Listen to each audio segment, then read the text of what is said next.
Welcome to the Western Cape Regional Round of the EDHE ABSA Entrepreneurship InnoVarsity 2026, proudly hosted by the Cape Peninsula University of Technology. Today brings together some of the most innovative student entrepreneurs from universities across the Western Cape to showcase ideas and ventures that have the potential to create meaningful economic and social impact. The EDHE program continues to play an important role in fostering entrepreneurship in higher education, encouraging students not only to excel academically, but also to become innovators, problem solvers, and job creators. As we begin, let us remember that entrepreneurship is about more than starting a business.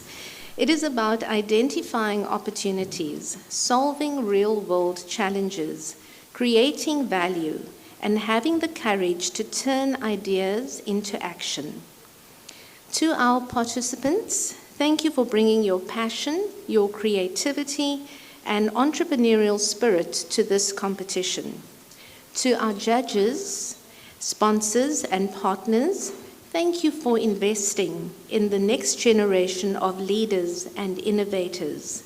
We are particularly grateful to Universities South Africa through EDHE, ABSA, the Department of Higher Education and Training, and the SAB Foundation for making platforms such as this possible.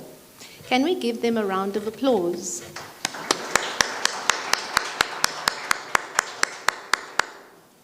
We look forward to an inspiring day of learning, networking, collaboration, and innovation. Before we move into the next part of our program, it is my pleasure to introduce a leader whose work continues to shape innovation and student success in higher education. Dr. Zina Kibido is the Director of Fundani Center for Higher Education Development at the Cape Peninsula University of Technology.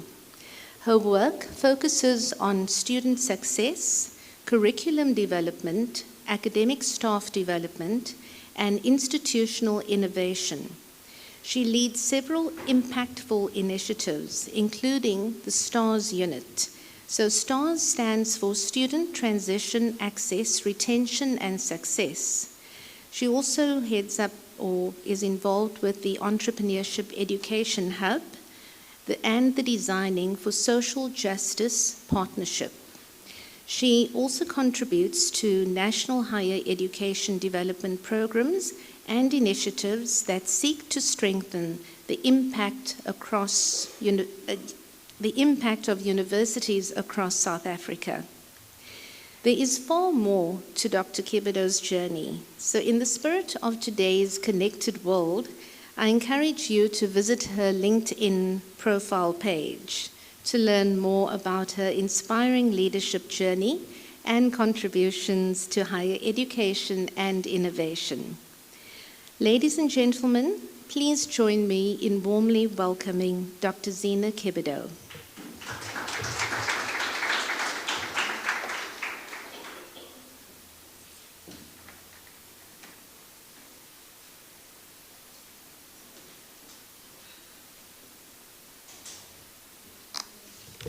Thank you, Program Director, for those kind words. It's always strange hearing that back. So, good morning, everybody. Oh no, that's a very boring morning. Good morning, everybody.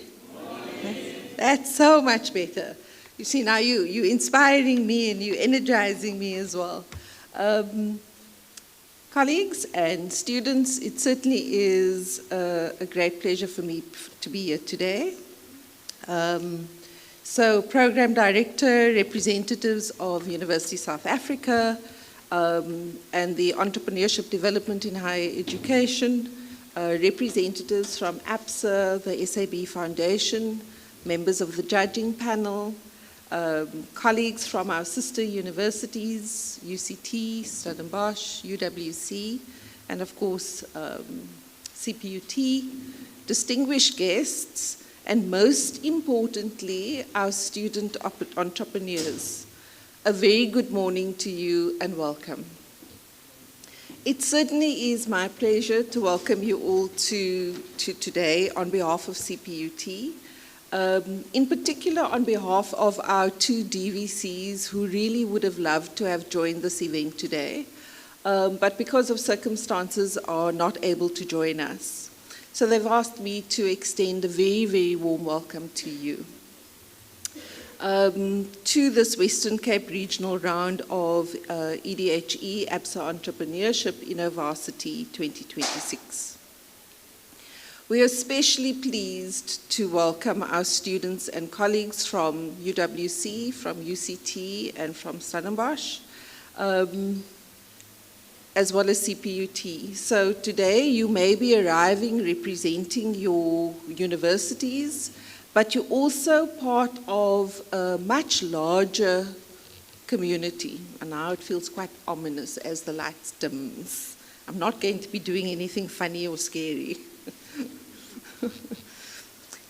But you're also part of a much larger community of young people who are brave and willing enough to reimagine what South Africa could become.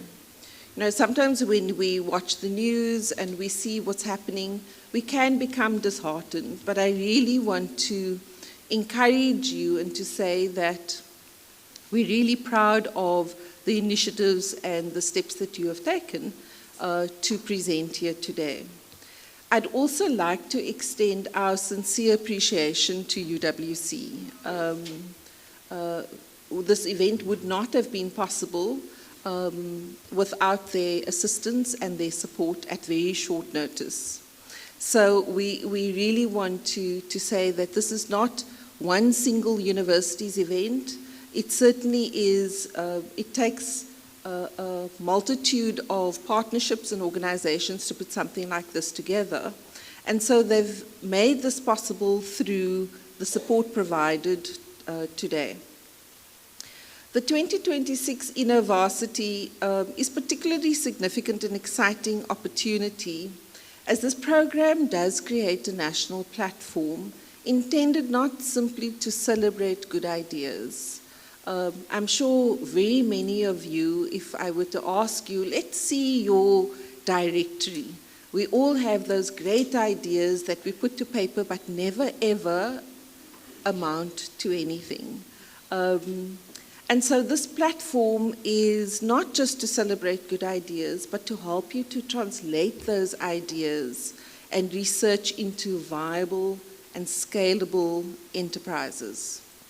The theme, Entrepreneurship in Action, from vision to implementation, from policy to impact, is therefore really appropriate. And that's what really stands out for me about today. It's how you take this idea that you come with and present today and where you take it beyond these presentations. So I'd really like to encourage students who are participating today. It's easy to think of an event like this as primarily a competition. So some of you may be coming in with the anxiety of, you know, who's going to win, who's going to win. But I think it's more than that. It's the value of today and the feedback that you'll get, I think has far greater implications in terms of where you take this to. So every student who stands here and presents an idea is developing the confidence to say, I can do this. My idea has value. I can see a problem and a challenge, and I'm willing to make the difference. I'm willing to put myself forward. And that's what we need as a country, for individuals like you to say, I am willing to do something. That's inspiring. I'm certainly inspired by that. And it's also a critical capability for our students. Because very often when we speak to industry saying, you know, the graduates come with their papers, but something missing, you know, graduates aren't quite ready. And it's opportunities like this that help to shape graduates, not only for industry, but also for this entrepreneurship journey. I think as part of the universities, it's also our responsibility to ensure that we create those opportunities. And I think this is particular meaning for CPUT, and I'd just like to take a moment to pause, because I'm sure that all of you are aware of, it's in the news, it's all over social media, that we're going through a particularly challenging time. And so it's also a reminder for us that as students, yes, we work with statistics, we work within policies, we work within institutional processes, we work within a particular funding environment, but we know that our students come from varying backgrounds, from various circumstances, with uneven access to resources, and uneven access to opportunities. And so this is a reminder for us that fundamentally, yes, we all have different talents, but the opportunity is not always available. And so this is a really important opportunity for all of you to be able to share your idea with this community and take the feedback that you get. So when we create platforms such as this InnoVarsity, we establish these types of innovation hubs to provide, yes, the mentorship for students to connect. So beyond this pitching your idea, reach out to students, reach out to staff, talk to each other. You never know, there may be an opportunity, and here I want to challenge EDHE to also consider cross-institutional opportunities where students are able to network and create these opportunities with each other. And so, yes, connect with students, with industry, with, if there are investors in the room, with investors, so that you also have a greater chance of standing out and making those connections. And share, this is my idea, even if you're not presenting here today and you're supporting a particular team, talk to each other. And so, to those who will represent today or present today, I really want to take this opportunity to celebrate you, to say to each participating student that your courage is noted, to bring your idea to this public domain that will allow others to interrogate and question you. Don't feel intimidated by that. We all started somewhere. We were not all ready. We all had to come and had to learn. And so this is the space in which we do it. And so on behalf of the CPUT Executive Management, I want to say a warm welcome to all of you to this regional engagement, to EDHE, we refer to as EDHE, to EDHE, University South Africa. Thank you for continuing to create this national platform for our student entrepreneurs. Of course, to ABSA as well, and to the SAB Foundation. I think that, these are the types and nature of partnerships that are important, that help create these opportunities for our students. And it certainly creates this ecosystem for us as well, and for taking the chance of investing in the students. And then as well, again, I wish to reiterate my appreciation to the UWC Innovation Hub. And I know that there's probably going to be thanks afterward, but also I have to give a special shout out to the CPUT team, to Nicole, Cindy, and Mr. Cupido, who is of no relation. In all our meetings, we always have to say, we have to declare that there's no relation. I have a husband at home, and Mr. Cupido and I are colleagues. So finally, to our students, back yourselves, back your ideas, learn from one another, and make the most of this opportunity that is in front of you. So I wish you every success with your pitch, and I'm rooting for you. Thank you.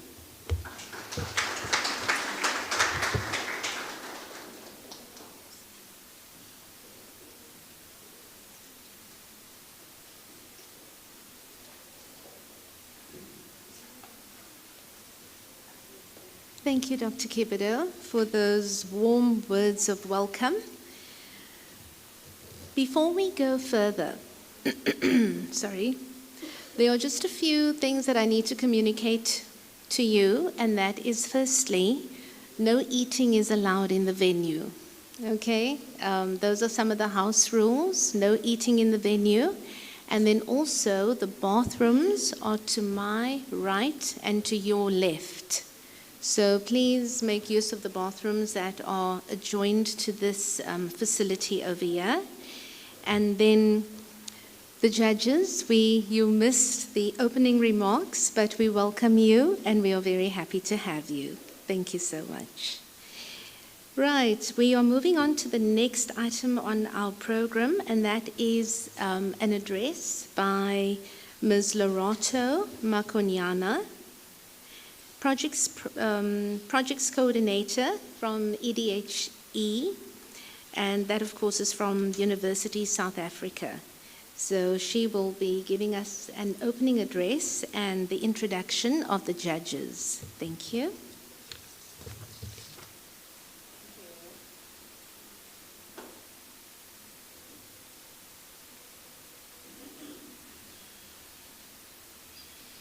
Good morning, ladies and gentlemen. Before I start with what I'm called on stage for, I would like to call Dr. Kibido. We just want to give you a token of appreciation from Universities SA and EDHE.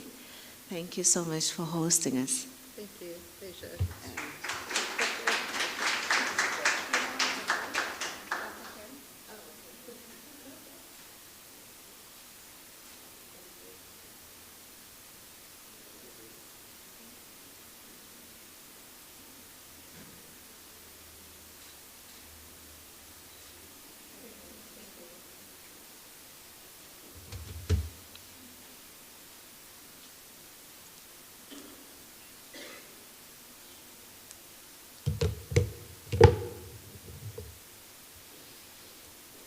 Thank you. Good morning, ladies and gentlemen. Cape Townians, this is my favorite city. Please give me some energy. Hello, Cape Town. Thank you. My name is Lorato Makonyana. I am the project coordinator at EDHE under University South Africa. So on behalf of University South Africa and the EDHE program, our sponsors, Department of Higher Education and Training, ABSA, SAB Foundation, we extend our sincere thanks to CPUT for hosting the Western Cape Regional Rounds of the EDHE ABSA Entrepreneurship InnoVarsity 2026. Thank you so much. A round of applause to CPUT. Thank you. We are really grateful to Professor Marshall Sheldon, the Deputy Vice Chancellor for Research, Technology and Innovation and Partnerships, whose leadership set the tone for this event's success, and also to the deans, heads of department, directors across universities whose support carried it through. The CPUT coordinators, shout out to Nicole and Zinzi. Oh my goodness, I feel for them. They had sleepless nights. Please, let's just give them a round. A big shout out to Zinzi and Nicole.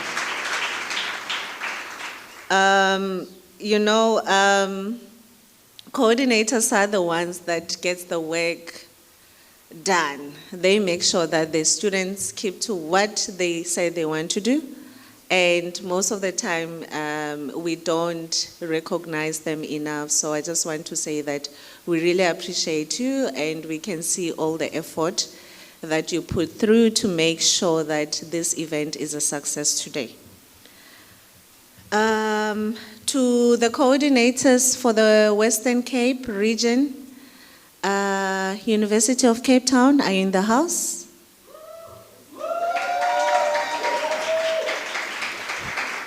Thank you. University of Western Cape? Yes. Stellenbosch University? All right. Cape Peninsula University of Technology? Yes, I love it. Thank you. Okay. And to our VIPs, the student premiers, there is 500,000 at stake here. Just a reminder, before you come on stage today, you must keep it in your head that 500K in my bank account, what can I do with 500K? I mean, it's a lot of money.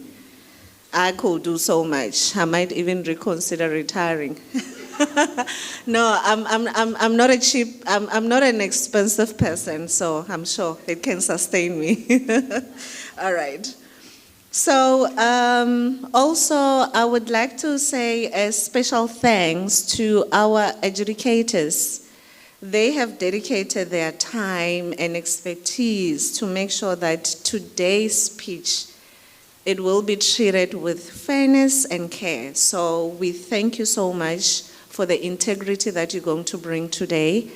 And to this competition, to our students, I'm sure it's not about pitching only, but also what they will benefit out of it, your comments, your advices that you will give them, because you are experts in this, you know better. So we are looking forward to what today is going to turn out, and we are really grateful for you making your time to come and share your experience with us as well, and to make sure that we have the best finalists that will go to the national competition.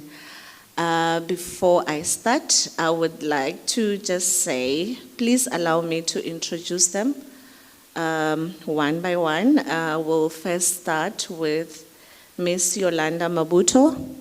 Yolanda Mabuto is the founder and managing director of Divine Growth Solutions and BRICS Energy Green Economy and Climate, bringing expertise in renewable energy innovation and creative economy, as well as finance and project development. Ms. Yolanda, can you please stand and wave to the audience? Thank you. We have Dr. Mpumelelo Ncwadi. Dr. Mpumelelo is an independent consultant, a business mentor with expertise spanning business management, capital fluency, and business mentorship. A round of applause for Dr. Ncwadi. We have Ms. Claudia Finnegan. Sorry, I was holding my breath. I'm like, I hope I don't pronounce it wrong, because, yeah, I know, it's a thing. Okay, we have Ms. Claudia Finnegan. Ms. Claudia is a business coach, a mentor at PISA Consulting, specializing in business strategy and improvement, a social entrepreneurship, and marketing and scalability. A round of applause for Ms. Claudia. Lastly, we have Mr. Eric Ntsigayezwe Sithole, who is a business consultant at Ntsigayezwe Management Consultants with expertise in strategy, risk management, and innovation. Siyabonga, Babu Sithole. And we have our timekeeper. Timekeeper, you can never at any given time leave your station. You play a very, very, very critical role in making sure that we stick to time, and time is important. We have a long day ahead. Mrs. Sonke Hola She is a graduate with a diploma in entrepreneurship, and she is currently pursuing an advanced diploma in entrepreneurship. She was sitting right next to me. I'm going to find her and make sure that she stays there, no matter what, because we rely on her to make sure that we stick to our program. All right. And then, lastly, a special shout out to our future leaders, the future billionaires and millionaires, the people who are going to change South Africa and take it to the next heights, our entrepreneurs, all the finalists that are going to be doing their pitching today. A special round of applause to them. Let's make some noise.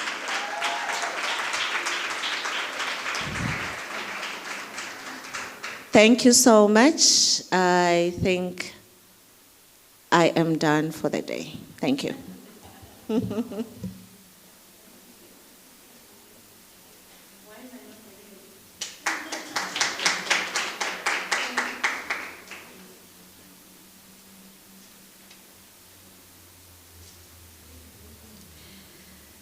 Okay, we are going to be moving on to another slot that is entitled Designing Your Business Story with Canva. And we'll be listening to Ms. Liesel, I think it's Liesel, yes, Harker Mayataza. I hope I pronounced that correctly. And she is a canvassador. You know, you get an ambassador, she's a canvassador. Am I right? Okay. And deputy head of the Department for Generation Schools, Canva. We eagerly await to hear what a canvassador is.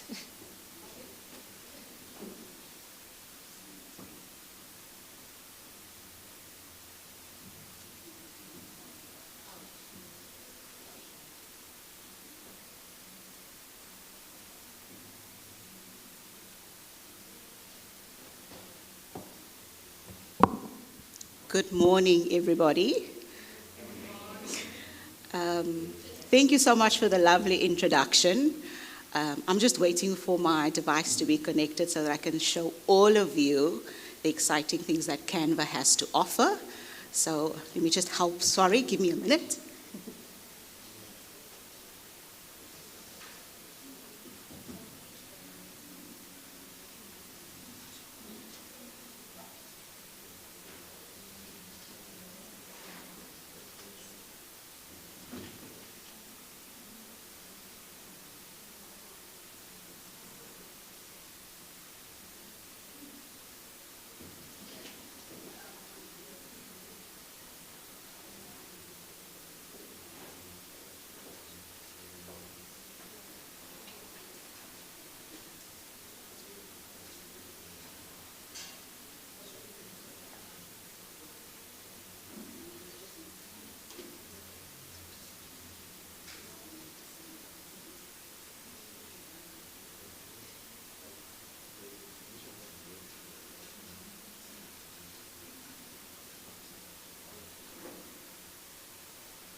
Apologies for that, everyone. So just a brief, again, I'm Liesel Harker-Mayataza. I do not work for Canva, but I am a Canva ambassador, what we call in our organization a canvassador. I am based in Cape Town, so I lead the Cape Town chapter. I am actually a cybersecurity professional by trade. So I was in your seats many, many, many years ago. And then with COVID striking and a school in our local area, a private school needing a computer science educator, I've stepped in for the month to assist them. and here I am 6 years later, still helping them. So I teach computer science for high school students. We follow the Cambridge curriculum, and with that I have then also touched base with Canva so that I am supporting young entrepreneurs like yourself to also be able to use Canva to the best of their ability. On the screen you will notice there my handles for Instagram as well as for LinkedIn. Please connect with me because it's so nice to learn and to hear and to exchange from a professional background and follow what such awesome individuals are doing. So if I may ask for the next slide, please. These are the hashtags for today. So whatever photos you are taking, please do connect with us. Please do tag us. Please do make sure that you add that information so that we're also able to follow you. So big question. Who makes use of Canva? Anybody in the room? Great, so a few of them are using. Are you using the Canva free or do you have the Canva Pro option? Who's using Canva Pro? Nice. So the rest of the audience, who's not using Canva? Well, today I've brought some Canva licenses to give out. So as an educator and as also, being touching base with the universities of South Africa, I'm going to test you at the end of this so that you are able to win those amazing licenses. I've brought 8 licenses that you're able to get from me today. So let's go. So just for those that are not using it, just a short introduction in terms of how do you start off with, how do you log in, how are you able to create your own Canva login details. So for those that already have a Canva account, kindly bear with us so that we are also able to show the other individuals how they are able to make use of Canva. Okay, so once you've opened Canva, right, so if you go to canva.com, so just a moment, sorry.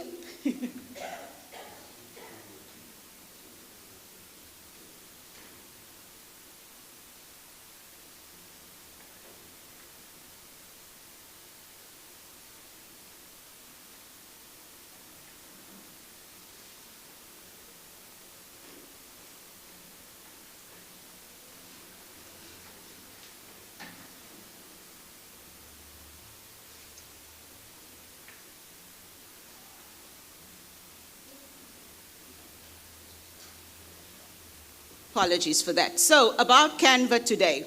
So let's see how it works. So just a little bit of a background. With Canva, it's basically an all-in-one visual platform that you're able to create various things. So a lot of organizations are using this platform. They are there to be able to use it to create a lot of engaging information. Okay? We are available globally. Canva is allowing us to be able to empower everyone, and that is why we're here today, to make sure that as these awesome entrepreneurs that you are, we are also able to empower you to be able to deliver or to create and support your own business. Canva is available to create different designs. So like you would create information for your business, you can create your CV, you can create your social media platforms, and it integrates so well with whatever platform you're using. You are able to create engaging content that you're able to share directly from Canva without leaving the platform. So you can connect to LinkedIn, you can connect to Instagram without leaving the platform. You are also able to send emails to individuals if you have created perhaps a business plan, and directly from Canva you're allowed to do that. So some of these things I'm going to show you today how to do. Today's intentions are for me to show you how to create your brand content in order so that you also, once you've got a team set up, you're able to engage with that team. Because although you're an entrepreneur, you also want to grow your business, right? You want to be able to engage with others and then to also present your information with confidence. So how do we get started? Once you've entered the Canva platform, you will be able to see this landing page. You are creating your own profile, okay? So with those fortunate individuals today who gets the Canva Pro licenses, they are able to create engaging content and then share that information. Right from Canva also, if it is, irrespective of what your business is, if you perhaps are selling something, you could actually use the content you create on Canva to generate an income for you as well. You are able to see the various aspects of setting up your Canva profile, and you can personalize the information to what you would like to have it. You can add, like any other platform, add a personal photo. You could also change it to make sure that your accessibility settings fit you as an individual. Okay. So, if you are working with a team, perhaps you've got a little business partner you want to engage with, how do you set up that information? Sorry, that ran ahead.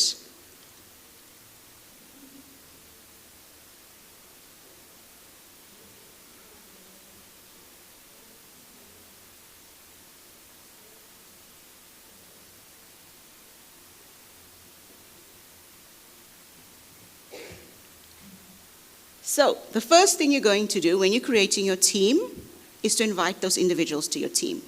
You need to make sure that you are able to give people access only to groups that you want to assign them to. The important thing is inviting those individuals, the same like you invite someone to perhaps a party that you've got, you would want to make sure that only the individuals that have received that invitation are actually arriving. The same way with Canva, you'll set up a team, create your business name, and invite individuals to that platform. Once you've done that, this is what Canva would look like. So you'll start engaging with the platform. It would ask you, what do you want to do today? Are we creating a business plan? Are we creating, or do we want to create our CV? Do we want to update our CV? Do we want to, like today, do a presentation that we can introduce someone to our business? And that is what this Canva is able to allow you to do. Assigning groups, same way, you will add the individuals so that you can also share information with the amount of people that you want them to see. Sorry, there's just a little bit of lag. Like I've mentioned, assigning roles. You don't want individuals to access your content because Canva is an open platform. You are able to create templates and share it with the Canva community. So if it is that you have created something and you don't want that information to be available in the community, you assign roles to that information that you have created so that you are also protecting your business brand. And that's very important to make sure that you only share content with individuals that are authorized to see that information. Have you created your brand already? Have you created your templates already? Do you know what colors you need to use? Canva allows you to create all of those. And with AI becoming so popular, Canva also has a built-in AI module that will help you to generate that information. All you do is plug in the colors that you have. If you've got a document, share the document with the Canva platform, right? And then you tell them, create for me a presentation using the same colors as this document, using the same font as this document. This is what I wanted to deliver. Please create for me something related to my brand as well. You are able to change the colors if you don't have your branding colors available. So Canva has a pitch deck. So if you decide, I don't like what Canva has provided to me, there are options available for you to change it according to your business platform. Okay, that includes the brand templates as well. You are able to create all of those and change it. Obviously with Canva, we've got Canva templates, and then we've got brand templates. The brand templates are the ones that you would create because that's particular to your brand. Canva templates is what is available for everybody to use. So when you log into the platform, it's often important that sometimes we don't know where to start. So Canva allows you to choose a current template that's available that the community has designed and created and have shared with individuals so that they are able to use that too. And then the brand templates is specifically created for your business. Okay? You could potentially also ask someone in the Canva design community, assist me, help me. And that's where we as Canvassators come into play. We can sit with you and guide you and say, okay, let's help you to create what you're looking for. Give us the information about your business, tell us what you would like, and let's help you to create and to use Canva to your advantage to be able to generate that information. So today we're just going to show you how to do certain things. Within the editor, you can start with a blank canvas, or you can use a template. Some of us, I'm sure in the audience, we are very creative, and oftentimes we don't want to use what's already available for us.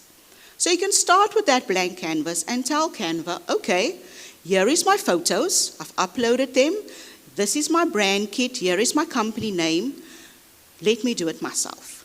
And that's what Canva allows you to do as well. It's not just a blank platform, a one-size-fits-all. Canva allows you to be creative as well. It allows you also to create these designs, like I've mentioned, whether it's for presentations you want to do, whether it's for social media, because we all need to somehow engage with social media, and we all need to, for our business, create documents. And that is why Canva helps you to do that too. You don't need to purchase multiple other applications. You can do everything right within Canva, and then export that information to be able to use it as well. Updating a template. Once you've chosen and you perhaps don't want to create a blank canvas or start with a blank canvas, you can select a template. Once you've selected that template, you then make a copy of that template, because you don't want to change the entire template, because that's available to the community. The same with when you have created your own brand template. If you've created a document and you want to share that document with someone, you can share a copy of that document to someone. That way, they don't update your original document and make changes to that. Or, if you'd like to create a document using a template you've already done and not change what you've done, you just make a copy of that document and you're able to move straight ahead. All of us take photos, right? Sometimes we take photos, we don't like what we see in the photo, we want to change the photo. We want to perhaps change the logo we've created, we want to change the color in that logo. Canva allows you to do that, and that is through what we refer to as the image editing feature. You are able to, if a person is wearing a certain color top in a photo and your branding is a different color, you could change the person's top in that color. You can change the person's background without the need of actually having a green screen. If it is that I take a photo of the audience, perhaps, and I just want to feature a single person, I could blur the rest of the image out without changing it or without you doing it in a different application and then importing that. And that's the features that Canva allows you to do. You are able to change backgrounds, you're able to move images around, you're able to move people around, and you're able to even enhance low quality photos. Because sometimes the photos we take, the quality is not that great, so we want to make sure we change those images. So let's see how to do that. I unfortunately thought that I had a roving mic today, so I'll have to step away to show you. In this photo, we don't like the background of this young lady. We want to move her image, perhaps if we've got a deck that we've created, and we've got this blurring effect in the left-hand side, and we want to move what we are seeing in that feature. So what we need to do first of all is tap on the image, and that's what I'm going to show you. So I will show you once I've stepped away from the mic. I'll tap on the image. I will look on the right side of my Canva platform, and there's options that Canva gives you to show you what do you want to do with this image. And I'm going to select remove the background. So please allow me to show you how to do that.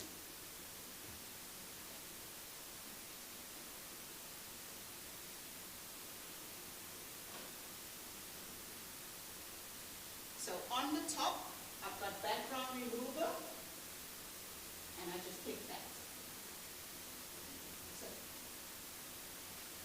So that allows me to remove that background from the image, and once I drag the photo of the lady, I'm able to place it on a document without having that glare in the background. But let's see what other features are available.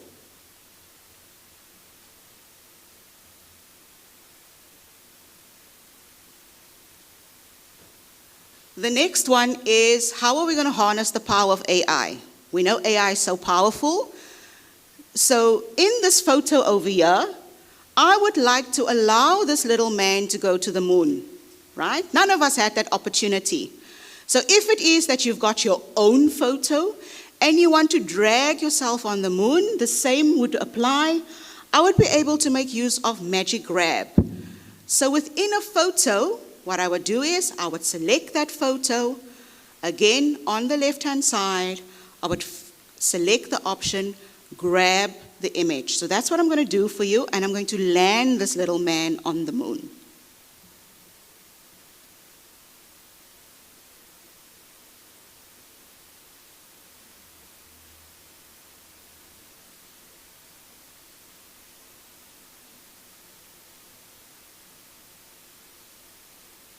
I select grab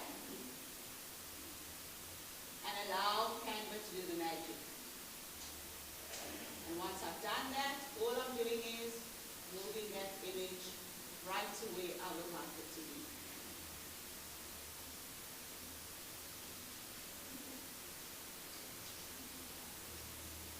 be. The next one I would love to show you is how to remove something in a background of a photo.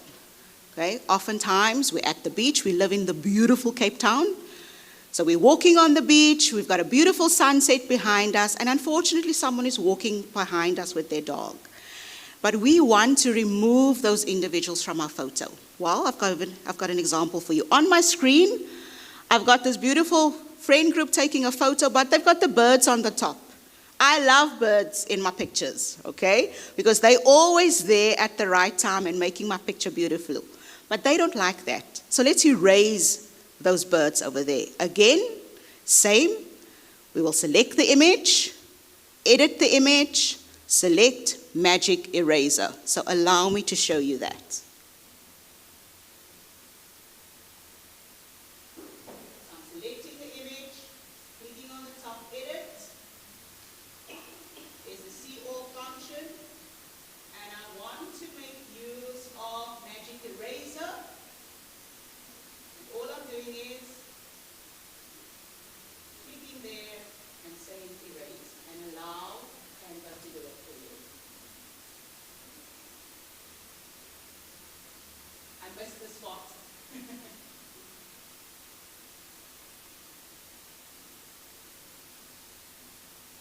That's the power of Canva.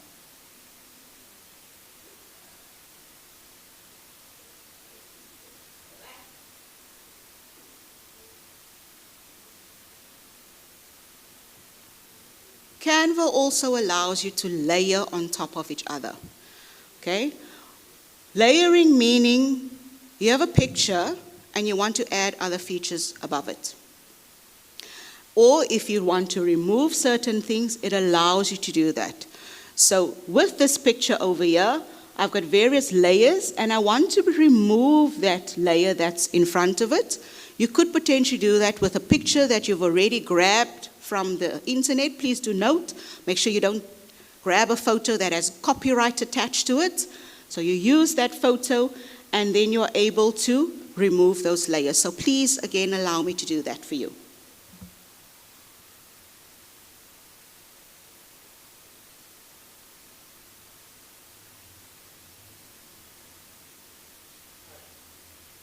Above this, you'll just click on position.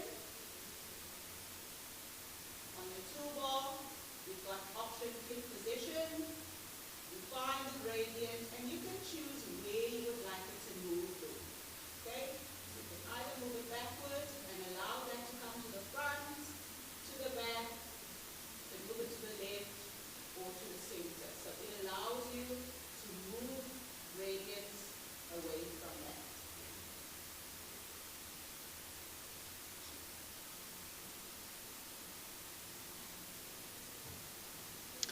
The next one I want to show you in terms of part of the Magic Studio is the background, okay? You've got a specific background and you want to change it, right? You want to perhaps create a photo. Often people are traveling and we feel left out. We can create our own photos as well, okay? Or we could change it. We want to make sure, because we live in this beautiful city of Cape Town, we want to make sure we have the background created for us, maybe of Table Mountain. We can give it a blurb to say, change the background of this image and add a beautiful sunset. So once again, allow me to do that.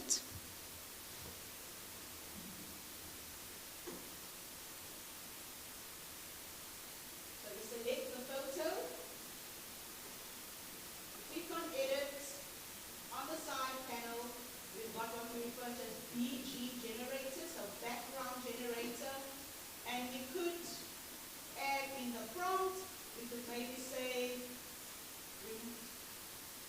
remove the background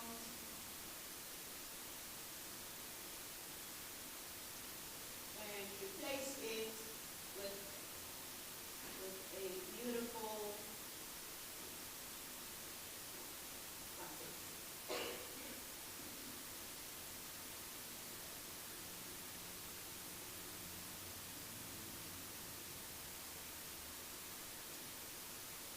So while that's happening, you could grab a cup of coffee, enjoy a moment, do something else while Canva allows that. And you are able to choose, okay, what type of background you'd like, if it is the settings that you want, what color you could be, or you could generate it again. You could perhaps say, I don't like this, I don't want the ocean behind, I perhaps want to be on a nice wine farm, right? Allow me to have a photo with that information over there.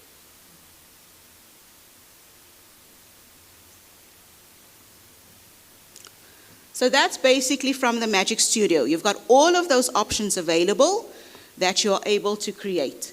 And then once you've done everything, how do you present it? It allows you to be able to present the information you've done. So the same way I'm doing it as well, I can create my presentation and I can talk, I can voice over my presentation. I often do that for my students, especially when I'm unavailable. I've created the presentation for them already, and I'm explaining through each and every slide so that they are able to follow along with me without me being able or available rather within the room.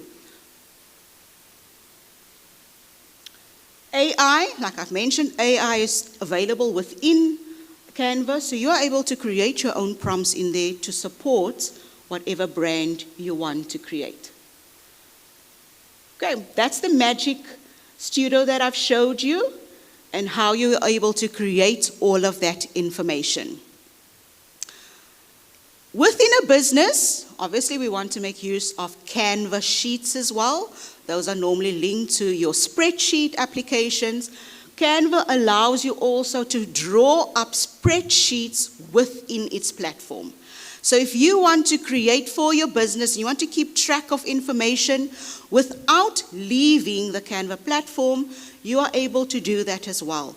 And all of the features I have showed you within Canva, you are able to use those features even within Sheets.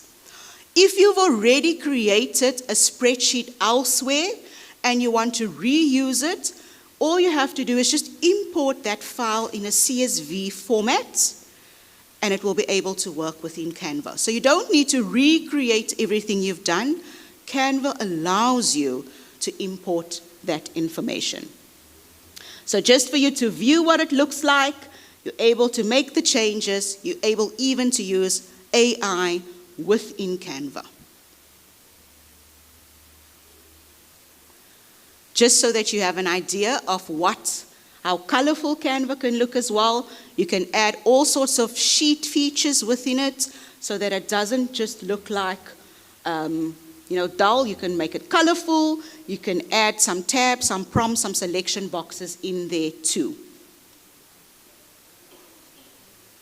Okay, then again, everything in one place. Canva allows you also to create folders so that you don't go and look for things that you need. You create folders, you're able to file management within Canva as well. You can also share those folders across platforms so that everything is in one place for you to be able to be organized and find what you have created. Okay, so are you ready to launch your business? Let's do it.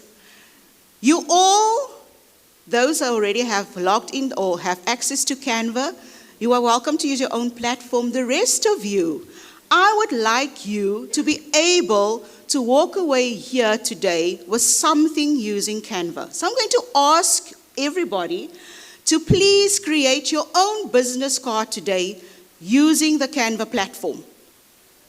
I will be able to walk around if you need help and to be able to create it to make sure you walk away with something within the platform that you can reuse. So I'm going to ask everyone around the room, I've seen posters, if you do need access to a network, please log in and then let's create for the next 15 minutes a business card together so that you're able to walk away here to be able to use your own business card. Important tip with creating that, once you've logged into Canva, you can look for a template. You can also start with a blank canvas, okay? So I want you to log into Canva. If you don't have a platform, you can use the free one. Just log into the online website, canva.com. Log into there, search for business cards, and then you can create using your own platforms. I'm able to assist you as well so that you are able to make sure that it is linked to your own brand, okay? Linked to your own brand. Make sure that the business card that you are creating is personalized for you and your business. That business would, I'm sure, have a color palette that you're making use of. It needs to have, if you want to include your own photo or your business logo, include that on your business card. Include your name, your contact number, as well as an email address where they're able to connect with you. Or, if you've got a social media platform, include that information so that when you walk out here today, you are able to share your business card with the next entrepreneur to market your business. So I'm going to allow some time for you to be able to do that. Make sure, a tip, don't overcreate. Okay? Keep it simple. You also want the individual that you're sharing your business card with are able to see what your business is about. Less is always more. Okay? So typically, I'm going to show you what I've done. This is not my official business card, but just a simple business card with your photo. I've added the Canvassador logo and then my details so that you've got an idea what you need to do. And then I will help you to share that. So I'm going to allow for 15 minutes for you to be able to do that. I will walk around. Please raise your hand if you like me to also be able to assist you. I'm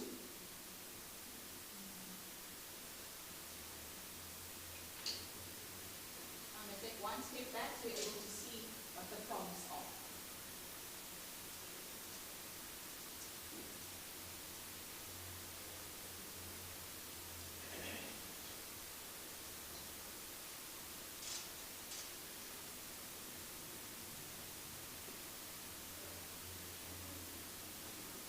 Don't forget, I've got 8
right, ladies and gentlemen, thank you so much. I absolutely loved seeing what you are busy creating. Congratulations to so many of you for creating your own business cards. Please give yourselves a hand.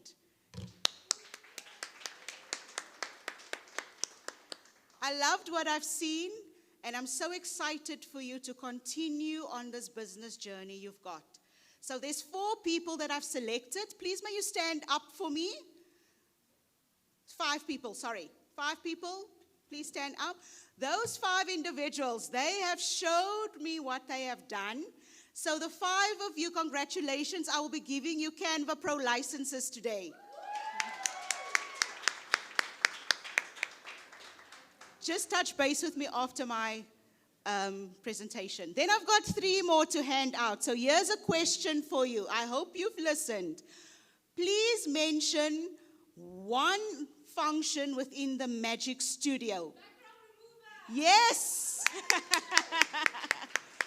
Okay, please give me another one. Okay, someone else? Layering, love it. Congratulations. And then the final one. Give me one application that Canva links up to. Instagram. Congratulations to all of my winners.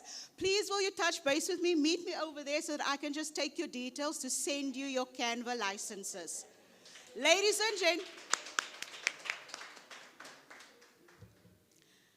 and gentlemen, just for you to keep creating. Within Canva, we've got the design school as well. So please keep learning. Please keep designing. Just before I break away, I've got 1 minute. Any questions for me? Just one question? Correct?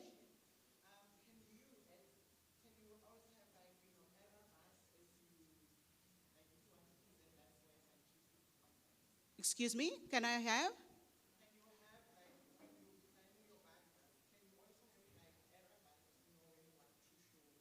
Most definitely, Canva can do that. Okay, ladies and gentlemen, you have been awesome. Thank you so, so much today. Please follow me. Please connect with me. I would love to see what you continue to create. Have a super day.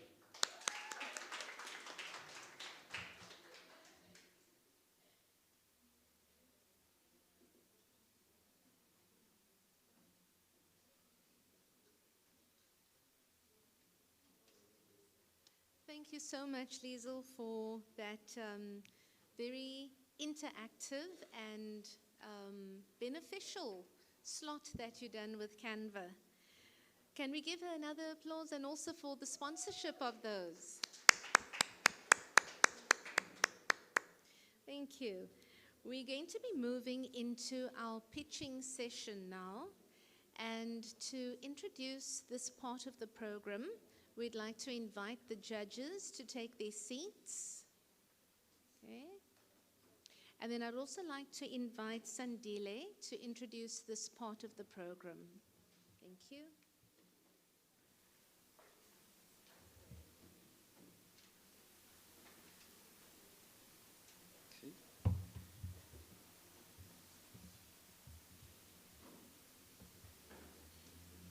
Hi, everyone.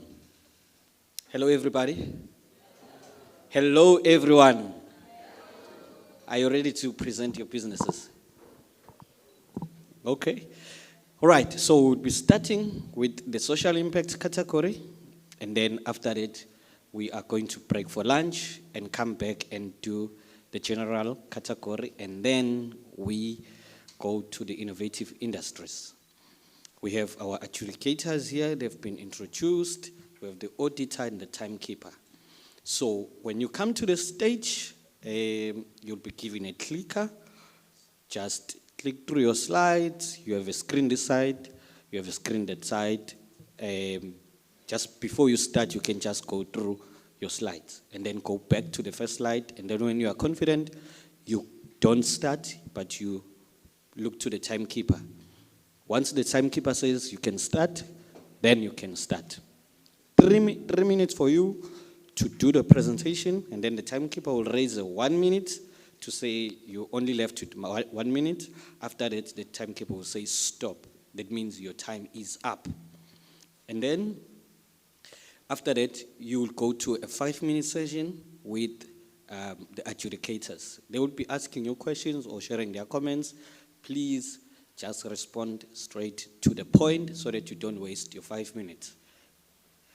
After that, then once there's only 1 minute left, the timekeeper again will raise that 1 minute. Once your time is up, will say stop.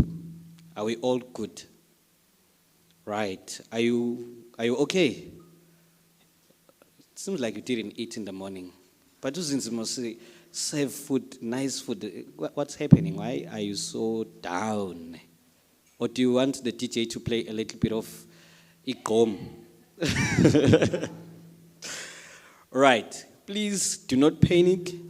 This is your opportunity to tell us about what you have been working on. You know this, most. You don't have to think too much. It's something that you've been doing all this time. You've presented at the internal rounds. You are doing it for the second time, or you've been doing it multiple times. So do not panic. Remember, we do not want to know which university you are from. I know the coordinators have briefed you. Even in your slides, you have made sure that it's not that there's nothing that says that's mention your university. But when the judges are asking you a question and then you panic, you come back and tell us about your university. Don't. We just want the judges to continue and do their presentation, and for you to do your presentation nicely. The judges, they do not know which university you are from. Ladies and gentlemen, may we begin the Western Cape regional rounds. Danko.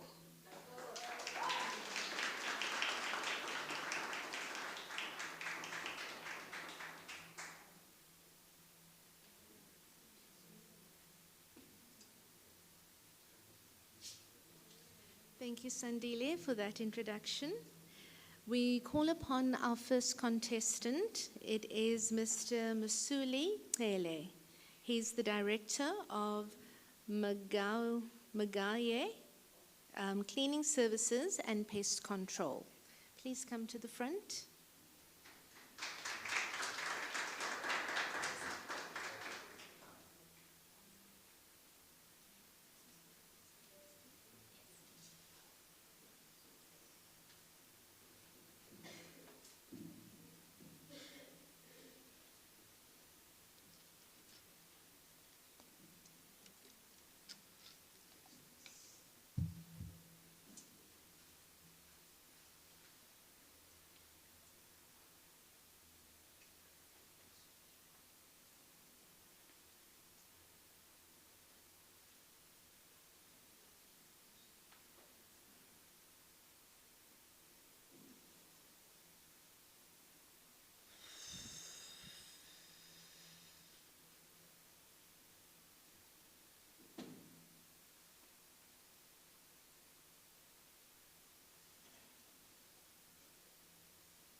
Imagine arriving at your home and find out your place is dirty, your place is full of pests.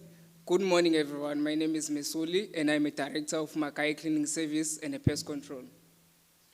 Here, we're going to focus on the cleaning service that we specialize on. We focus on deep cleaning, moving in, moving out, residential cleaning. We focus on commercial cleaning and office cleaning. For our pest control, we focus on cockroach control, termites, rondettes, talking about also ants and bed bugs. On our research, we found that it is about 84% of homeowners who are facing pest control. Some of them, it's 20% of them that are facing bed bugs.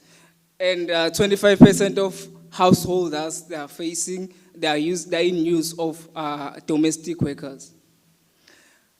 Our solution, Makai, is an integrated cleaning solution under one brand, eco-friendly, affordable, and reliable. Then if we can say our market stream for our serviceable, addressable total market that we have managed to make about 25,000, which include one of our 11-bedroom student accommodation located in Woodstock. And for our serviceable, addressable markets that we are looking for is 65,000, which is going to include key areas here in Western Cape. I'm talking about Stellenbosch, Paarl, Moses Bay, and also Worcester. Then our total addressable markets that we are looking annually, we're looking for 450,000 annually. That's going to include all the household. I'm talking about university, institution, hospital, and also government facilities.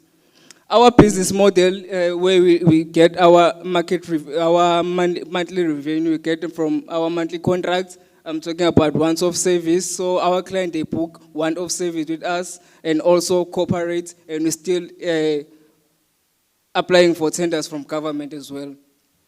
This is our revenue breakdown from February, ever since the company has been launched from February 2026 up until July, as you can see on the screen. In our transaction, Makai Cleaning Service is a registered business and is operating. We're still seeking for growing our customers and also get more partnership. Then our competitive advantage, Makai Cleaning Service and a pest control is a one-stop solution, meaning that we offer both cleaning service and a pest control. Also, we are fast and reliable. We also affordable. As I said, our price is starting from 450 to 550, and the total is going to be 1,000 for both. Then our marketing stream, we market our business via social media, Facebook, Instagram, and also WhatsApp, and also through referrals, giving members our business card. The social impact that we are looking forward to, we're looking to create more job opportunities for young people and also healthy communities and skill development. Then our team, it is I, the founder, there with the black suit, Mesuli Robert Stele, and my business partner, Nikki Wepengu, and we have our pest control specialist and one of our operation and cleaning service staff. Our funding ask, we're seeking for 600,000, which is going to be 250,000 for our vehicle, and also to put more equipment, our chemical as well, and also our marketing and branding. Thank you so much for taking your time and listening to my presentation. My name is Mesuli Tsele. Thank you. Can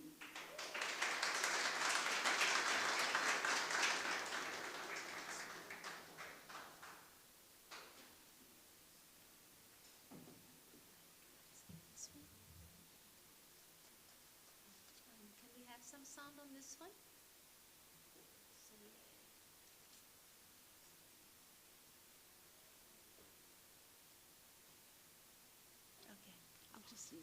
Thank you so much for your presentation. I'd like to hand over to the judges now. Shall we start with judge number 1? Would you like to pose any questions? We're going to need the...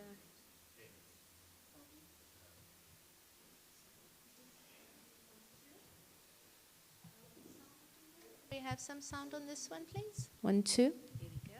Thank you, sir. Thank you. I was just saying, have you managed to secure either short-term or, I'll just say, minimum short-term contracts? Yes, one of the student accommodation in Woodstock, basically it's a short-term contract. Judge number 2. Okay. Judge number 3. Thank you so much for that presentation. You've answered one of the questions I was going to ask you with regards to the social impact, but I would love for you to maybe double-click on how, in measuring that impact, if I were to give you 1 million today, in measuring that impact, how many jobs do you think would be created using your solution now? Maybe let me give you a second question. Has this solution been tested do you know that it was, and I know it's still in early stages, but can you say, we have tested on this one client and we are confident that we're ready to go to the market? Thank you. Okay. So for our solution on creating more job opportunities, still 4 of us, basically we do like pest. For me, I'm a pest operator. I also do cleaning. So we want to create more job opportunities for more pest controllers. I'm talking about the administrative staff, people who's gonna do the operations, also people who will be managing the staff, the supervisors, cleaning supervisors, and also pest operator supervisor as well. Can you repeat that? Second one is, has this solution been tested? How confident are you that if you were to get a market, the solution will be what the market is looking for? Have you tested with 1 or 2 clients thus far? Yes, currently we have our client that we have tested with. Basically, he's the one that's booking us the monthly service with us. So yeah. Thank you for your presentation, Ms. Uli. Well done. One of your slides had shown a market number. I think one was 450,000. Is that what you have tested, the value of the market is for your business? Yes, it's annually, including all the household here in Western Cape, basically, because our focus is still here in Western Cape, because the business is still new here in Western Cape. And your customer segments, which segments were you looking at when you did that market research? The local areas around here in Western Cape, I'm talking about Langa, Khayelitsha, and student accommodations. Okay, so what kind of LSM is that? Is it middle income, lower income, high income? What is it that you're looking at? And is it only customers, like households, or is it business to business? Does that include business to business market as well? Yes. Okay. A second question, you had skills development up there. I'm interested in what is the skills that you've identified that would be beneficial to for your business as well as to develop in the local community? So basically for skill development, we want to develop more business owners. Basically for our company, we want to also build young people and teach them that they can do it as I did it. They can also do it and be the person that I am by creating more businesses that are going to create more job opportunities for young people here in South Africa. So business opportunities in your field or in many different fields? In my field, in pest and also in cleaning service. Yeah. Thank you so much. Well communicated. Thank you.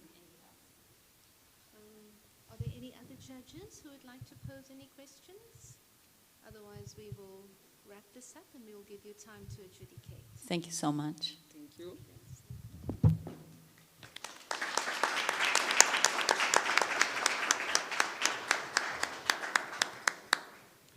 While the judges take their time to evaluate the presentation, we'd like to call up contestant number 2, Mr. Lungelo Siwela. He is the director of Asifunde Chomi, so that he can set up salon and be ready.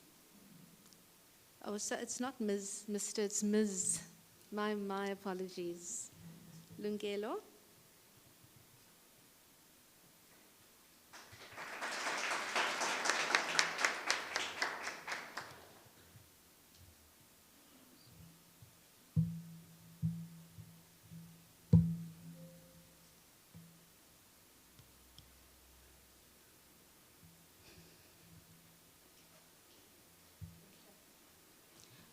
Good morning, everyone. I am Lungelo Siwela, the founder of Asifunde Chomi. I launched Asifunde Chomi in May 2026 as an affordable science, technology, engineering, and mathematics tutoring business supporting high school learners in underserved townships and rural communities. We mainly focus on maths and science. Today, we are validating our model through tutoring. Tomorrow, we want to use technology to scale what we have already tested with real learners. The problem we're solving is that many learners do not lack intelligence. They lack access to personalized academic support. Teachers cannot always give every learner individual attention, while private tutoring can be unaffordable for many families. Language can also make difficult concepts harder to understand.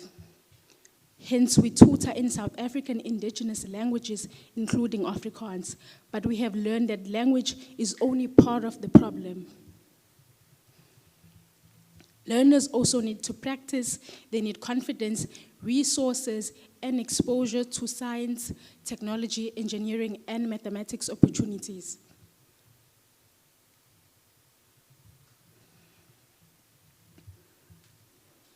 Asifunde Chomi provides affordable one-on-one and small group tutoring. We currently focus on mathematics, physical sciences, and life sciences. We use multilingual explanations where needed. We do not simply translate content word for word. We localize explanations using familiar examples while still teaching the English terminology learners need for examinations.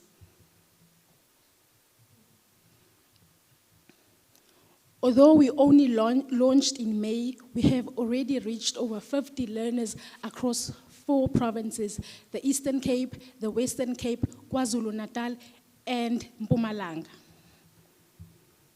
Our strongest early evidence is from our grade 10 learner. In term 2, she was the most improved. Her maths, mathematics, and physical science both improved from a level 1 to a level 3. This shows the potential of consistent additional support.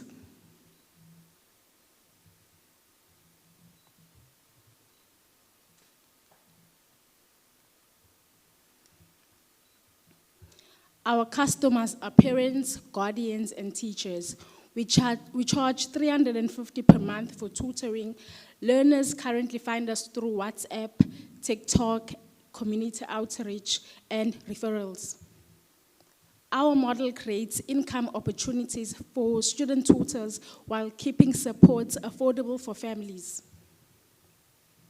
We do not compete with schools, we rather complement them. Schools provide the core education. We provide personalized support outside the classroom. Our competitors include traditional tutoring, Siyavula, Mindset Learn, and organizations such as LEAP.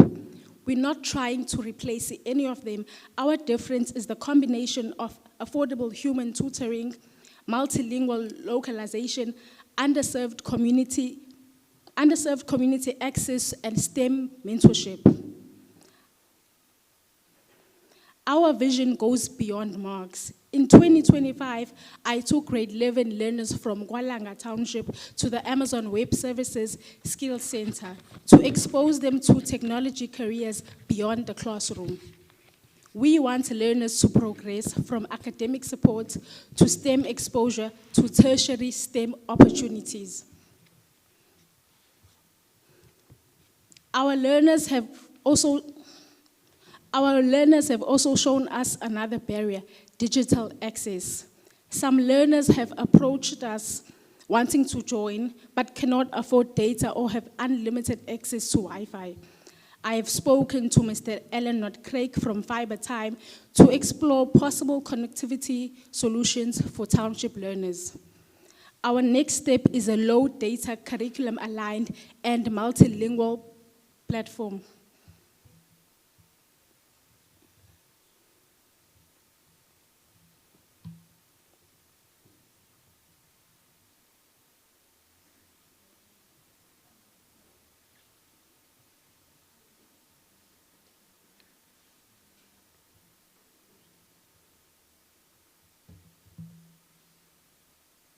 Thank you so much, Lungelo, for that presentation.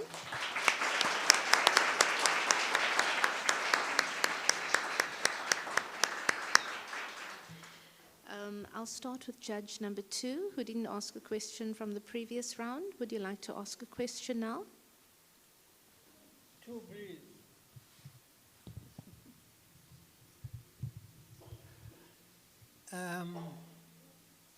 Thanks for the presentation. How do we scale? So how do you achieve scale? That's the first question. Then the second question, how did you arrive at the 350 per month? And I'm going to give a little bit of context to that, because if you set a price at a certain level, then you run in future, when you want to increase that price, you run at this issue that somebody says, oh, you set the price, I think you wanted me to pay at that price. So in future, I'd love to have an online app that's a very low data cost, that can have content in all South African languages. So there can be options for the learner, which language you want to be tutored in, and make sure that the tutor understands both the learner's language and English. And for the second question, when I first approached tutors, I asked them, like, how much are you willing to be paid? I asked a few, and that's how I got the 350. The 350 was just to make sure that my tutors are happy and the families can afford. So with regards to families, if they can't afford the 350, I always encourage the learner to find friends, form a group of maximum 5, or find 2 or another 3 friends, and then you can, as a group, pay the 350.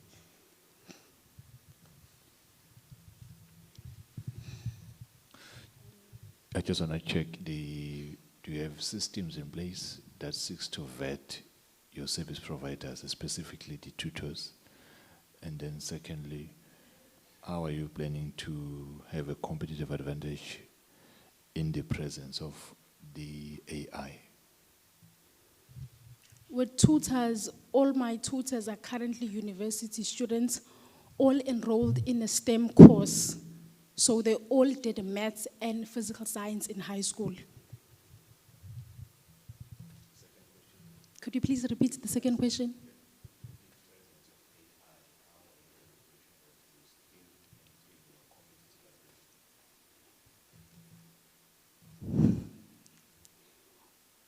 With AI, because I'm an engineering student, I know sometimes it hallucinates.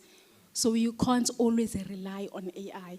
But with a human tutor who understands both English and your home language, it's easier to get the help that you need as a learner. Thank you, Lungile, for the presentation. I just want you to tell us, how different is your solution compared to all others that we have seen and that we have heard of out there in the market? That's one.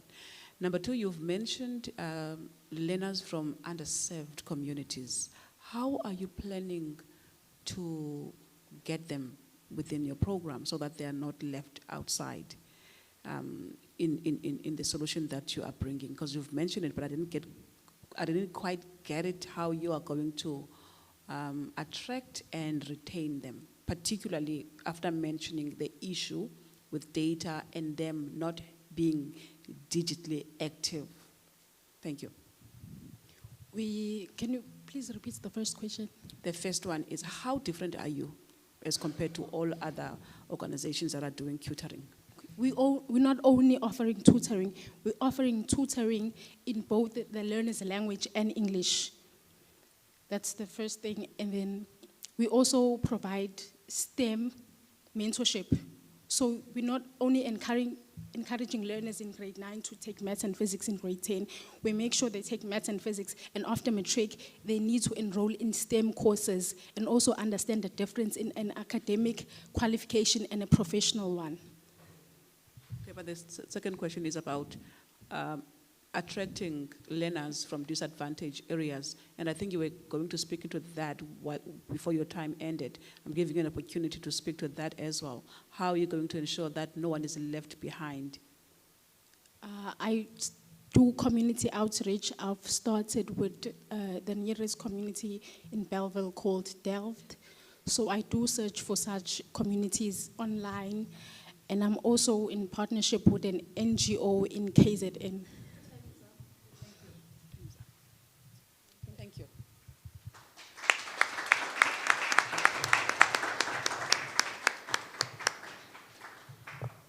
While the judges adjudicate, we'd like to call contestant number 3 up to prepare. It's Ms. Cable Corinne Smith, and she is the Director of Live Property Tech. Give her a hand.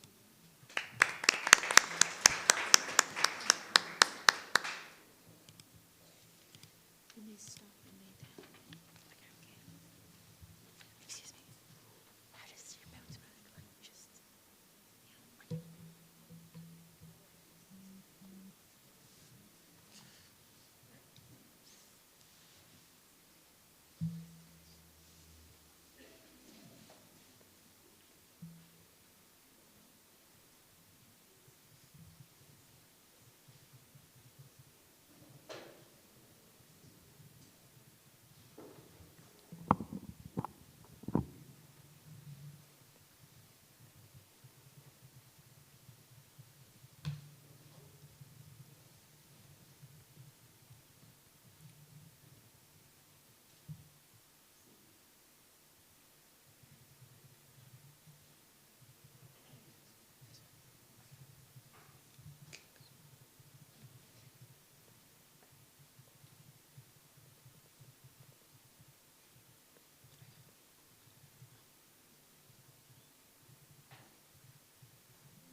Good afternoon, judges.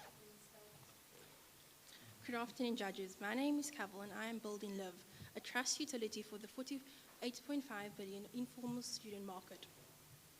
Imagine being 18 years old, fresh out of matric, ready for university. Come from a disadvantaged area, your parents are financially illiterate. You see an advert on Facebook Marketplace, WhatsApp, student housing. You pay a deposit, boom, you're blocked. What happens? Your landlord doesn't exist. That's the reality of thousands of students like Haya. 3 in 10 applications are plagued by document fraud. Landlords are flying blind, and students pay the price. Our solution, LIVE. LIVE is built on 3 pillars. 1, AI matchmaking. We match the student with the prospective landlord. 2, ground source verification. We don't verify easily faked PDFs. We verify enrollment at the source. 3, student earns deposits from the rentals. We verify the money is safe and it grows. The total addressable market is 48.5 billion. We start locally in our community. This gives us a serviceable market of roughly 5% of 2.5 billion rand. In the next 3 years, we aim to capture a sum of 125 million to 250 million, all without owning a physical single property. We are asset light and 100% software driven. A small success fee of 200 rand is charged to the landlord. Our unit economics are strong. 200 rand revenue per match, 50 rand cost gives us 75% gross margin. We are lean and just 3 full-time salaries and cloud hosting. Our competition is simple. We have Property24, Digs, and Facebook Marketplace. The bucket one, WhatsApp and Facebook are scam playgrounds. Digs connect and Property24 connect the lens. Where does LIVE sit? We are not a marketplace, we are a validation engine, and that's why we win. Our traction at the moment is we have 50 lower income students on a signed up for a waiting list. We have 20 informal landlords signed up to our early beta access. We have vibe coded our MVP, and we have an active API integration, active API integrations discussions with 2 tertiary institutions. My team is simple. We've made up of two individuals at the moment. We have myself, a co-founder. I have experience in PR marketing, and my partner, Tristan, who has experience in compliance and IT. What we need right now, we need a banking partner to join us and absorb those matric students.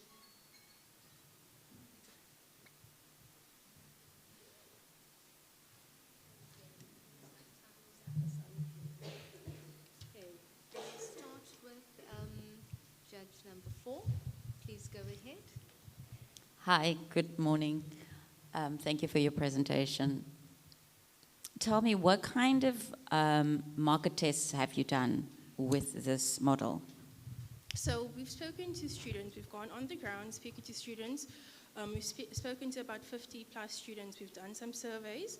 We've also spoken to our MVP. We've given to 2 or 3 students to test out for us. And then we've spoken to landlords within our local community. They are quite impressed with the app. They've signed up and they are willing to test it in 2027. Could you just quickly review your revenue model? So with our revenue model, so we are 100% software driven. So what we're aiming to do is use the same Varsity Vibe model, where anchor banking partner pays for the student that we capture at the matric level when we sign them up. The landlord also, essentially it's free for the student. The landlord pays for the annual fee of about 1,400 rand and breaks up to 200 rand a month, approximately. We make about 75, our profit margin looks at about 75%. Thank you so much for the presentation. I want to find out, maybe my question might be similar to my colleague's one, but I want to understand, how are you planning to make business while achieving the social mission that you have? And is this replicable in other communities? Can someone take this to Johannesburg, to Eastern Cape, and still scale? Yes, so we are first testing it out in the Western Cape, in our local community and at our local university. So it's first being tested, and in about 2 to 3 years, we hope to expand it out to different university towns and different universities. First question, sorry. How are you making money or planning to make money while still achieving the social impact? So for now, the students will be completely free. However, we will be charging our landlords a subscription fee, a monthly subscription fee of about 200 Rand. Okay. I want to check in terms of the team members. Do you both possess the same expertise, or Jacobs is more on technicalities? If that's the case, what happens if he's sick? So we have another external consultant working with us on a part-time basis. Jacobs helps because of all the data that we deal with and personal data. Jacobs deals with the compliance and the legal side of things. I will be dealing with the marketing, and then we're also looking for introductions to a technical co-founder. We have an accountant on board, and we're looking for more introductions to a technical co-founder as well. Can you finish the slide that you didn't finish? Next one. The slide you didn't finish, second last slide. Okay. Jeez. Yeah, I was giving you an opportunity to finish the slide you didn't finish. Okay, it's done. What are some of the risks that we've identified in this business, and how are you planning to mitigate those? So what we found with our students is because they come from lower income areas, they use trust as a currency. And by using trust as a currency, you trust someone older than you. So they see someone older, they trust this person. That is not always the case on Facebook Marketplace. A lot of students I've encountered that they pay this deposit because they've been speaking to this individual over WhatsApp, over Marketplace, they pay the individual. Once the deposit has been paid, we found that the scammer then blocks them because these scammers have infiltrated student WhatsApp groups as well. So trust is a big thing. We also found that a lot of these students already don't have any bank accounts when they come to university for the first time. Another thing that we found is that students are not always financially literate. They don't know about interest-bearing accounts, that you need your deposit needs to earn interest. So there's a lot of financial illiteracy that we also came across. And then, of course, we have the data issue. And that's why we're looking for a technical co-founder, and we are heavy on our compliance and POP here. Do we still have time? Okay, I do have another question with regards to your competitors. I know they are currently, time is up, okay.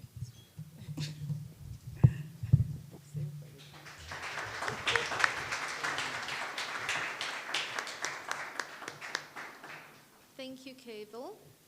We'd like to call contestant number 4, Mr. Maguire Machlaola. Sorry, got that right now. He's the director of Ubuntu Law. Please come to the front.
Okay? Yes. Give him a hand, please.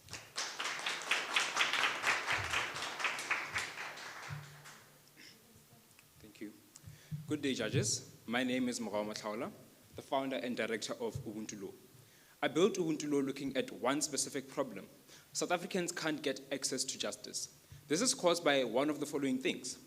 Legal fees can be extremely expensive, and legal institutions like courts and lawyers are found in the CBDs, whereas a lot of people live in the villages and the townships and are therefore geographically inaccessible. And therefore, people have a low legal literacy rate. And this problem has been acknowledged by SAFLI, the South African Legal Information Institute, through our direct engagement with them. To combat this problem, we've built Ubuntu Law. This is an AI-powered platform that provides users with legal information, education from trusted legal sources in South Africa, and provides pathways to qualified practitioners when matters need to be escalated.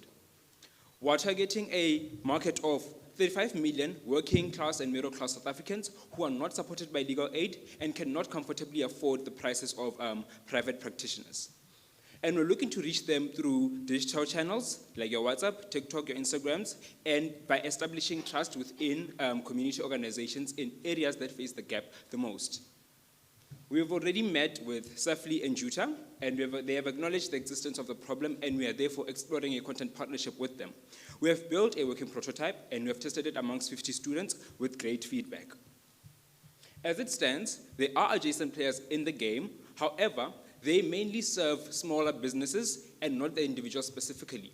Moreover, they do not provide any legal pathway to a qualified practitioner. Therefore, they seem like they're trying to take their jobs. Ubuntu Law does not do that. We are built for the user, and where the information is not enough, we provide a pathway to a qualified practitioner for escalation of the matters. As it stands, we have 3 revenue models, or 3 revenue drivers. Institutional licensing, an arterial funnel network, and a premium tier. Combining these revenue models, we're looking to hit a target revenue of 655,000 rands in the first year with a profit of 380,000. And we are asking for 400,000 rands to fund the first year operations. This covers the development, the operations of the company, and the marketing costs. Ubuntu Law's team is consisted of me as the founder, Tinyo Komshus as the Chief Technology Officer, and the Technical Director and the Marketing Head. Together, this combines legal knowledge, business strategy and partnerships, AI architecture development and platform delivery, growth and market strategy. And we invite you to come close the access to justice gap with us as Ubuntu Law. I thank you.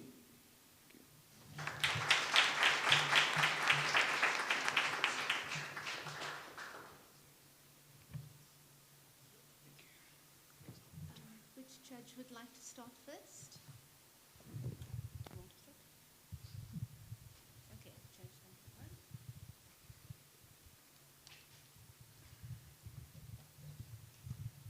Yeah, I just want to check, in layman's terms, how are you planning to convince just an ordinary human being that the traditional system that we've been utilizing... Wait, sorry, can you please repeat? Okay, I'm saying layman's term, how are you planning to convince an ordinary human being that the traditional system that we currently utilize when it comes to law and justice, the one that you are providing is much better than that we used to, in terms of fees, knowledge, credibility, reliability, and its effectiveness? Now, on the matter of convincing users, I think it's a matter of asking them whether they can simply explain their own legal rights in certain legal matters themselves.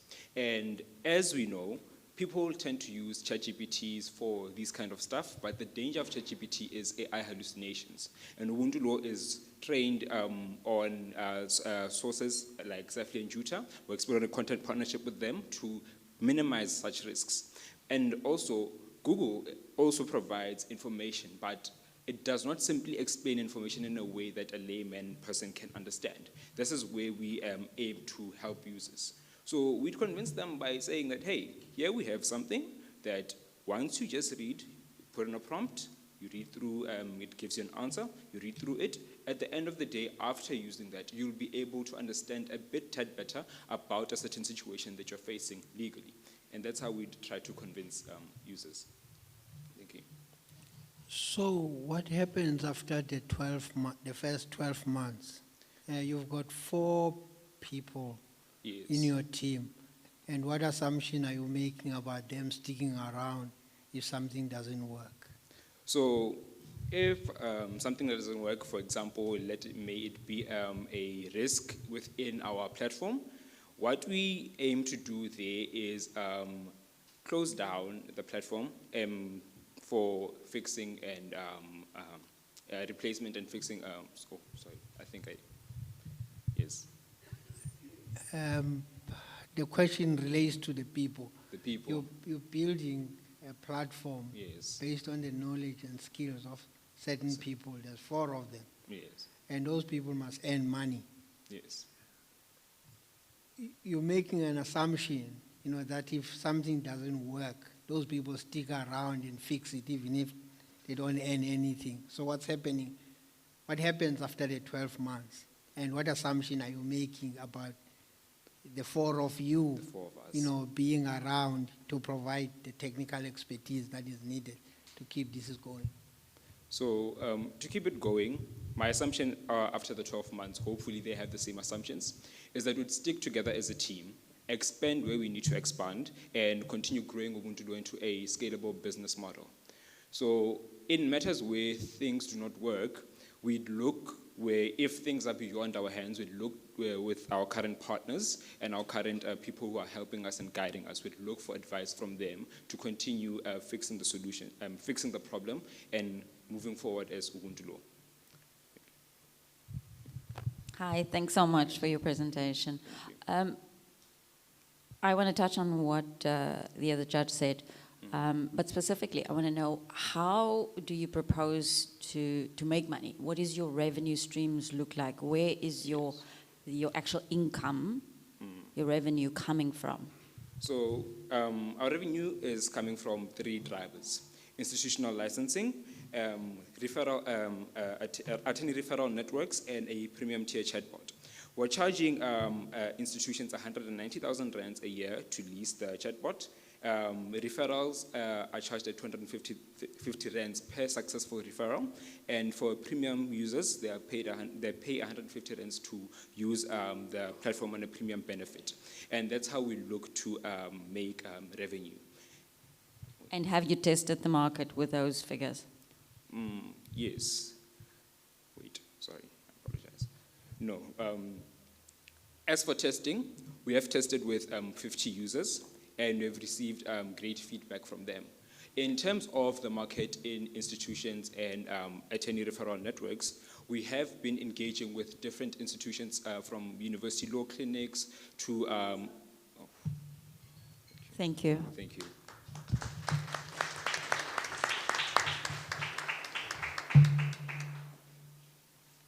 Okay, thank you, Mugwai from Ubuntu Law. We call upon contestant number 5, that is Ms. Basha Swara. Can I skip the middle name and go straight to the surname? It's Shlapane. Basha Shlapane, Director of Marang Private Practice. Welcome. Thank you, ma'am. We'll just give the judges a few minutes to wrap up and then we're on. Can I just see how this works? Okay, thank you, ma'am.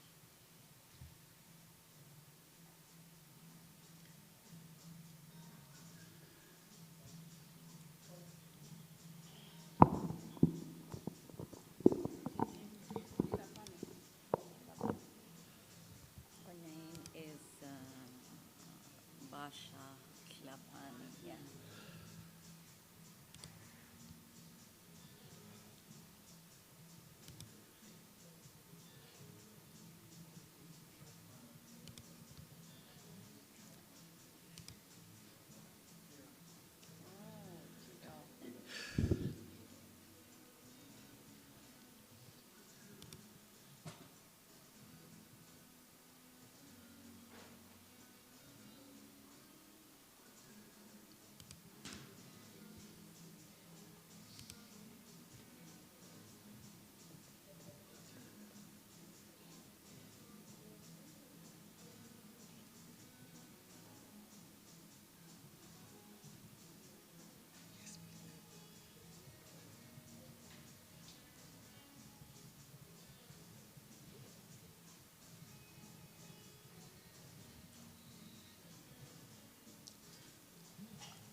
Good morning, judges. My name is Basha Swaratlapani, born and raised from the rural villages of Lefatleng in Hammanskraal, and only finishing my matric through night school in 2005 and obtaining my first qualification at the ages of 35, becoming a registered nurse. I am the CEO and the founder of Marang Private Practice and also Sister Basha, CSI. I founded Marang in 2020 during the global pandemic using my UIF benefits as a startup capital. We are solving 3 problems at Marang: overburdened public health care, prohibited private cost, neglected mental health. And our mission is simple: to deliver affordable, accessible, and acceptable patient-centered care. And that means that private primary health care. And what makes us stand out is that we are able to provide a personalized health care. And what seems to be a long day in a clinic, or maybe just a few hours in the doctor's room, for us between 30 to 60 minutes, you will be able to be seen by a professional in a scheduled appointment, and also qualifying us to also refer our patients to laboratories and radiologists on the very same day. So most homes would prefer private health care, but we know that it's not always possible for most families in South Africa to afford private health care. And this is where we come in as Marang, providing affordable health care, comprehensive health care. Thus far, our fixed operational expenses has been at 1,227, and since the opening during COVID, we have serviced over 6,345, making a revenue between January and July of 71,608. And this means that we can see ourselves even growing and expanding greater with the need and an ask that we have for today. And my team and I consist of myself, a registered nurse, and Sister Barbara, and our admin. And at the moment, this is where we are based in Parklands and in Sandton, and we are affordable. Starting from 190, you will be able to get immediate health care, available on social media and med pages. So our ask at the moment is to be able to help us provide care not only just to the practice itself, but to the CSI. This is where our social impact comes in. Since 2021, I founded the CSI, and I've been able to successfully complete all the statistics that you can see over there, meaning that with the mobile vehicle that we are asking, and also the ECG machine, including a software program, for 200,000, we are able to exponentially grow, because we do know that the Department of Health in South Africa is under.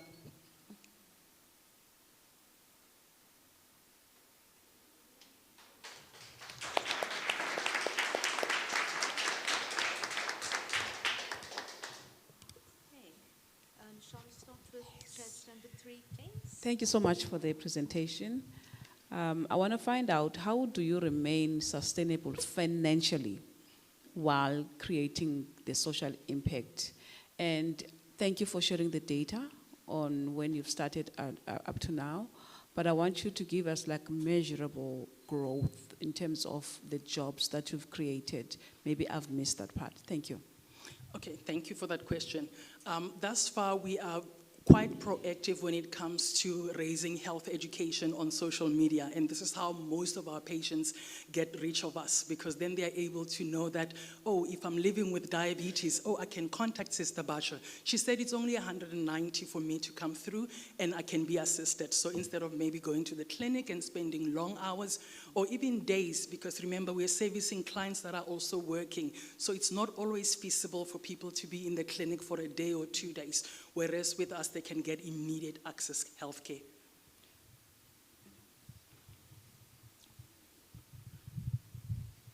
Just want to check the issue of prices. Are they market related or just prices based on location and the environment where your target markets are? We made sure that we check with the clinics at the moment, and also the price billings with the medical aid, so that we don't obviously not sell our products quite well, because we still have other costs to accommodate, like medical consumables. So other institutions or other doctors and clinics will bill a certain amount, and we try to lessen it as best as we can, because the plan is accessibility. So if we can make it accessible, then we know that we can keep our clients on a longer term. So it's not just a once-off. We know that we are with you, and we're also servicing you, your family, and also community. Thank you, that's very informative. I want to further that by asking, how do you keep your operational costs low enough so that you can maintain a low cost to the client? So at the moment, we don't have a lease with a commercial property. We make use of what we call sessional rooms. In other words, once all our bookings are done, that's the only time we use the rooms. That helps us, and also with online consultations. And we're also cutting down our costs on the consumables by buying with pharmaceutical companies that are lesser, that are more cheaper, so that whatever that we use in our rooms doesn't have to be at a billing, or maybe we don't have to bill at a loss on our end. And what other potential revenue streams are you using to compensate for differences that you might be experiencing? So whenever we have differences, what we do is we go out to companies and we provide wellness clinics. This is where most of the time, even though it doesn't happen frequently, we would get more or less a bit of a lump sum to overcompensate. However, we do get large volumes of people because of affordability. So we are always working. And how do you make sure that your staff, your resources are not overburdened? We only work 3 days. I work 3 days in a week, and my colleague works the other 3 days. And our administrator works between Monday and Friday. However, we make sure. And also on cutting on the cost, I only book my colleague when we've got clients. In other words, we have a term called moonlighting. So she comes in when we have clients. Her wages are secure, and also my income is secure for the business as well.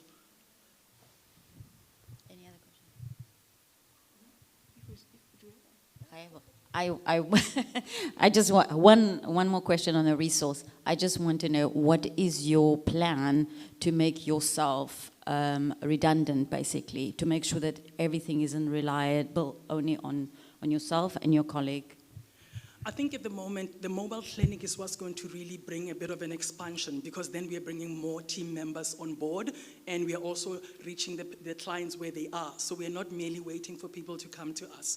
So a mobile clinic will really open those doors for us. In terms of some of the barriers that you have identified, apart from the mobile clinic that you are asking for now, what are the barriers that you have identified as a risk, and how do you plan to mitigate such? So the risks are the medical equipment. Even though thus far our own medical equipment are not debts, we have made use of our own profits to reinvest in the business to buy our own medical equipment. However, thank you, judges.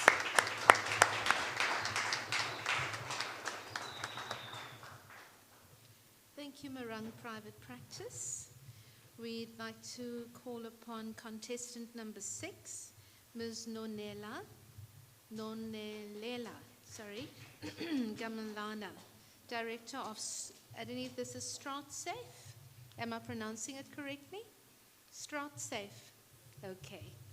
Welcome.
Good afternoon, everyone. I'm Nonelela Kamlana, the CEO and co-founder of StratSafe.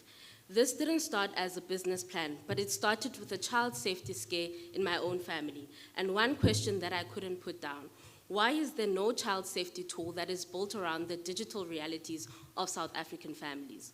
1 in 3 South African children aged 9 to 17 are at the risk of facing online violence, exploitation, or abuse. So the real concern is not that children are going online, but that many are navigating serious risks without the knowledge, support, or confidence to recognize harm and seek help before it escalates. So we didn't guess, we asked parents. 59% of parents told us that they worry about their children's online activity every single day. 77% told us that they fear that harmful content will reach their children and they'll know when it's too late. And 64% said that they would be willing to pay for a solution like ours.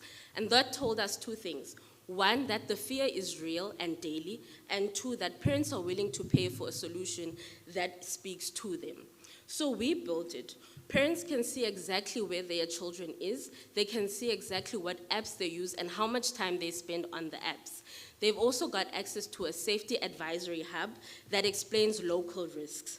2 families are currently running the app and using it. They told us that they love seeing where their children is, but they also told us what they needed next, which is control over which apps the child actually uses and alerts when their children are being bullied or targeted online.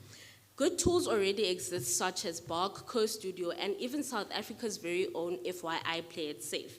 But it's important to note that at the moment we target isiZulu and isiXhosa because together they account for over 40% of South Africans' homes' languages. None publicly document safety detection in either languages. And our roadmap is to expand that capability across all South African languages. That's the gap we're building for. We estimate around 6.35 million South African households have a school-aged child. About 1.1 million of those meet our affordability threshold, and we're starting in the Western Cape, and that leaves us with 108,000 households. So we're priced for South African homes, free to start and premium at 49 rands a month. We're 2 founders solving a problem that we deeply care about. I'm studying my final year in BA Humanities, and I lead our parent testing and our community partnerships. My co-founder built the working product, and he leads the product design and technical decisions. We're asking for an amount of 494,000 rands to finish the product, 6 months to finish the engineering, cover the legal work, and put this in front of 50 real families. Beyond that, there are 3 things that money cannot buy: a technical co-founder to build this with us.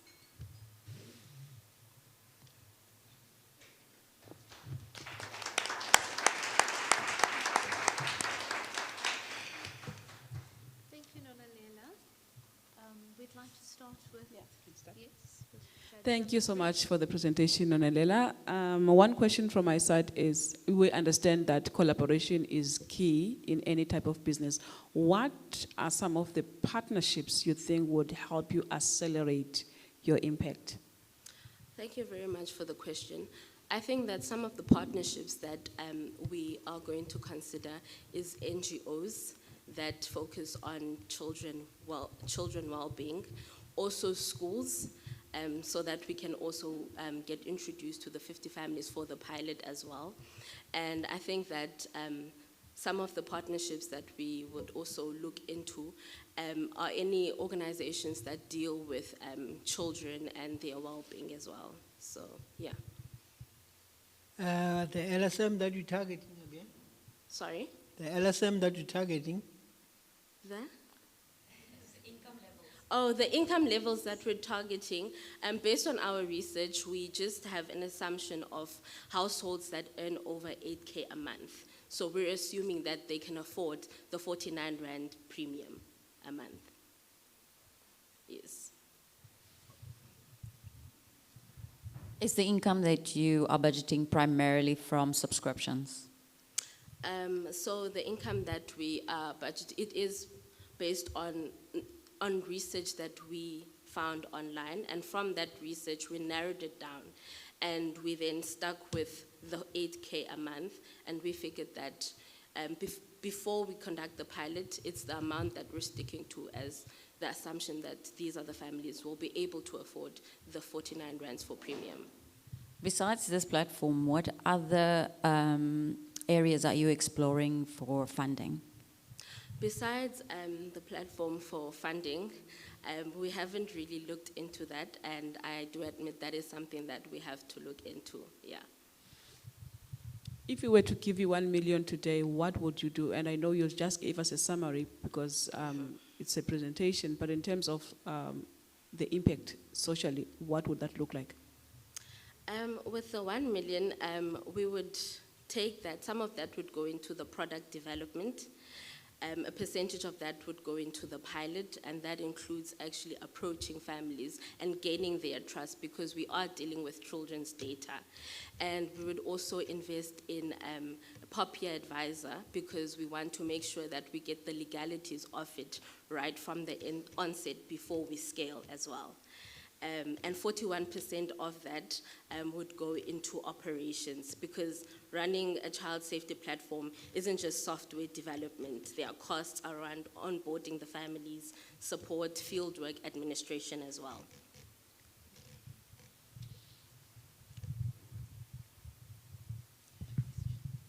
Yeah, I wanted to check based on your understanding, the risk that are currently facing your business, strategically so. Okay. The risk that our business might face is that we're assuming that parents are going to pay for the premium amount. And the only way that we can know is once we've conducted the pilot. And if parents don't pay, that means that we would have to go back to our drawing board and see whether is the problem in our product, is it in our target market, or is there something else that parents are looking for? Thank you.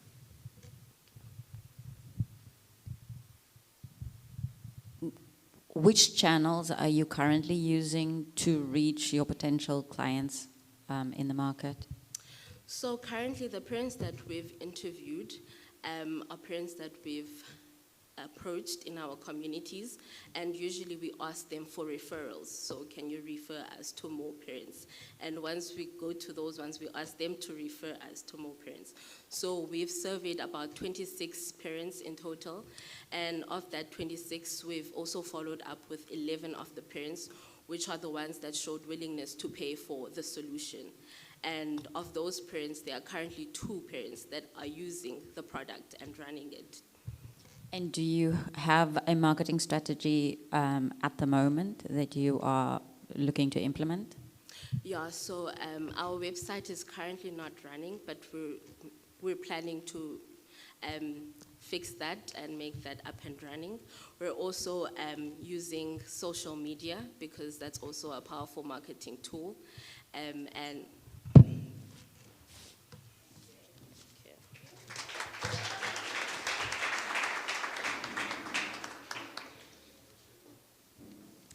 Thank you, Nonelela from StratSafe. We call upon contestant number 7, Mr. Sonwabise Kototela. Thank you. He's the director of Guardian, EDHE. Thank you.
Good afternoon, everyone, and to those of you online.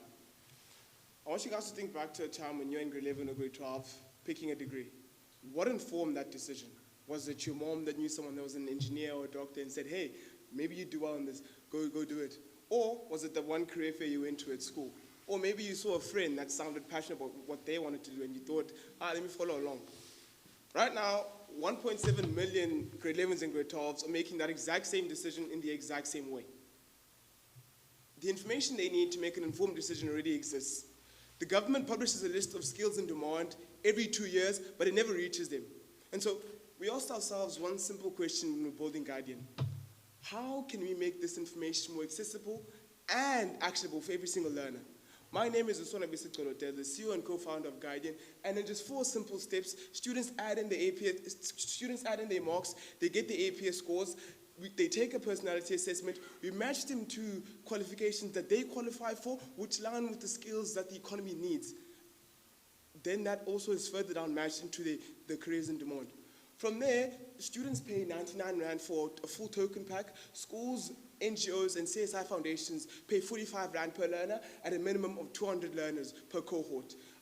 Our SOM is projected at 841,000. To achieve this, we need roughly 4,000 students on our 99 Rand pack, as well as 10,000 learners from our institution licensing.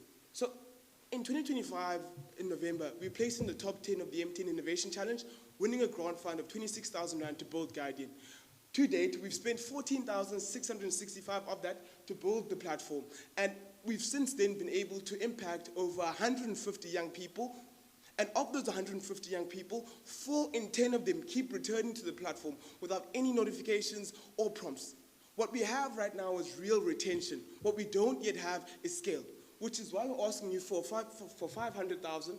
40% of that will go to refining the product and building out the additional features. 35% will go towards our go-to-market strategy. 20% will go towards legal and compliance issues, and then the additional 5% will go towards our legal or rather team capacity. The team is split between 3 honors information system students. We have an industry advisor with over 20 years of experience in technology enablement and strategy.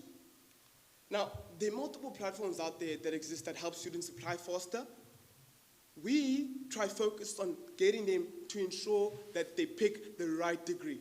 Because that choice you make in grade 11 or grade 12 is what determines the trajectory of your career. Thank you.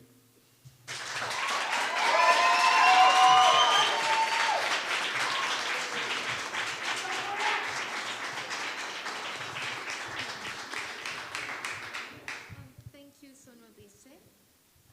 Would you like to go first, Judge number 1? Yeah, so just want to check. So it usually targets students who are at grade 12, right? Grade 11 and grade 12, because you apply with the grade 11 marks as well. So it doesn't go back as far as grade 7, grade 8. As part of the ask, the other additional features are subject selection, because we understand that when you pick a career, technically it starts in grade 9 from the subject you choose, right? But right now we mainly focused on mapping it out to our first core demographic, which are the grade 11s and grade 12s, since they need the most critical attention first. But later down the line, we want to expand to have a career or rather subject selection tool that helps learners in grade 9 learn about the different subjects and what those map out to, or rather what careers those map out to. Okay. Thank you for the presentation, Sonwabise. I know you've mentioned that you've got some clients that keeps coming back. 100%. And tell me, does that tell you that these are the happy clients? Is there a story that you can tell us of someone that has used your platform and have chosen the right qualification and they're happy today? Most definitely. So right now we have about 150 active users. One of them listed on the screen here is Mavuyo. She contacted us personally to thank us, to say, hey guys, after using the platform, I was able to discover that in fact, I don't want to be a doctor. I want to work in IT. I want to study information systems, which is something she never knew about before she used the platform. So yes, definitely, there are stories like that, and it always is heartwarming to hear from them. Thank you. Now, in terms of the risk that you might face in future, have you thought about someone coming in, emulating this solution, and doing it better than you, what would be your mitigation strategy? So, yeah, right now, regarding some of the competitors, there already are a few market players that play in the industry. The main one is Grades Match, we've got Yenza. Where we differ regarding what they do. So Grades Match, yes, does create guidance, but they mainly focus on helping you apply, get bursaries. We mainly focus on ensuring that that decision is made right, using informed, credible sources such as data sources from the World Economic Forum's job report, which tell the global trend of where society is going, as well as now the national skills list of occupations in demand, which cater to more of the local skills the economy needs. Okay. Thank you. All right.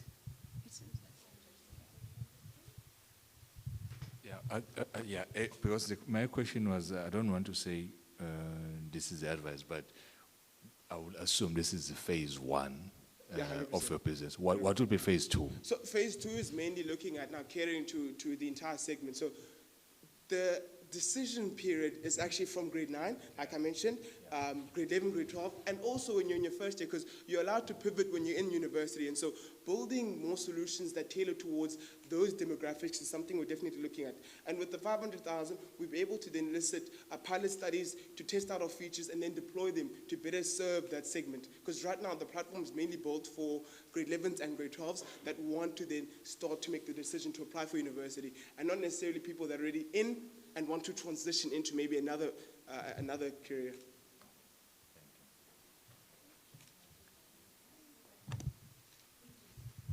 Quickly, sorry.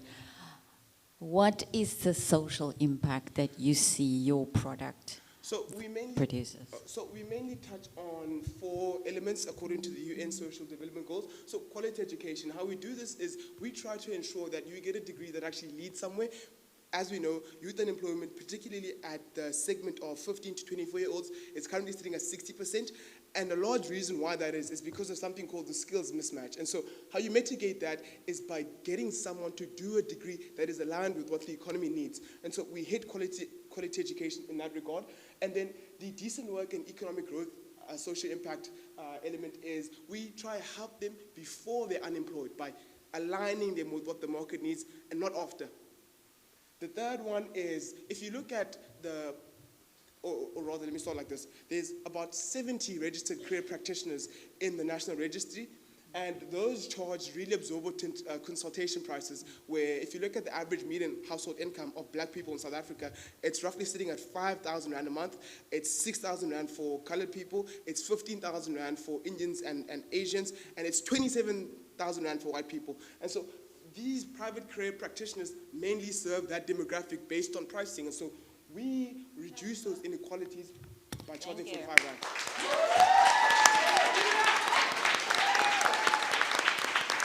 Thank you, Sonwabise from Guardian EDU. We'd like to invite the last contestant before lunchtime. Contestant number 8, it is Ms. Erin Harding. She's the director of Sluk Brands. Welcome.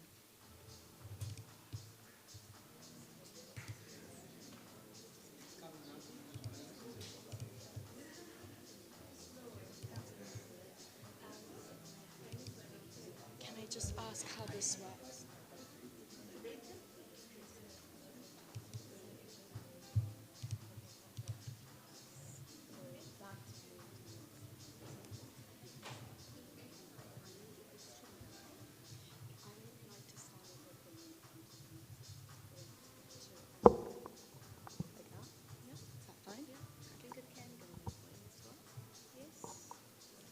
Testing.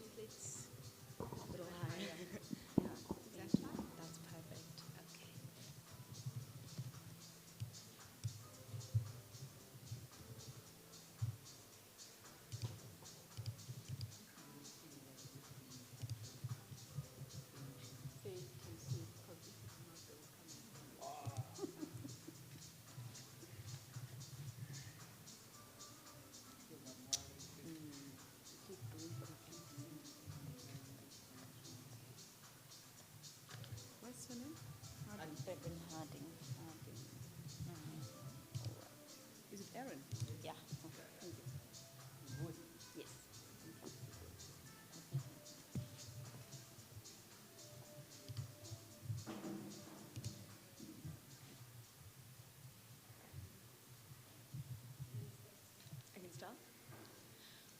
What if I told you that there is enough nutritious food in South Africa to feed every single hungry child, but instead, we are throwing it away?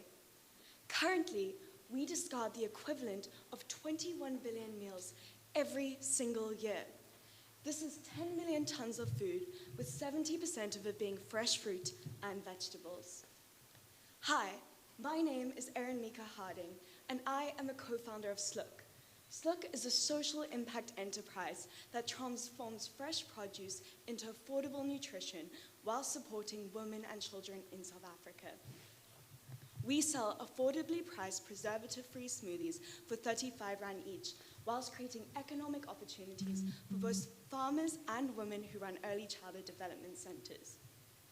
We do this through our commitment to reduce waste in South Africa by sourcing from local farmers who aren't able to sell at a retail scale. We then take the produce to early childhood development centers where we train the women to make, produce, and sell their own SLOOK smoothies. I want to introduce you to Annie. Annie runs an ECD center in Kales River, and often she struggles to make ends meet and support her ECD center. But now, her and her team are able to make, produce, and sell their own SLOOK smoothies, earning additional streams of income. This is where the innovation of SLOOK lies. It's in our value chain, as every step of the way, we are committed to making an impact and reducing waste. South Africa's smoothie and juice market is currently valued at 2.1 billion Rand, with a 3.4% annual growth improvement. Only capturing a portion of that market will mean we have opportunity for success. And in the last 8 weeks, we have sold over 1,200 smoothies, generating 42,000 Rand in profit. Our average unit cost is about 15.3 per smoothie, and this shows room for growth and development. We've partnered with a woman named Sandra Lucas, who oversees 40 ECD centers in South Africa, and this is our mission to scale. When you buy SLOOK, you're investing in something that really believes in impact and prices nutrition more affordably. We're a team of young entrepreneurs dedicated to making a change in South Africa. We're asking for 100,000 Rand so that we can scale our cold chain for our ECD centers, as well as do food science testing to enter retail and build 2 more ECD centers by the end of the year. When you invest in SLOOK, you are supporting local farmers. You are showing women like Annie that you believe in them, and you are creating access to affordable nutrition that would otherwise go to waste. This is how you change South Africa, one smoothie at a time.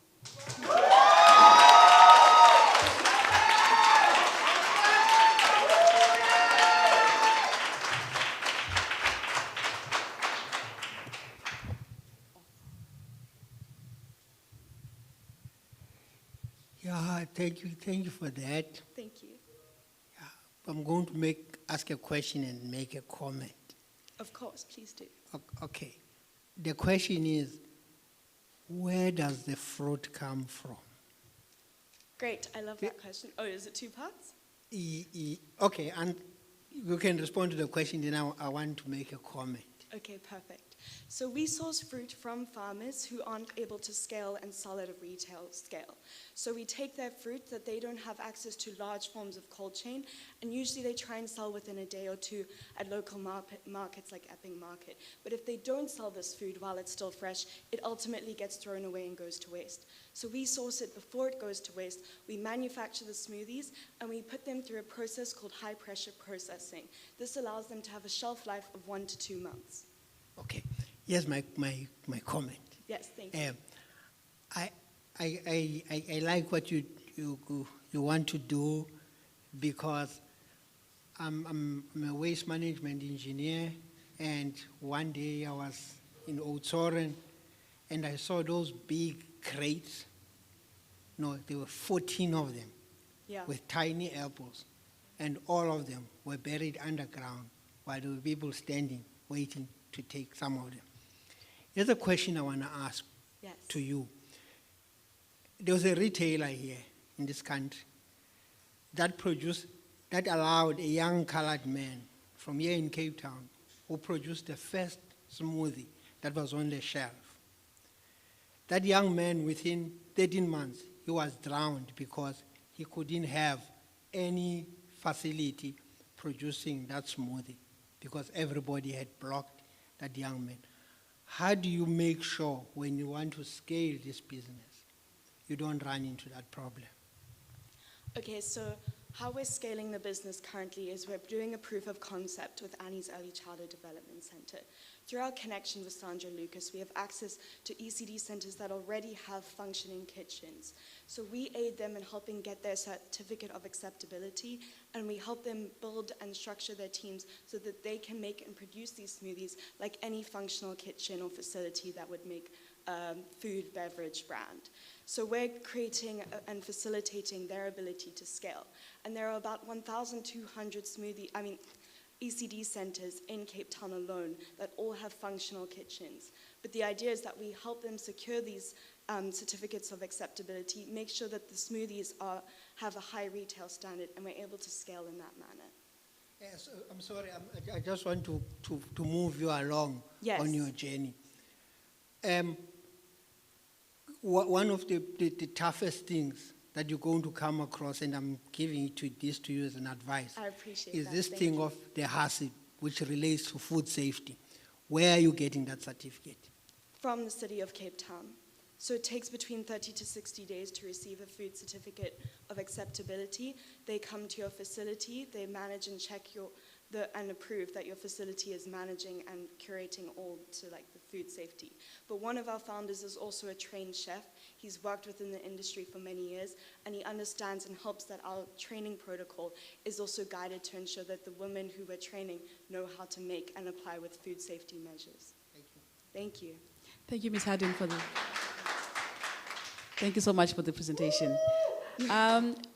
What is the most innovative element of your business? That's one. Number two, I hear you are empowering women from different communities in South Africa. What is the business model? Is it selling the smoothie? Is it empowering women? Can you please just take me through that process? Thank you so much. Great. So I'll answer your first part now. The most innovative part of our business is that we are creating an environment where women can produce these smoothies within their own ECD centers. So it's the actual production of creating opportunity for women to be able to make and produce while earning additional income streams. So they're empowering them with the production, but also gaining entrepreneurial skills. Does that answer your question? Amazing. And then can you repeat the second question? I think it's answered on the first one because I wanted to understand the business model. How are you making money?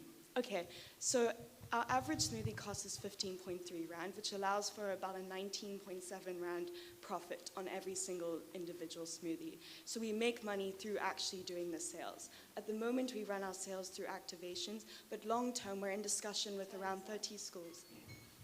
Okay, thank you so much. Thank you.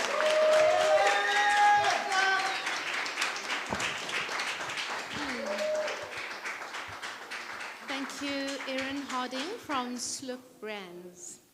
Now, folks, it is lunchtime. We will give the judges their time to adjudicate, but at 13:25, are we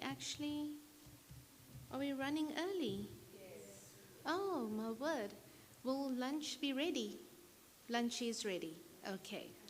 So it is not in this venue. As you know, you can't eat here.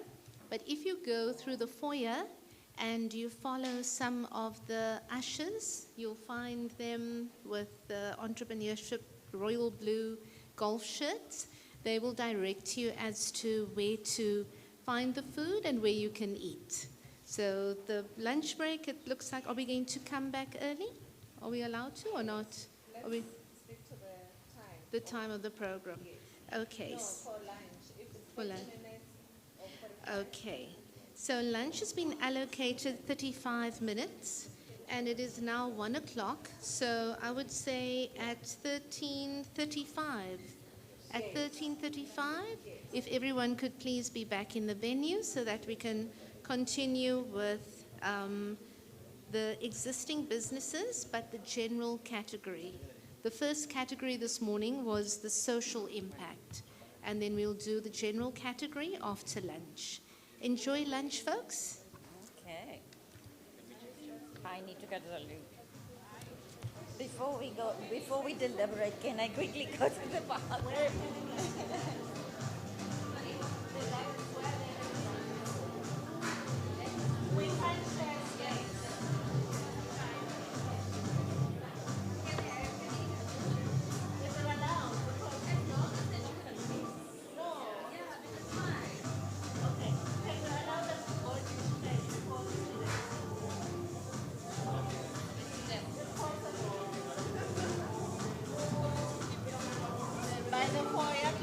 Just an announcement.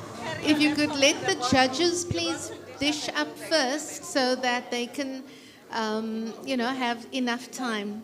Could you let the judges dish up first, please?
Fun hello.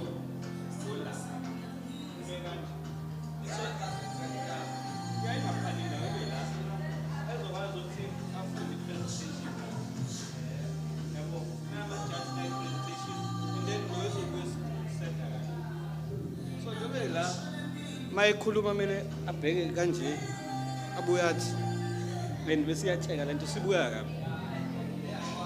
Yeah. So so if we can get the person who's responsible for that, and then we move this thing here.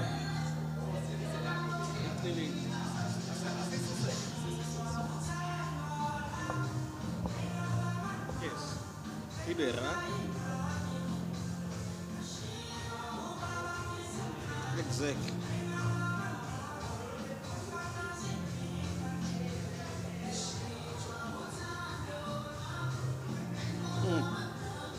Nice. You're right.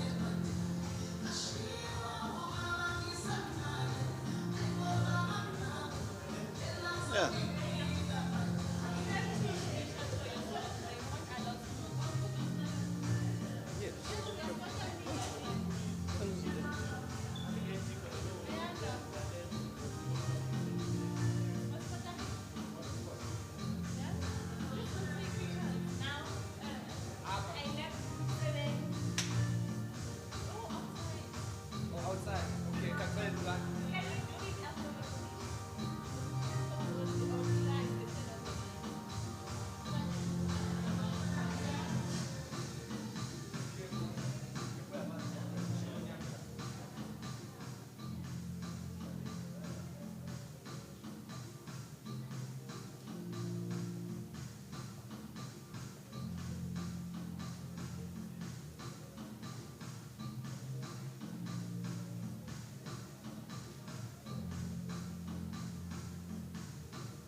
want to see if I can move it when I come. Stand up. I mean, can move. Okay, yeah, I can move it. Oh, damn, okay. There we go.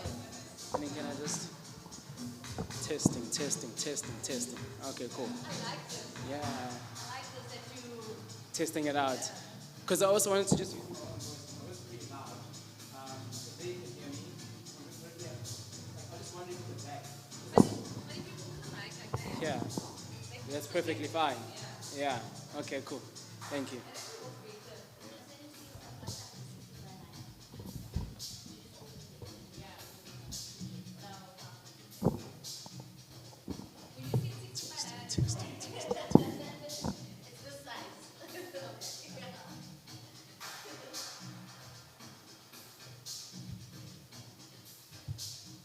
Can I send it by WhatsApp next?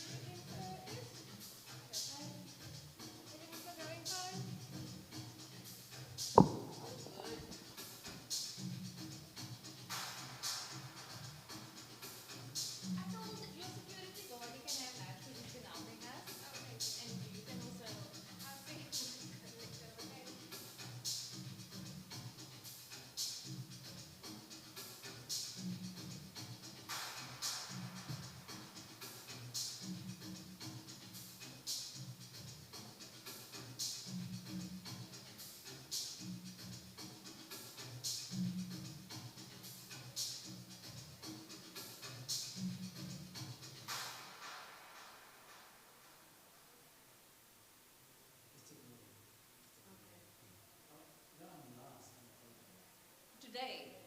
Okay. So you're going to need to involve us, eh? Yes, I will. Don't worry. Also, this is not in the middle. The thing is there. Was there, right? Yeah, it's here.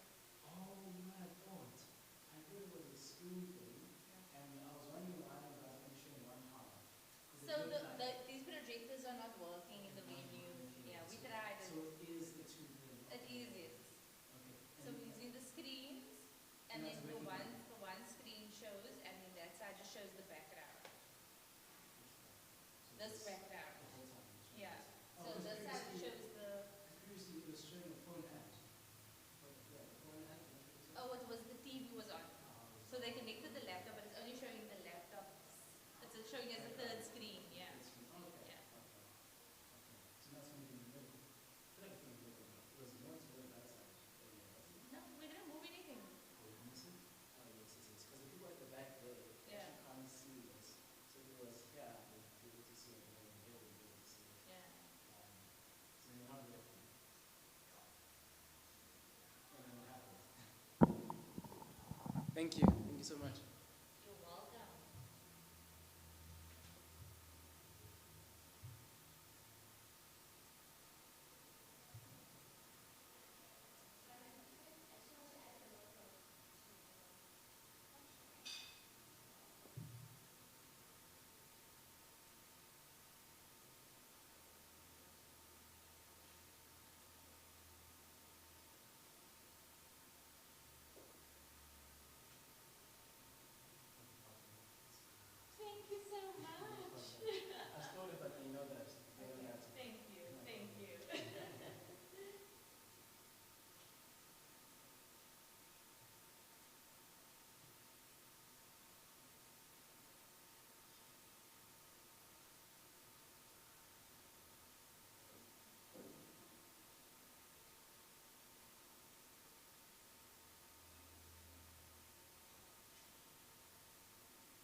down all the time. You have to pay me. What do you say? You have to pay me. And if you don't make it full, sorry. Oh wait, let me come into it. So I was going to say, don't make it full, but then we're going to stretch it. Not stretch it, but like fill the page, not make it full the page. Okay. What about this? This? Is that what?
like enye from that side.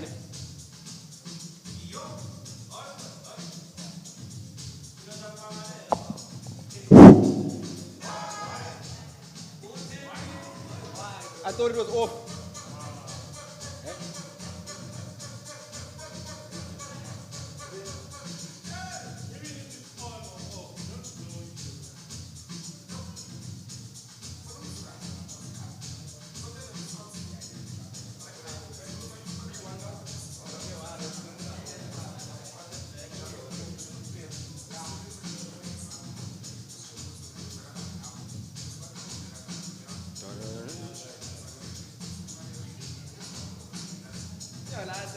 Yeah.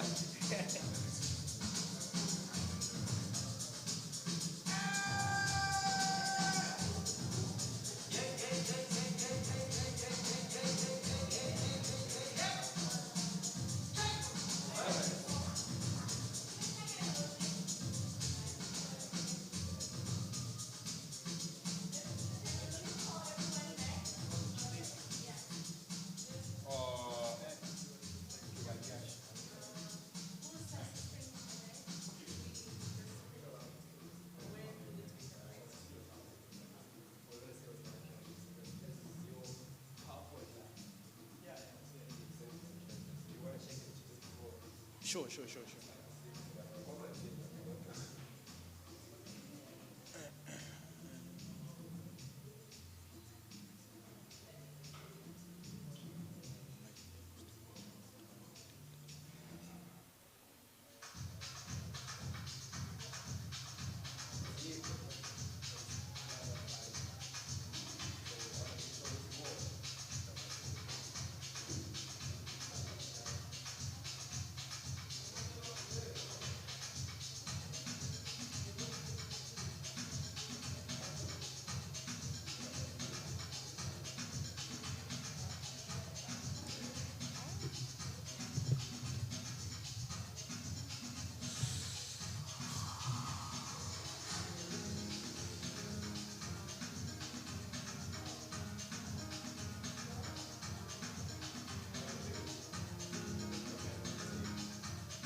smell coffee. You know, you can tell when you are here. Every student was music. Africans are high. I mean, they play music when they're sad. And when they're happy. They play music at church. They play music at the function. Everywhere.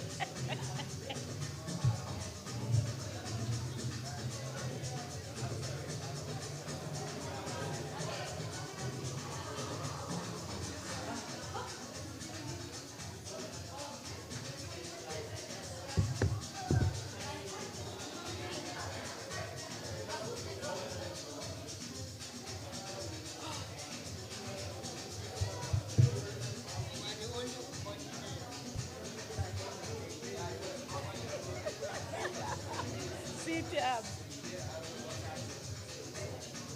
Give us music anytime, any day. So,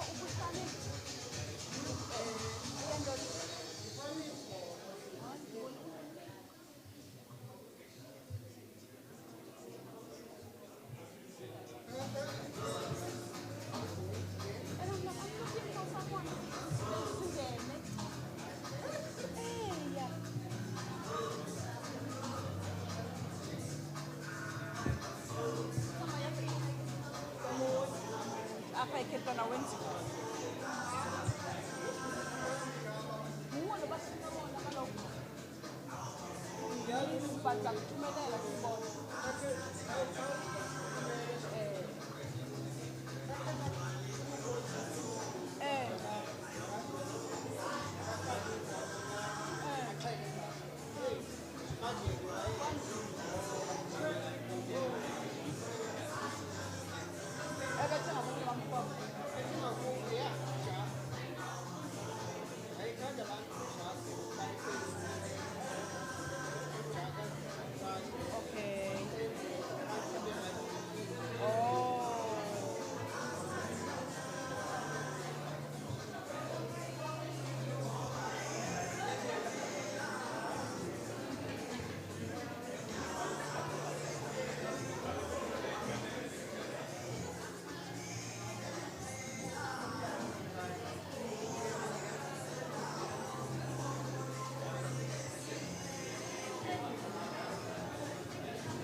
Good afternoon, everyone.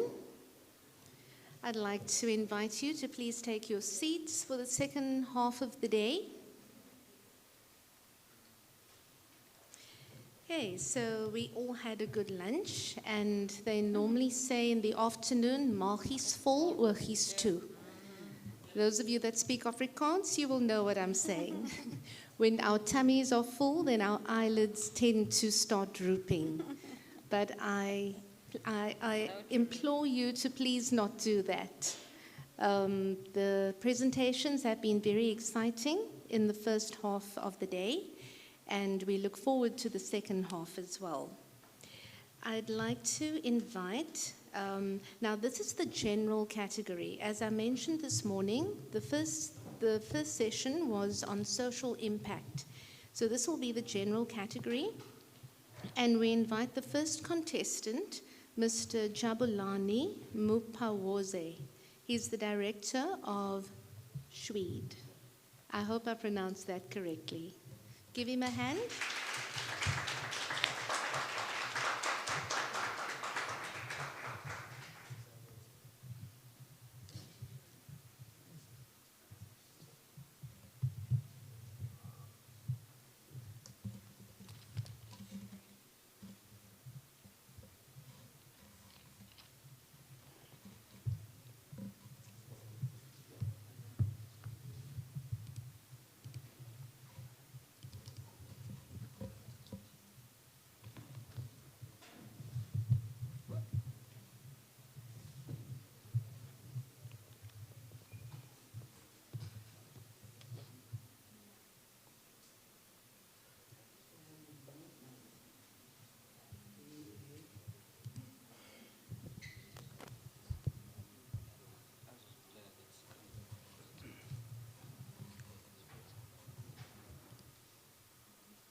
working now?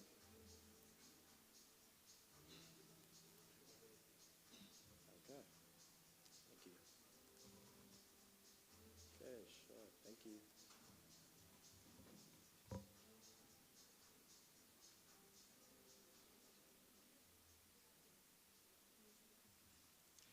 Africa doesn't lack talent. What the continent has lacked for decades is an ecosystem that turns creativity into commerce. Good afternoon. My name is Jabulani, and at Shwade, we discovered that over 80% of social media platforms are not monetized to African creators, and the creative industry is so fragmented that sometimes it takes over 5 agencies just to get one campaign going. That is why we developed Shwade. We build creators, we develop campaigns for brands, and then turn those campaigns into real-life experiences. Now, through the Shwade effect, we have generated over 10 million views, operate simultaneously in 2 countries, and have worked with the biggest global powerhouses and companies that the world has to offer. But most importantly, we create impact in real people's lives. Every campaign that we make generates 6 to 9 jobs on average, showing that we care about the people that we serve. The majority of the money comes from creative production, which then feeds into our events and brand campaigns through coverage and documenting the processes. Now, one of my favorite stories is one of our full-time sign creators, Dion, who has amassed over 500 million views through Shwade and makes about 3,000 Rand per video campaign, and has been featured on some of the biggest platforms in the world, including our very own SABC News.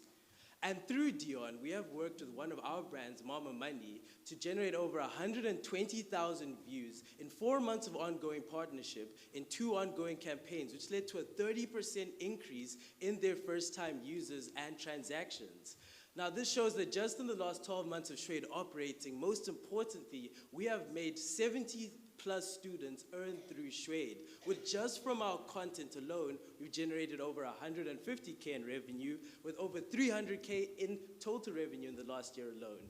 We won the Digital African Excellence Awards and the Best Culture-Driven Creative Media Agency and the Digital Creative Management Award. But most importantly, we want the African continent. And to scale through this, through our sole vendor solution, we identify all 3 pillars, and we ask for 500,000 Rand to continue to expand through South Africa and the rest of Africa, develop on our technology, and through our existing team, we are united by one vision, and that is to build the ecosystem that is Africa's creative incubator. So let's build the future together with Shwade.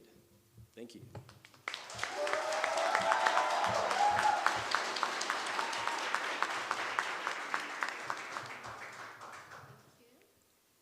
Shall we do to the first?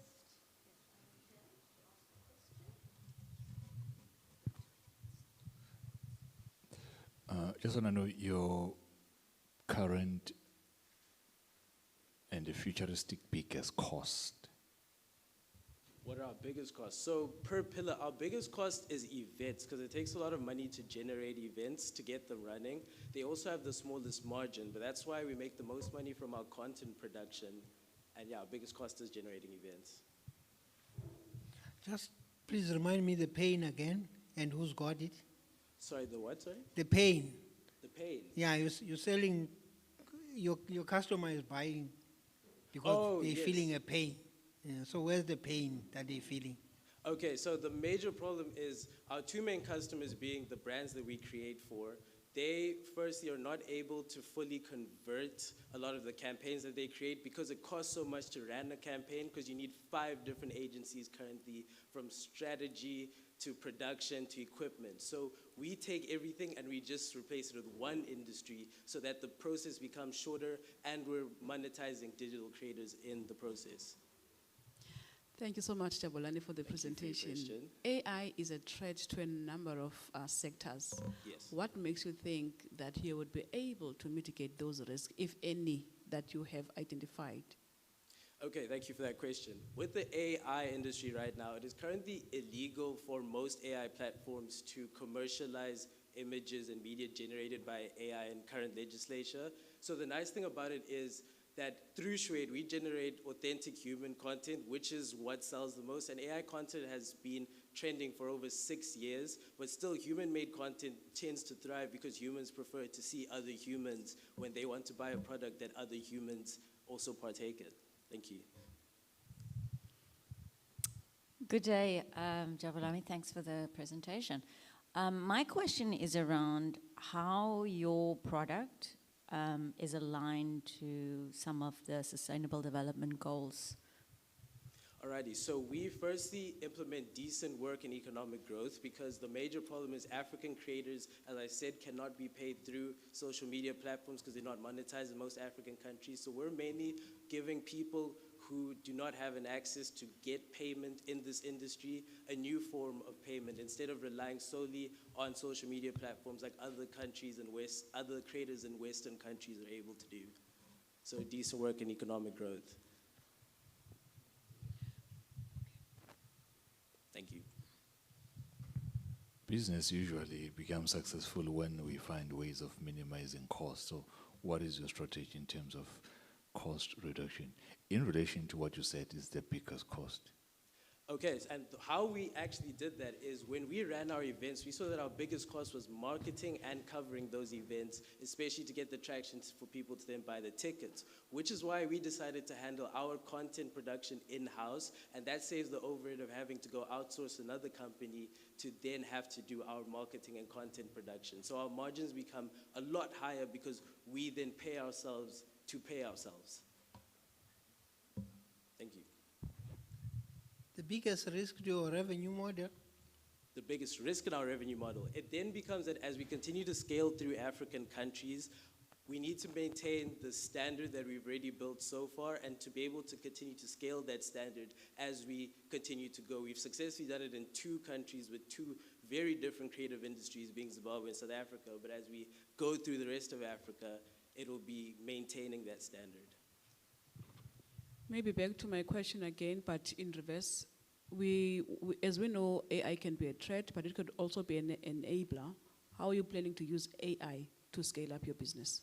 So we already use AI to enhance our workflows. When we're editing our content, we use AI to enhance our audio, to enhance our features, and it's mostly used as a guide where when you create thumbnails, you can put it through chatbots and ask it, how can we improve in this and how can we develop this more? So it's using AI more as a tool and not just a resource that we're dependent on to further improve the efficiency of our products.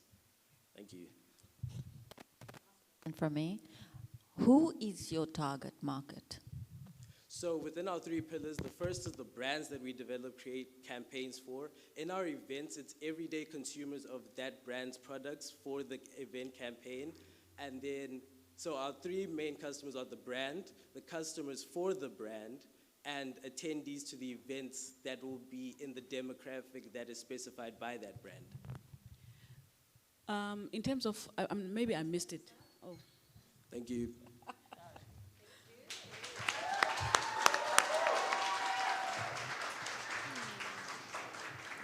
Thank you, Jabulani from Shwed. Contestant number 2 is Mr. David Mwangi. He is the director of Stelli's course. We invite him to come to the front, please.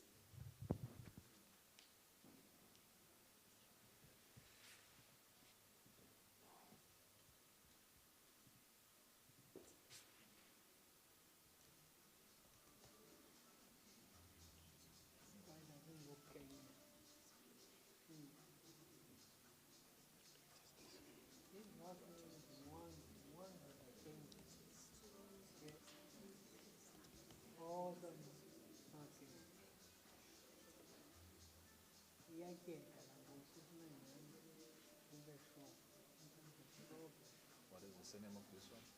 One.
start?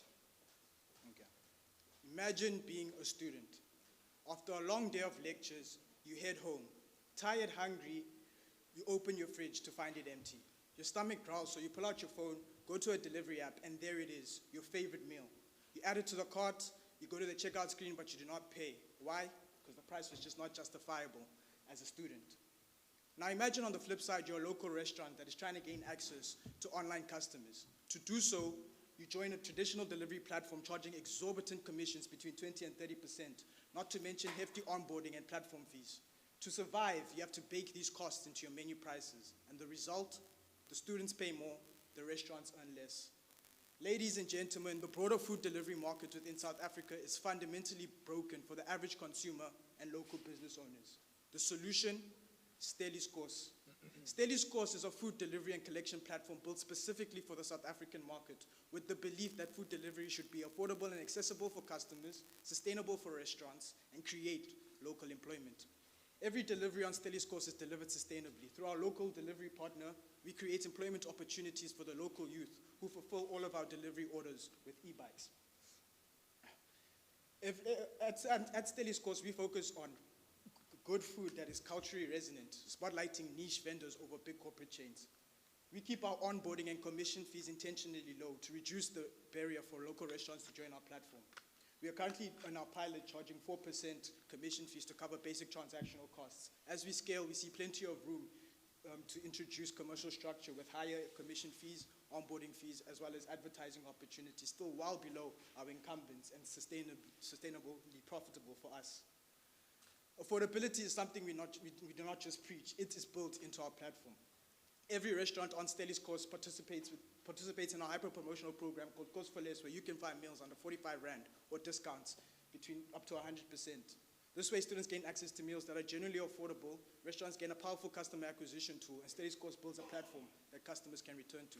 The opportunity is significant. South Africa's 1 million higher education students represent a whopping 2.4 billion in the annual food delivery market. We're launching in Stellenbosch, expanding to the rest of Western Cape and ultimately every university region within South Africa. And although the market has dominant players, our local first approach, sustainability and affordability for all participants within our ecosystem completely differentiate us. We're not just starting with an idea, we've already onboarded more than 9 restaurants, built a community of over 1,200 users, and continue to see a growing demand for affordable food delivery. Our team comprises of myself, David Mwangi, a technical co-founder and final year data engineering student, Tunzuka Mnisa, a final year management accounting student, and our external mentors. Our ask today is 200,000 rands to intensify our marketing with the procurement of marketing materials, products, and tools, as well as source. Thank you.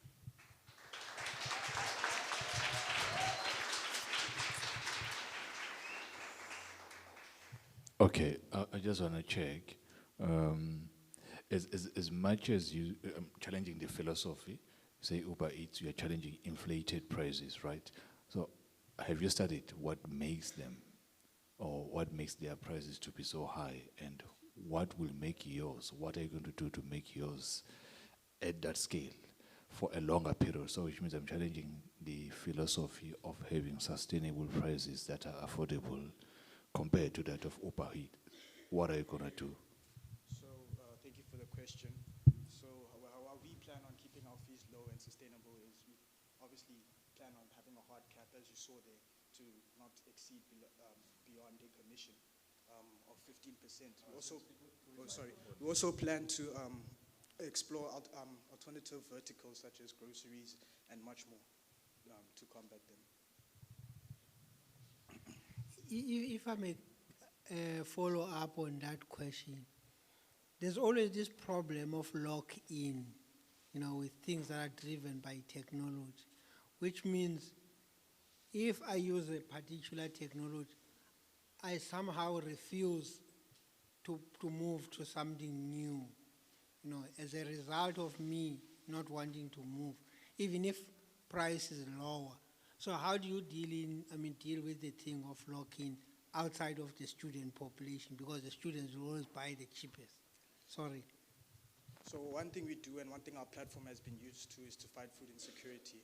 So we partner, NPOs come to us and partner with us, and those Cost for Less meals under 45 Rand, they fund vouchers that we give to students who are really facing food insecurity that we've identified with SRCs.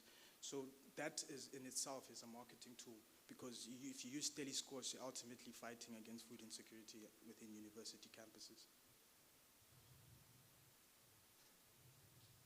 You are competing with big established organizations like Uber. What is the single thing that you have perceived as a risk, and what would be the mitigation of that? I'm assuming that you've been operating for a while. So the biggest risk we've seen is probably within our logistic network. Obviously Uber Eats and the other competitors, they use proper field bikes, but we want to keep it sustainable. And one of our risks is obviously sourcing affordable e-bikes. But how we combat that is, at least within our region, there are e-bike manufacturers that we have started engaging with. And in fact, they're already supplying our logistics partner currently. So it's just agreeing on how we can scale together once we have our demand. How do you make your money, in simple terms? In simple terms, we make our money in 3 ways. First, we charge a service fee, obviously, to the customer for using the platform. Then we charge the commission to the restaurants, and then obviously advertising benefits to the restaurants if they want to get more visibility. We give you money today. 12 months from here, what will be the achievable things that you can show us? So if we got the money we asked for today, within 12 months, we would have brought to life our fully functioning mobile app. We would have also increased our customer base and probably proven our model within Stellenbosch. Do you have in your plan the mitigating factors that relates to cybersecurity? Yes, within our technical plan, we do have mitigating factors within cybersecurity. Yes, every day we do scans within our website to ensure that it's hard-proofed.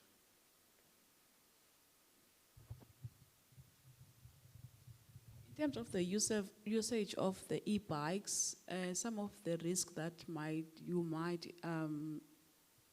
get into would be stolen bikes and stuff. What are the mitigation strategies on those? So currently how we operate our system is our charging station for the bikes is in a market that's close to where most of our central restaurants are, and that place is secure. There's a security guard in which our bikes are charged there, and the drivers are there, and they only leave once they leave the place once they fulfill an order. So that way it won't be stolen because it's always secured. Part of your business intent is to eliminate food insecurity. How are you planning to scale and still keep things affordable for the student who is already paying a commission fee? Thank you for your question. So our main focus is actually affordability and accessibility.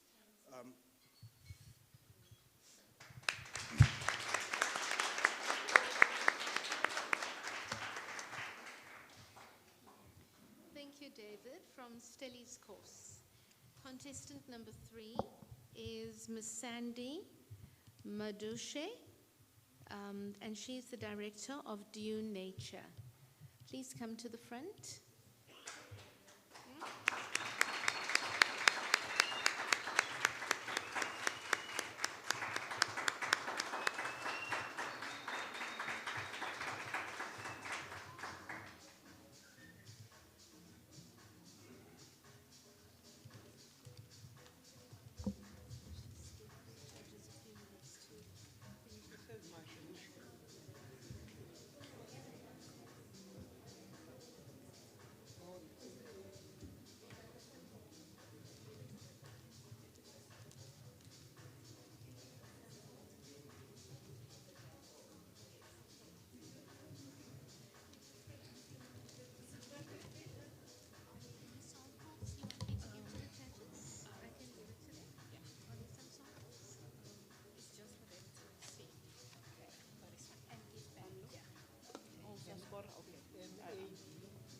They can have A, B. You can have all the okay.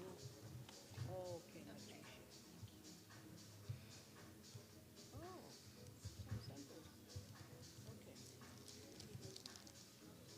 Yes, of course.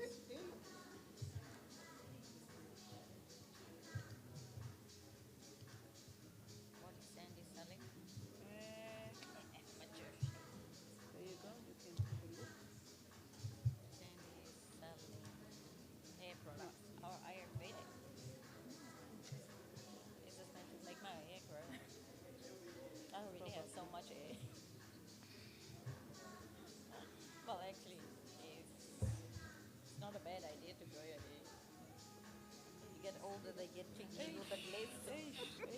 Tell me why. Tell me why. Thank you. Perimenopause. Yes, we're good. We're good.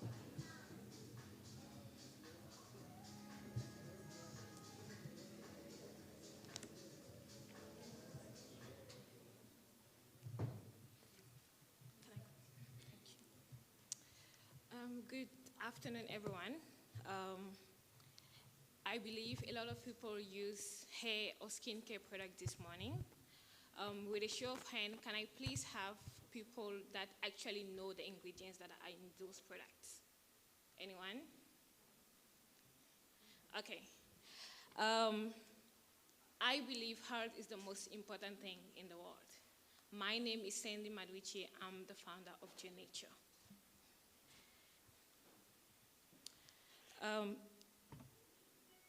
In the next 3 minutes, I will tell you my story and how G Nature was built. It started with some products that I did in the kitchen because I was bored and desperate to grow my hair. I thought using all the products that I saw online was gonna help me grow my hair, my hair to Rapunzel. So, allow me to tell you a bit of background from how I came to where I am right now. Unfortunately, my mom was diagnosed with breast cancer, and because I was bored, I decided to try to research on what can cause breast cancer. After my research, I found out that it's not just about the food you eat or the weather or whatever condition you are. It's also because of the product that you put on your skin and on your hair. So I believe beauty is not just to make you beautiful, but also to change your medical condition. G Nature is to be able to bring you back to life, not just with you feeling comfortable with what you're putting on your skin and what you're putting on your hair, but also to help you with conditions like alopecia, acne. In 2024, I used to have acne, which I used my product and I was able to solve my products with my acne with my products. And people who had alopecia and eczema were able to test my product and were able to be cured with my product. The opportunities is in this market, there's about 65.5 billion in the beauty market. There's a beauty product that was, because of the chemical that was put in the product, they were found to cause cancer on babies. So we want G Nature to be part of those numbers so that you don't feel that, thank you. Sorry. Okay. The businesses like this, the success of this business depends on one formula development. So I just want to check from you, who develops the formula? Is it you or someone else? If it's someone else, do we have MOUs in place and protected so that one day no one comes back and claim the formulas? So I do all the production, but it's tested in my university. So all the production from the raw material collection to the mixing is done by me. But everything after the production is tested by the university.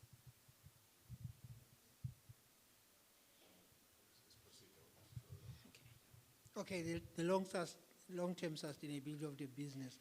Sorry? The long-term sustainability of your business depends on the ingredients in the back of the product. Yes. How is sourcing done?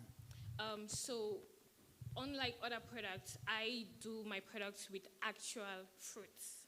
So I go to farmers and I get the fruits and then I blend it into making the actual scent. So instead of using essential oil, I take the actual fruit and this is a bottle of just a mango.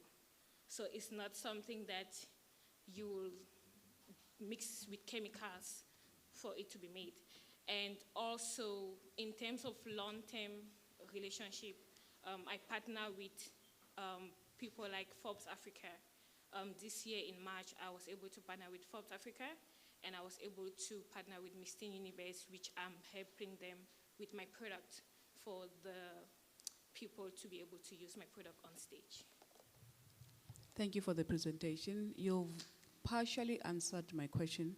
My question basically was, what is your current distribution strategy and your future distribution strategy? So at the moment, I do customers, business, myself to customers, and I also distribute to business. So I was able to launch G-Nature in 8 salons, Cape Town, Pretoria, and Joburg. And also, I go to exhibitions such as CTICC to be able to showcase my brand, and partnering with people where I'm able to give samples for them to use without them paying. Hi, good morning. Sorry, could you tell me what your current production capacity is and what is your plan to scale that? So at the moment, I'm able to do about 200 products per week. As an engineering student, I was first a chemistry student. As an engineering student, I'm in the process of building a machine that is able to fill in the product, manufacture the product, heat in the product, instead of you buying different equipment which is going to help you to do those things. You can just use our machine that we are in the process of making. Okay. I'm sure you still remember the saga between Vodacom and Please Call Me something. Yeah. So I wanted to check that. Have you taken care of those things in writing between yourself and the university? The issue of product development, testing, who plays which role, so that when these things start blowing up, again, there are no lawsuits that cannot be resolved between you and university. Have you taken care of these things legally? Yes. So the university is having the IP, which they're able to secure and protect my development and my production. So it's not just me going to customers or me going to businesses. It's me going with the university and have a backup to say that, okay, my product has been tested from A to Z. So it's, yeah.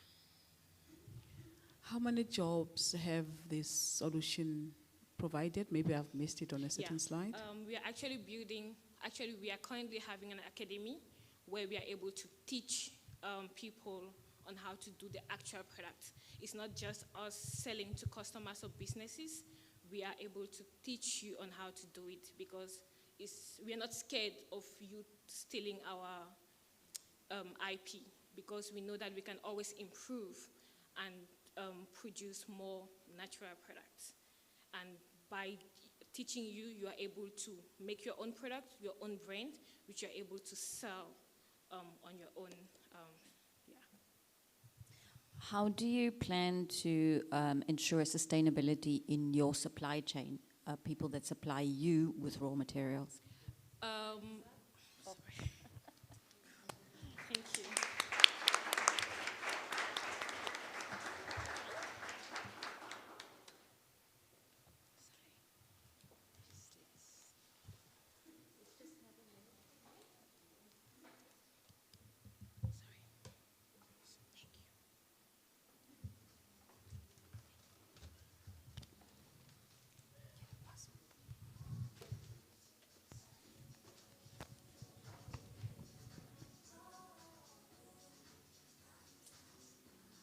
Thank you so much, Sandy, from Dear Nature.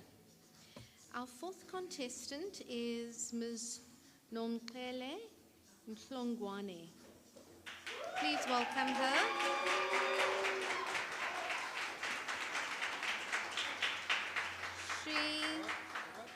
She is the director of Mqwele Naturals.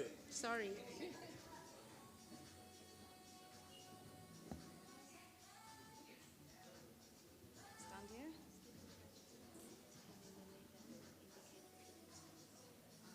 Should I press test this on?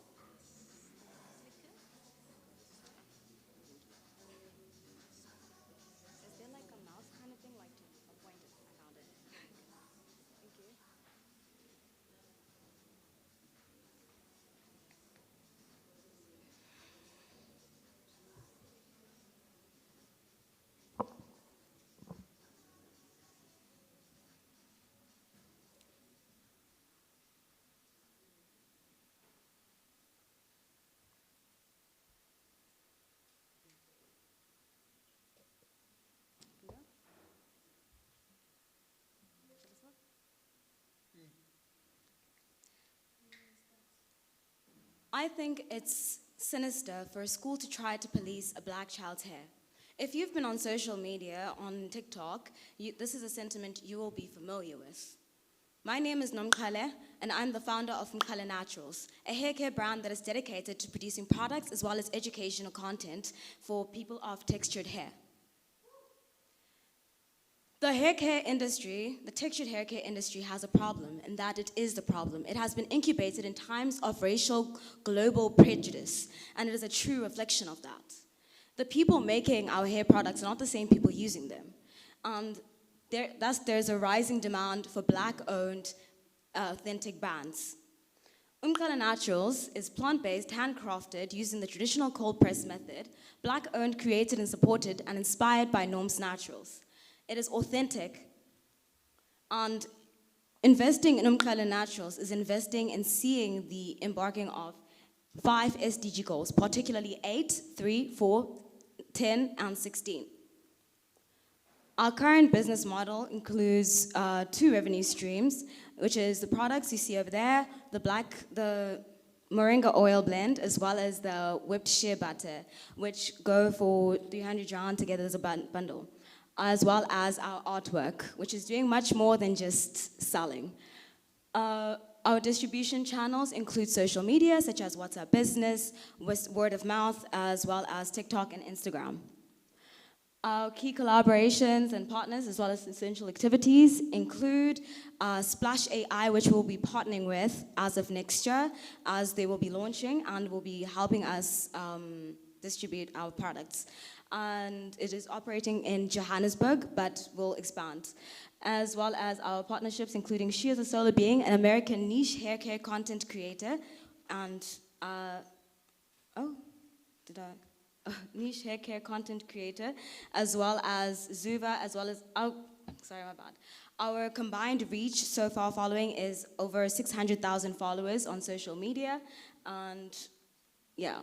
Our approach is community-first sustainable growth. This sculpture has taken Mkhale Naturals to the Netherlands already. And we have, on our own and our channel, reached about 900,000 people on TikTok with our educational content. Our essential resources currently consist of me, CEO, Noktulan Tsele, the COO, my mentor, Dudu Mafokeng, as well as my advisor in pricing my art, David Hlongwane. No relation, just alignment. Scalability. I'm also the founder of the Cape Creatives Club, currently at 99 members, so that number has changed. And Okay.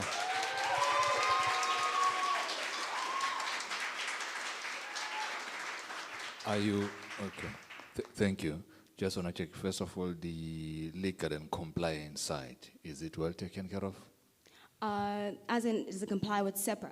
I currently sell anhydrous products, which are products that do not contain any water in them. And those are allowed to be sold legally without the SEPRA compliance. What I do want to have to sell in the future is Black African soap, so we can create the natural hair care ecosystem that I'm currently striving for. I don't know if I put that there.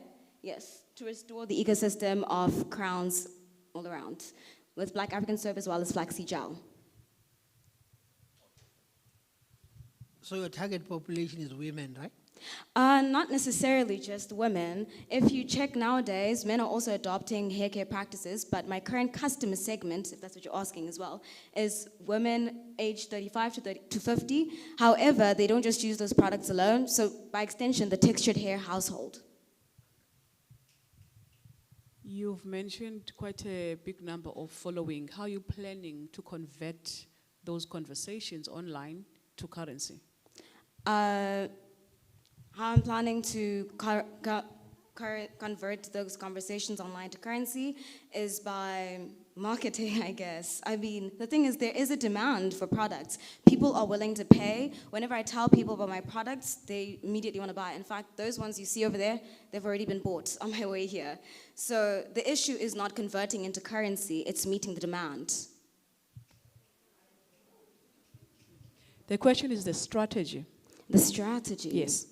Like, The how do I... marketing strategy, because you can be online, but if you're not speaking to the right people on those 900 people that are following you or whatever the number is, then what are you selling? Well, I am speaking to the right people.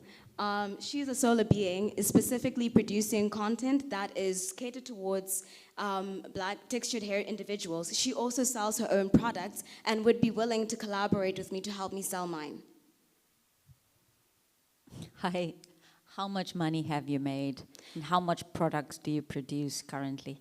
Okay, I've made about 6.9 thousand in the past 2 years. At the moment, I'm about to scale from what I was making last year. I'd only put in a capital of 2,000 because it is self-funded through my own sweat and tears. And now we have grown enough for me to be able to scale to 15,000 in the coming year. Units. Oh, no, rands. So we'll be able to make 15,000. We have 15,000 rands worth of stock at the moment, yes. We've just had another lady selling a similar product. What makes yours different? Well, my name is Nomkele, which means mother of crowns. And what makes it different is the founder, the person who has made these products. I am the differentiator. There's no other Nomkele in this room, as far as I'm concerned.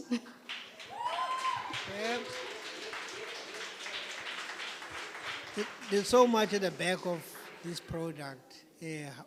How do you source the ingredients that go into it? How do I source the ingredients? Okay, with the whipped shea butter, with the hair oils, I currently source them via Essentially Naturals or Isivunyos Naturals, depending on which one is cheaper at the time, and take a lot, yeah. Yeah, I also wanted to check the flexibility of your database when it comes to suppliers, so that at no point in time you say you are out of stock. Have you taken care of the mitigating factors? The mitigating of that? factors. Yeah, to ensure that at all times we do have a stock available. At the moment, we have quite a great network within Johannesburg, because that's where I was born and raised, and also within Nigeria. So we're able to stock our shea butter directly in the future for if there was to be, no supply here in South Africa. Hi, over here. Are you supplying to natural households? These are people with specific income brackets. How do you make sure your product is accessible? Accessible.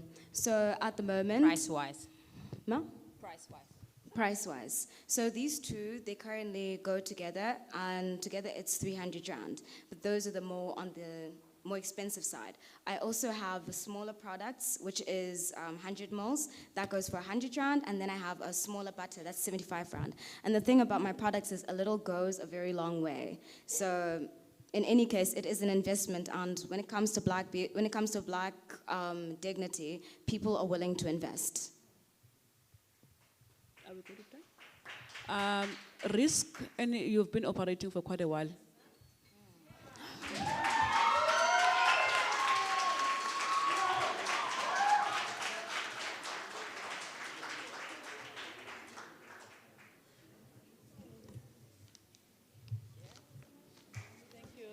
Thank you, Nomkele from Nomkele Naturals. Give her a hand.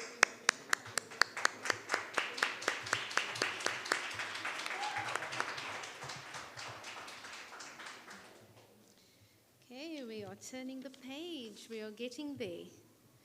Contestant number 5 is Komogelo Mokale, and she's the director of Vutomi Trading Enterprise. Please come to the front.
Good day, everyone.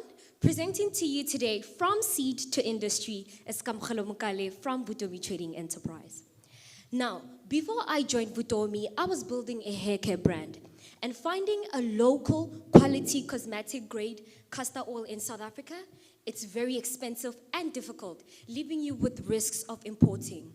Only to find out that I wasn't the only one sharing the same trouble. I started interning at a cosmetic lab and finding a hydrogenated castor powder in South Africa, it's almost impossible to find. That's why we built Vutomi. If you look at the stats, South Africa imports over 462 million worth of castor products annually, while India alone supplies over 95% of that total demand. South Africa is not even a major key player.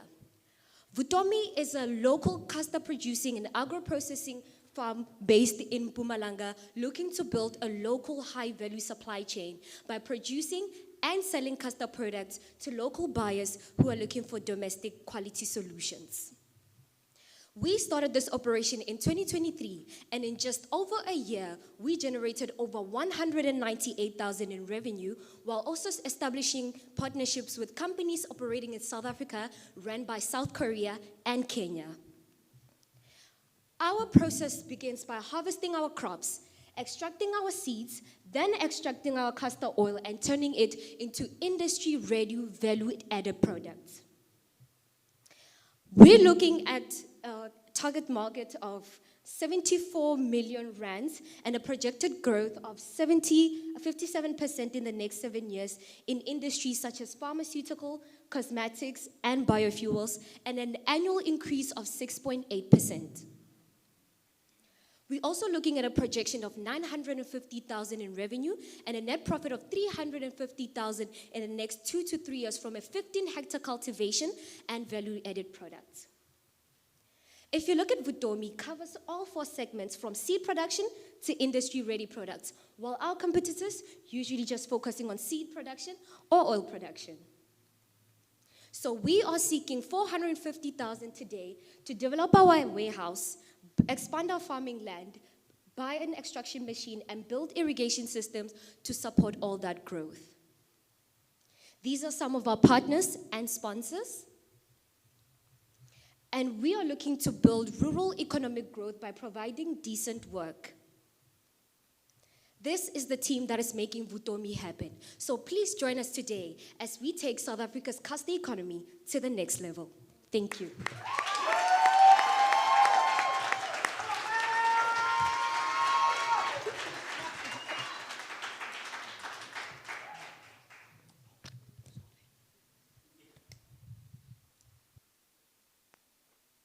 Okay, thank you. Just an check. Are you currently owning or leasing a farm? You wrote something like 2-point-something hectares. You want to expand to 7. So I want just elaborate on that one. So are you owning those 2 hectares currently, or you're leasing them? So we're currently not owning the farm, but we are leasing it. And the amount that we're leasing it, because we are native to Mpumalanga, we're currently getting it at 1,500 per hectare. I hope that answered your question. Okay. What does Vutomi mean? Vutomi means future. It's actually the name of my best friend, and her uncle named it after her. It means future. Vutomi. Okay, I'll ask you the question. Okay. Thank you so much for the presentation. Have you secured any offtake agreements? I'm sorry, what do you mean by offtake agreements? Any letters of intent, like potential clients that would be taking the castor oil from you? Yes, already, like I mentioned, of some of our partners and sponsors. So we are currently in partnership with the University of Johannesburg and also some industries that are under University of Johannesburg. So they are the potential, I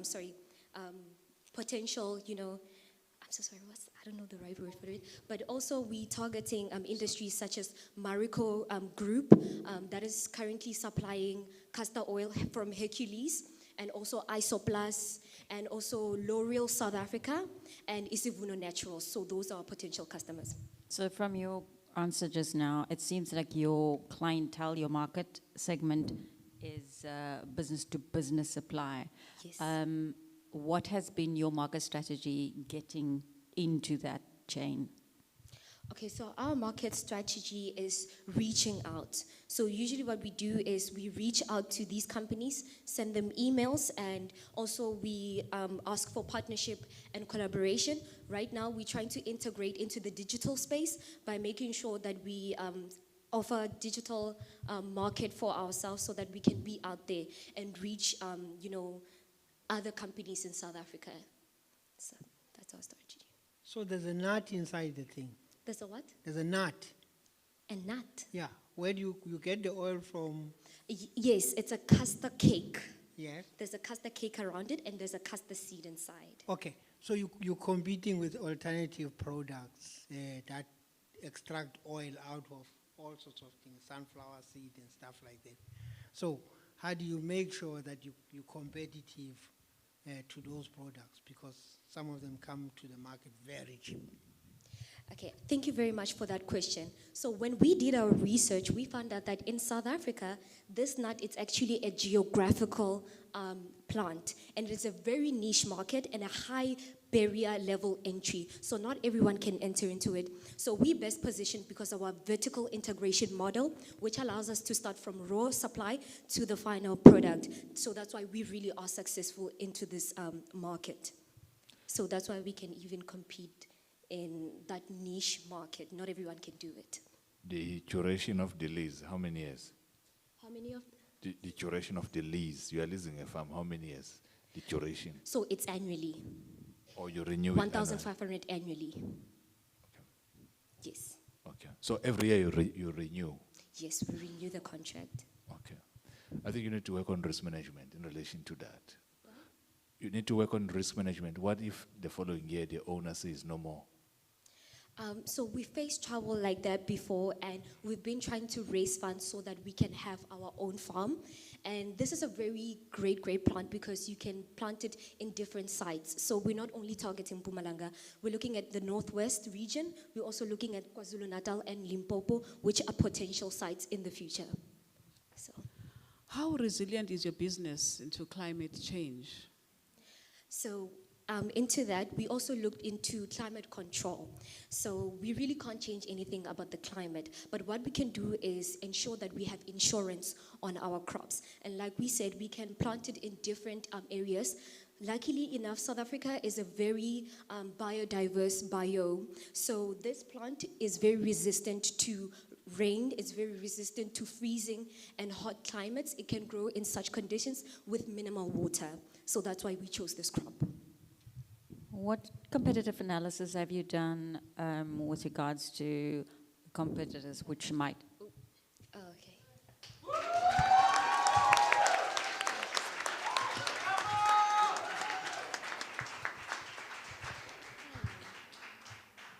Okay, thank you, Kamohele from Vutumi Trading Enterprise. We move on to contestant 6, Mr. Joseph van Heerden, and he is the director of, this is FN Plus. Capital F, small n, plus sign. Please come to the front.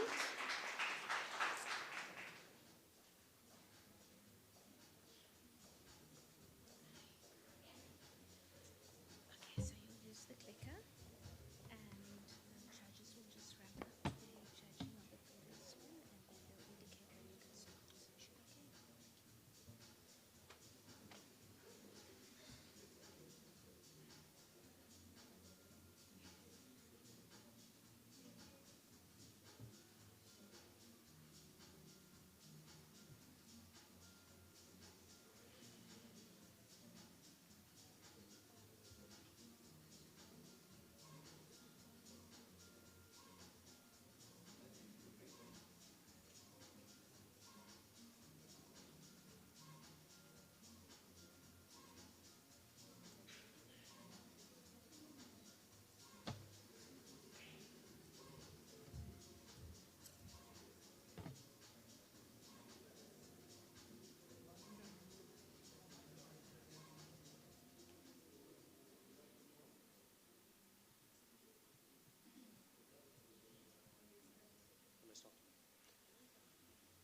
Good day, everyone.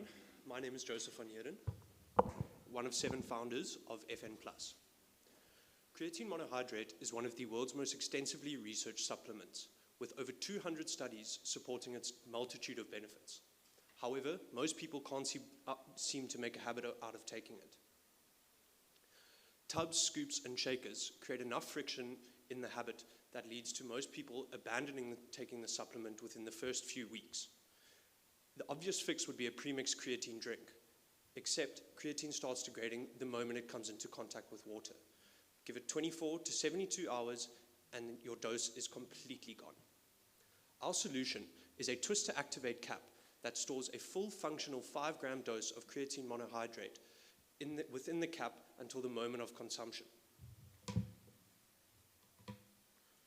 You twist, retwist to seal the chamber, give it a shake, and a full 5-gram dose of creatine is in your drink. No mixing, no measuring required.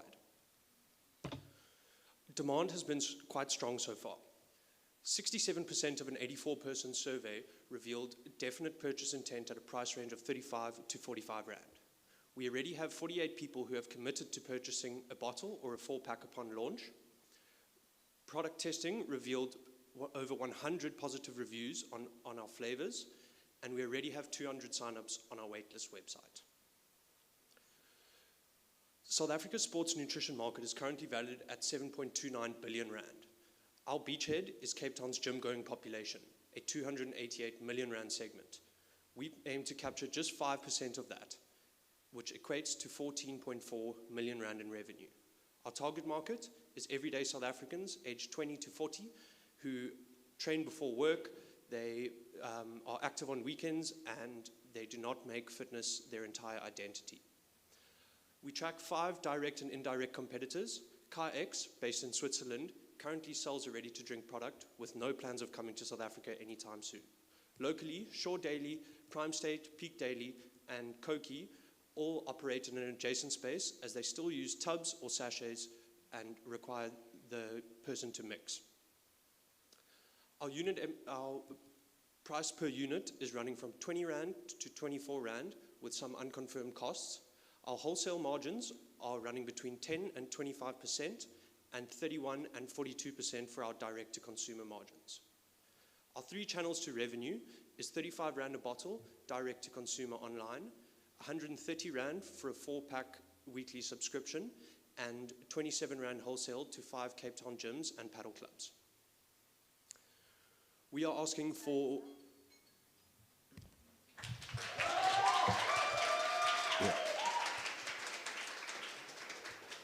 I was looking forward to see the team behind this in terms of expertise.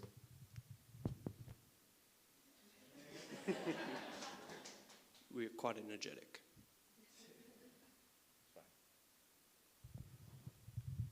So you use the money for? Say again, sir? You're going to use the money for?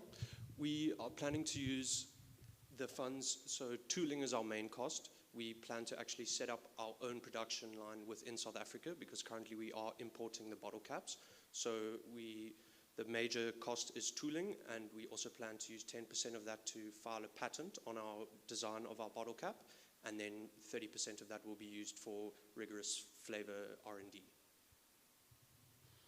Thank you for the presentation. What is your competitive advantage? Our competitive advantage currently within South Africa is the fact that we are the first people to do this. There is no one else who has currently looked at this or who is currently looking at this within the South African market. As I said earlier, the only other company in the world that is doing this is CarX. They are in Switzerland. It's currently 440 Rand for one 350 ml bottle, and they're only available in Switzerland. Hi, Joseph. Thank you. I'm going to state the obvious. You're selling water. So there was a person earlier today who's selling a shake, and people who are trying to fix food scarcity. What is your product trying to achieve with regards to sustainable development goals? So I'm not sure if I got it across in the presentation, but it is actually a flavored water. And sorry, I did skip over the SDGs for time, but so we are doing SDG 9 and 3. Because we're planning to set up our own production line in South Africa, we're pushing for innovation and infrastructure development within the packaging industry. And we are also looking to expand into, we are already looking to expand into nutraceutical and pharmaceutical applications for the bottle caps. Okay, how are you planning to scale your production while maintaining consistency? And I believe this is new in South Africa, probably in the continent. How are you planning to scale your production but still maintaining your consistency? So currently we only planning on just staying in Cape Town for, I believe, our first year, sort of as a trial of the product to bring it to market. We haven't necessarily explored scaling globally or further into Africa just yet, but we plan on our production line and patent should secure our ability to sort of hold the market within Africa and be able to scale. So what does the cap do, and is it recyclable? So yes, it is recyclable. So the cap actually holds 5 grams of creatine monohydrate in a dry chamber that's sealed with a little plastic cap that also acts as an agitator. So these are all food safe and recyclable plastics, and it just keeps the creatine completely dry and separate from any liquid until the moment the person decides to activate it. I wanted to ask, the preliminary research, does it show you or reveal some potential side effects of your product?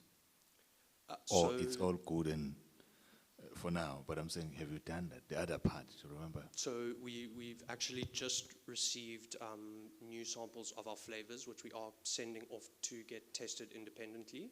But as far as creatine goes, the only major thing is that if you do have problems with your kidneys, they do suggest that you consult a doctor before taking it. We also aren't having to go under SAFRA because we're using it as an ingredient to a whole product as opposed to just selling creatine itself. You mentioned your cap is coming from overseas. How much of your supply chain is sourced from outside of the country? So far just the bottle caps. That's why we're planning to bring that production into South Africa. And how much jobs are you planning to create with that? How much jobs?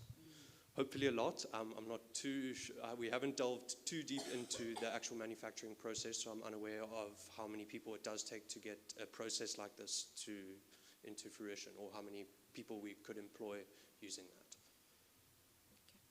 What is one single biggest risk that could cause your business to fail? Currently, it is the bottle caps being brought into China.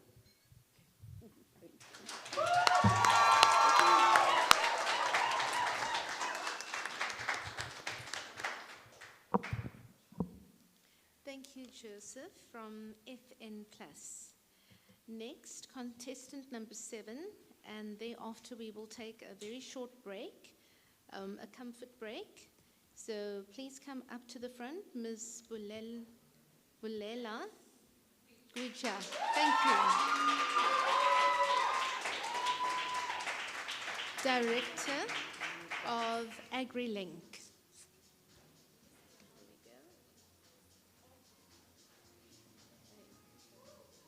What's the name? The clicker. Okay. And then just give the judges a few minutes to wrap up the last session, and then they'll indicate when they're ready. Okay, thank you so much. This goes in front, this goes back. Testing.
Thank you. South Africa does not have a shortage of land issue. It has a shortage of access to that land, and that is the problem that AgriLink seeks to solve. Across the Eastern Cape and KwaZulu-Natal, there's over 20 million hectares of agricultural land. In KwaZulu-Natal alone, only 18% of that agricultural land is currently being used to grow crops. And in the Eastern Cape, that number drops to 1.2%. Combined, that is a total of 20 million hectares, and yet only 3% of that is currently growing food. Now, I'd like us to think about the following land issues. Consider a person who has land, but that land sits idly. Consider a person who lacks capital. Consider a person who has capital, but lives in an urban area and has an interest in farming. And then consider a co-op that is currently not producing to its full capacity. Now, let us get into how we solve this problem. We have an online platform that matches underutilized land to the hands of a farmer who can utilize that land to its full potential. After we make this match, we then draft a lease agreement that is binding on both parties.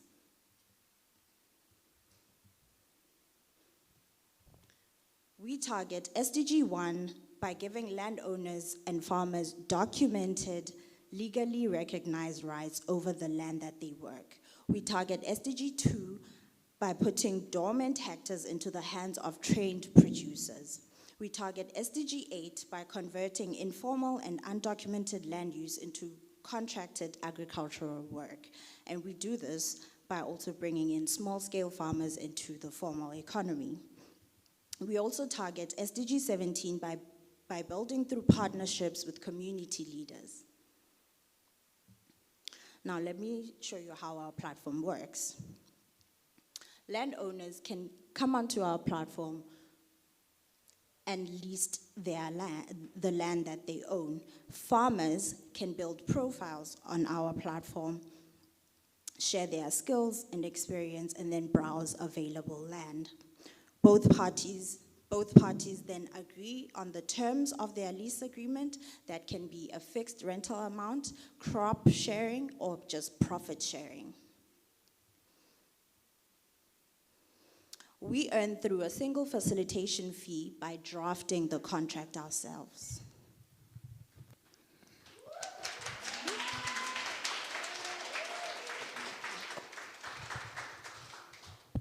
Okay, just want to check. For credibility purposes, what documents do you require from a farmer who says, I want to list, to ensure that that land belongs to them? And it means the vetting process, how to ensure it's credible. Thank you for that question. Because we target homesteads, we understand that some people do not have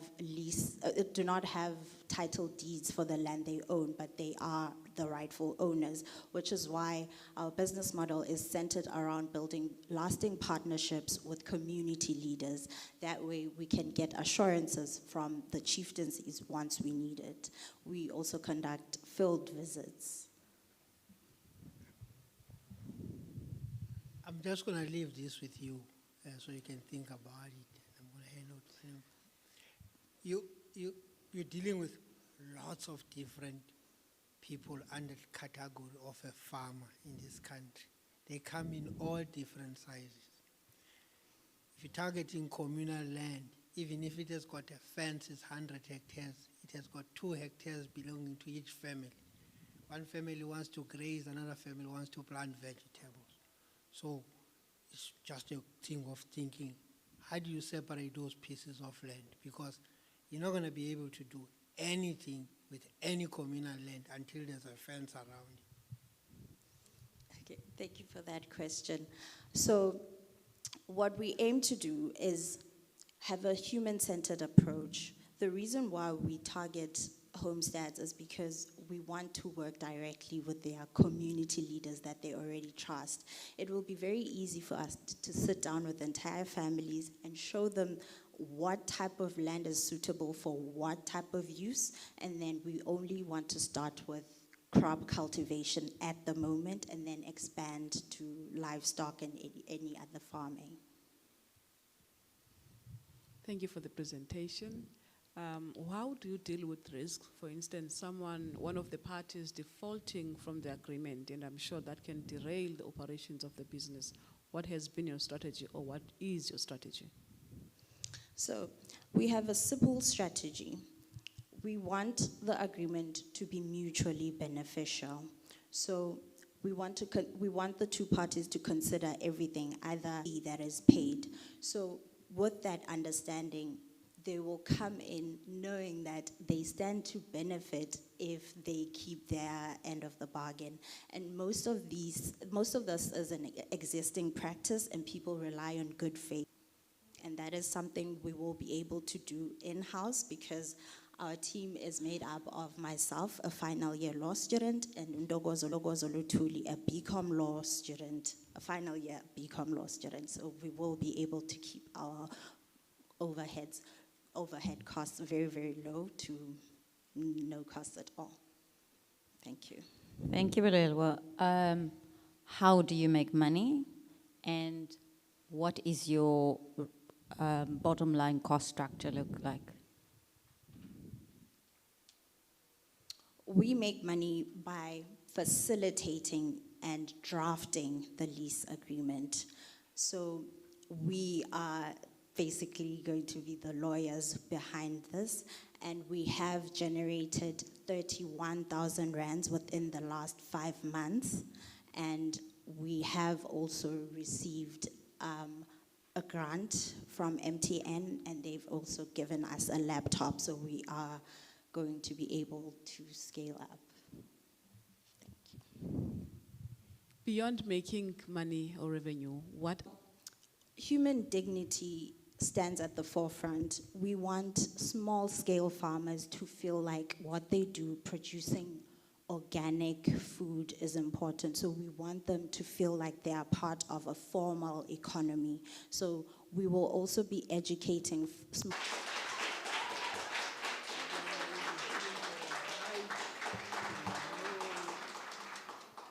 Thanks to Bulela from AgriLink. Now, ladies and gentlemen, you have a 5-minute break. Let's just check the time. It is 3:20, so please be back by, we are running ahead.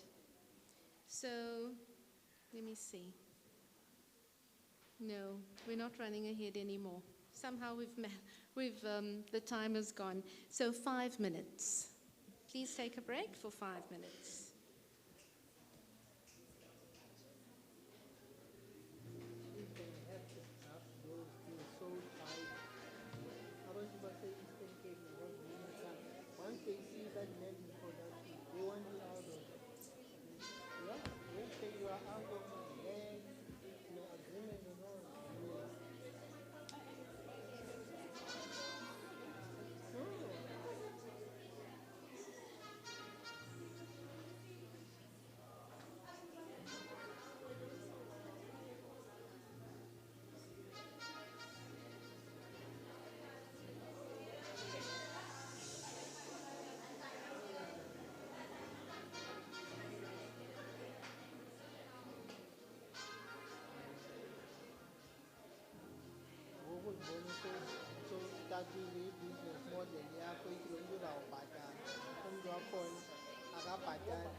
Okay, if I can call everyone back, please, and if you could take your seats for the third session for today.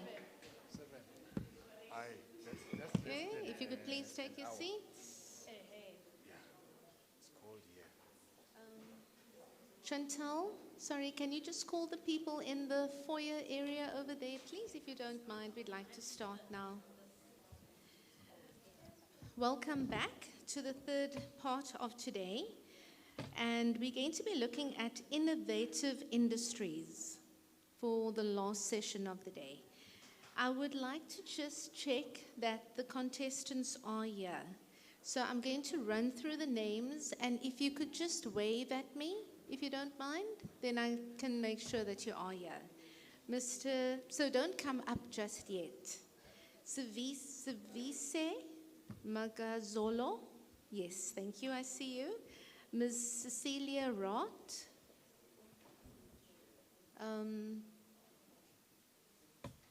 Do you see her? Okay. Okay. Mr. Ainsley Kelly Geduld. Are you here?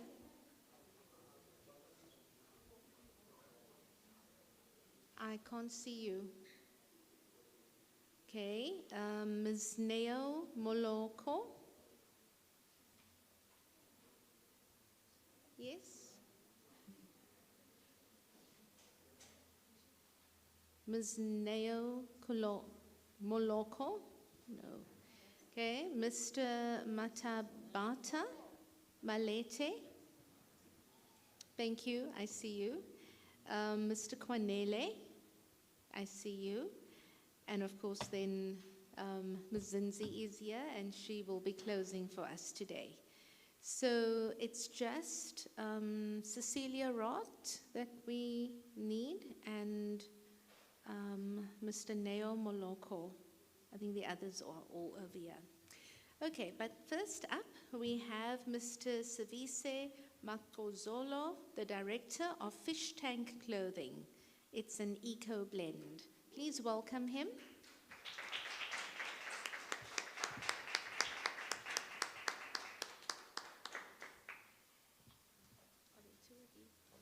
He's just going to give us some. Oh, some samples, okay. Right, the judges will be with you.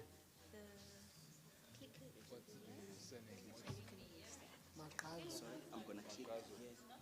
Yes, you're going to be clicking here. See, You can put this over here. You can always get it back afterwards. Okay. CVC. VI. You've got a wrong link on that thing. No.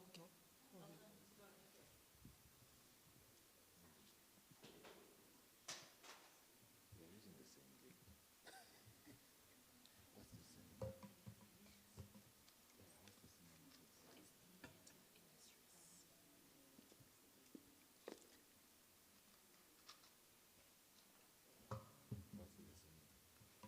Yeah, what's the same? It's M-A-G-Q.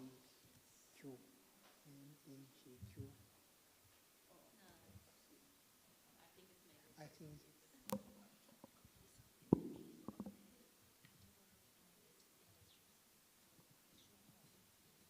good idea. Yeah.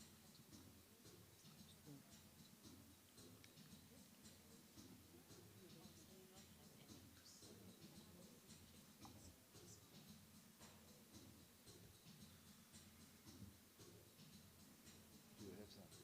Yeah. Do you have them? Yeah. I found that those links, when I looked at just click on the link again, because when I clicked on the link this morning, I couldn't find the thing. Maybe they've updated.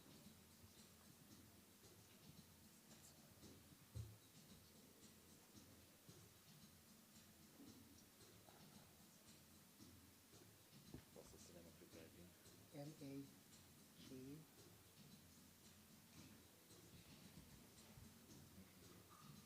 Let me check on my email.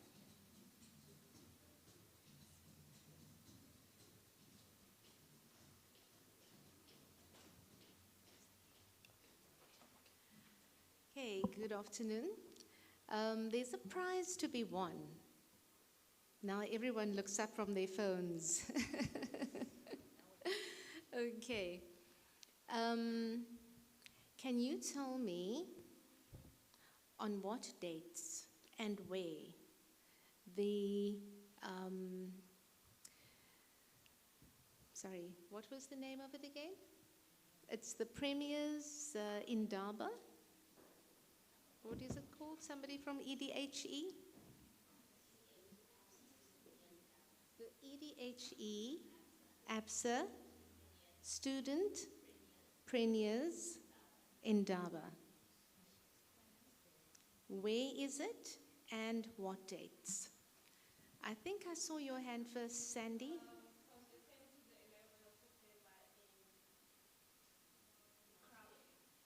In where? Yes, that is correct. Okay, come to the front for your prize, please.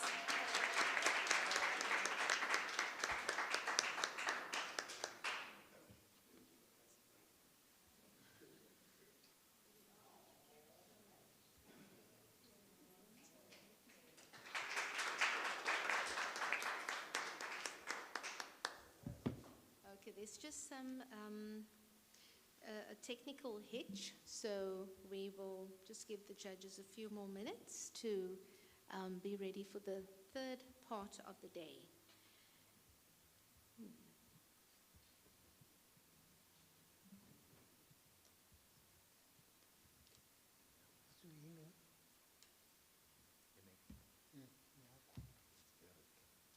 I think you can maybe play some music, Salon, until we're ready. Mr. DJ?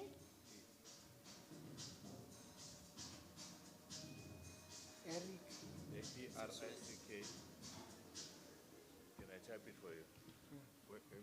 When are we meeting for ASF reviews?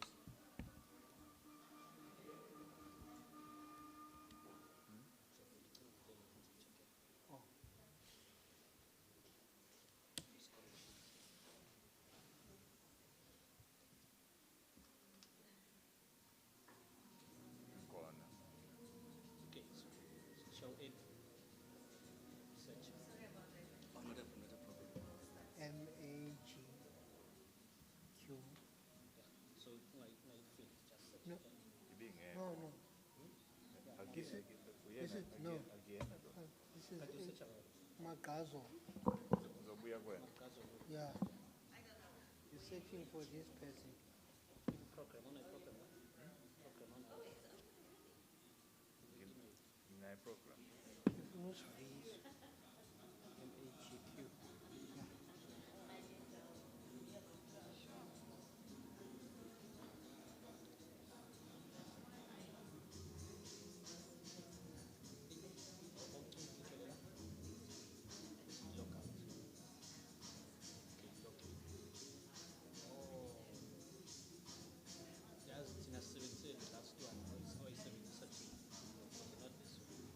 Okay, can you two minutes?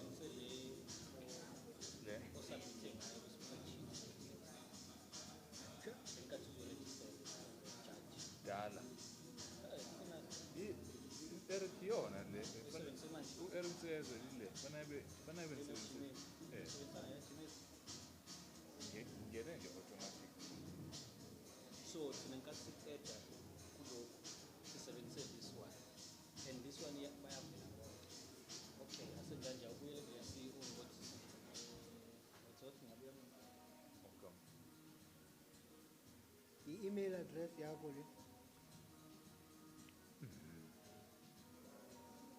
Okay.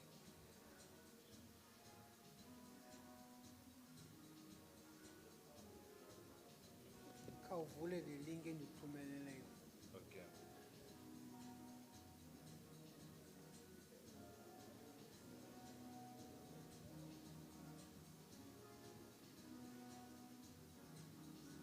I'm saying, when are we meeting?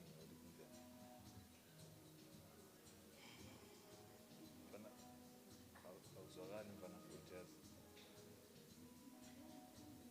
Mfana futhi.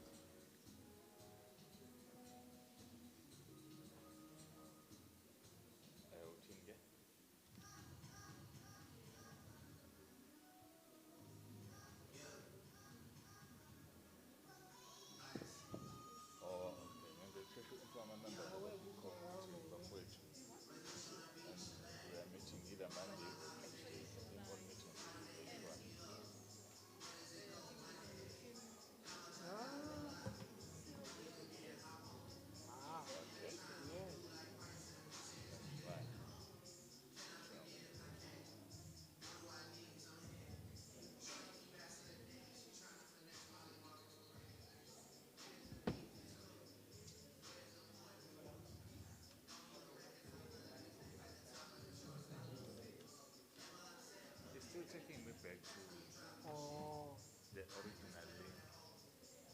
one.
Angazi ukuthi uyifake.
Okay, cool.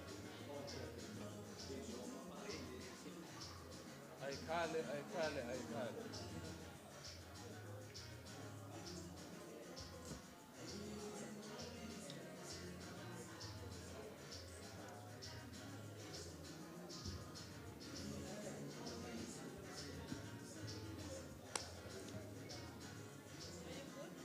Yeah, We're fine. good now.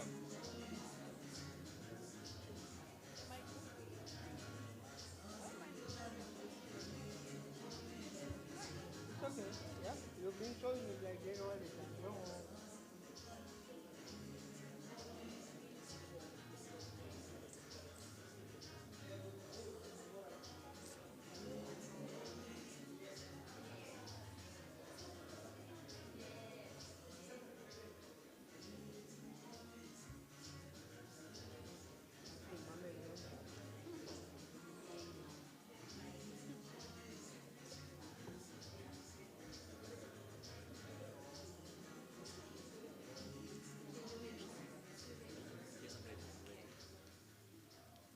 Thank you so much for your patience. We are ready to continue. We would like to welcome Mr. Savise Magazolo, the Director of Fish Tank Clothing. Give him a warm welcome.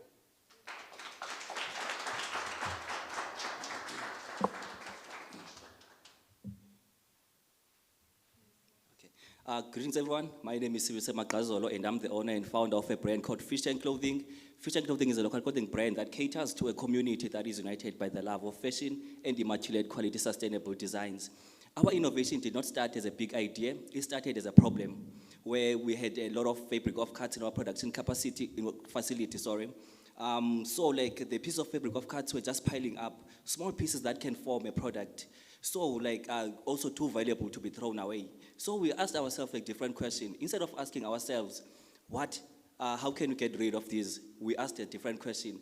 What can we create from it? And the answer was EcoBlend, where it's a local clothing, where it's an innovative way whereby we take these kind of offcuts, we repurpose them, we upcycle, we form these kind of products as depicted on the screen. Instead sorry, we do not just make fashion, we rethink what fashion can be made from, and that is where our innovation lies. The problem is bigger. When the offcuts are in landfills, they're releasing greenhouse gases, which is a methane gas that contributes to global warming, which in turn contributes to climate change, floods, and so forth. So our market opportunity, it's 1.89 trillion globally, and also like on the right side of the screen, we have our local content, which is South African, according to these sources at the bottom of the screen, which is 11.4 at this point in time of sustainable fashion. So the business model, it is business to customers and also business to business, whereby like we sell directly to customers through social media platforms and also our own website. We are going to be listing on Takealot in the next 2 weeks. We're going to be live on Takealot as well. We're going to add to that. So the proven traction, like we are making a revenue of average of 12,000 rands a month with a 58% profit margin. We break even when we sell 25 items. Our asset worth at this point in time is 210,000 rands. Our competitive advantage, we have competitors, Kuduwe, Moss, we have T-Squared.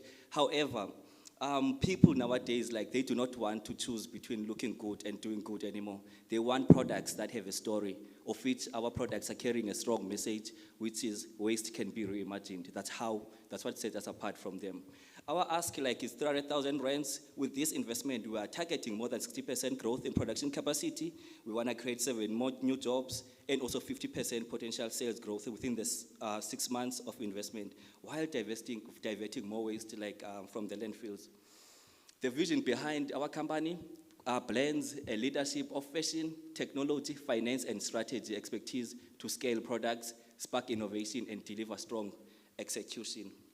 So, judges, when you look at Christian Clothing EcoBlend, I do not want you to just see another company. I want you to see a company asking a very simple question. What else could waste become? Looking at what everyone overlooked and seen a value where others see waste. Thank you so much.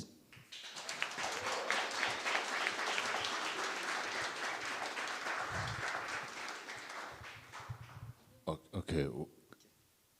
The current biggest cost factor, what is that? The biggest cost factor? Yeah. May you please kindly rephrase? I'm not understanding the question. The biggest cost. Oh, okay. The Like it is the production, because like most of our products, like we're using waste. So the biggest, like it is the production. It takes more time. How do you said the profit margin is 58%? Yes. How do you arrive at the number? We're selling a variety of products, so we combined the overall and then we divided by the number of the products that we are selling.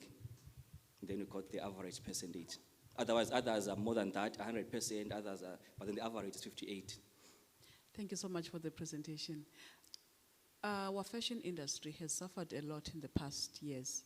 What is it that you are bringing that will allow you to be able to compete in this aggressive and challenging market? And how are you planning to do that? I've made a statement that people nowadays are no longer buying clothing for the sake of wearing. They want clothing that they can use to express themselves, because when you're wearing my clothing, you don't just wear for protection from weather conditions, but also like you are also preserving nature from depleting like to the environmental effects, as I've mentioned that if these offcuts are not worn by someone, that means they're going to be contributing to the global warming and the climate change that we're focusing today. So our products are carrying a strong message that waste can be reimagined. Hi, thank you so much, Sivise. Who is your manufacturing base at the moment? I manufacture on my own facility, manage everything. We manufacture like the monochrome ones, which is these kind of products. These ones. Who manufactures for you? I've got people that are manufacturing. So you have your own factory? I've got my own facility, yes. And how many people do you employ? I've got 7, including like promoters. There are 2 designers and 4 promoters. And myself, sorry, to make that 7.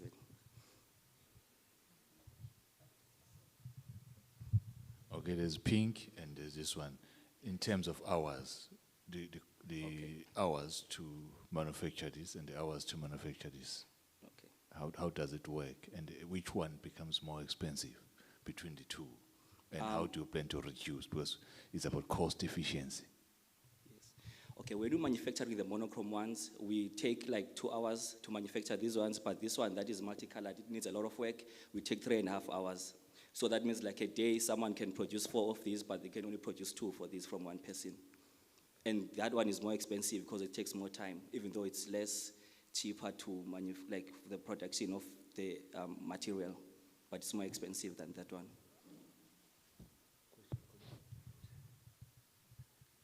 If you were investment ready, what would that mean?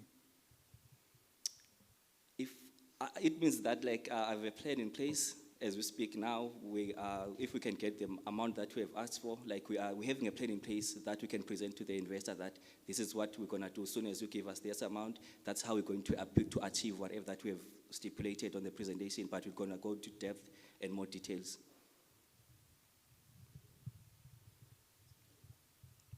So are you saying you don't have the detail of what the 300,000 investment is required for? Oh no, like I thought I did touch base on it because like 60% of it, we're gonna use it for production.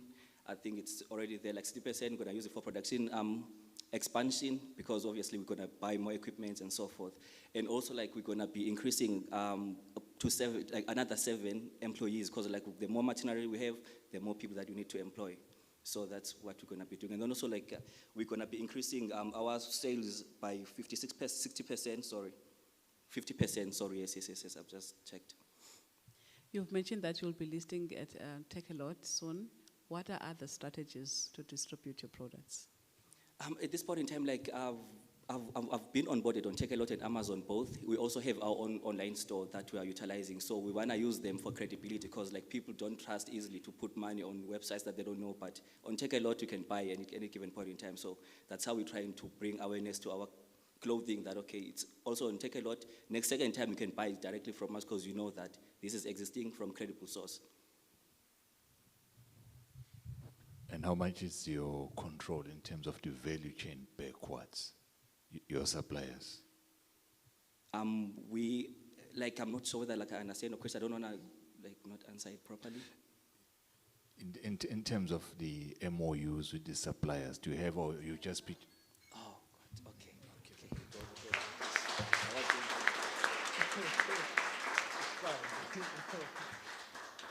Thank you, Suvise from Fish Tank Clothing. Contestant number 2, Ms. Cecilia Rott, she's the Director of Exclusive African Railway Experiences. Can you please come to the front? Thank you.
Before I introduce my business, I could like you to think about the railway industry. What if these retired railway carriages could be transformed into luxury tourism experiences instead of being forgotten? Good day, everyone. My name is Cecilia Rat, and I am presenting Share Exclusive African Railway Experiences. The problem that we are facing is that in South Africa, there are many Shosholoza carriages that are obsolete. These carriages are not only becoming a wasted public asset, but they can also create a security and maintenance challenges. While also the local and international travelers have limited access to affordable luxury railway experiences. Imagine experiencing South Africa from a luxury train that is also a hotel, conference venues, and it offers scenic views. Instead of allowing these retired railway carriages to go to waste, we transform them into affordable tourism experiences. South Africa welcomes 10.5 million visitors annually, representing our total market of these 2.7 million people using a train. We aim to serve 4,800 customers in our first year. Our business generates income from multiple revenue streams, such as a rail journey ticket, food and beverages, event hire. This shows that Share does not only depend on one income source. At a 50% operating capacity, we expect to generate around 36 million in our first day in ticket sales. But if we operate in a full capacity, this could grow to approximately 72 million. What makes us different is that we do not develop a new tourism product from scratch, but we are taking unused railway carriages and giving it a second life. We aim to raise 2,450,000, but if we get 1,200,000, it will be used on the basic safety and marketing activities. We will raise the remaining fund by also participating in other competition, as well as looking for investors such as the National Youth Development Agency. We will have a lease or concession agreement with PRASA to use their carriages. We will also work with our other tourism partners who will be assisting us with developing a tourism product. Thank you.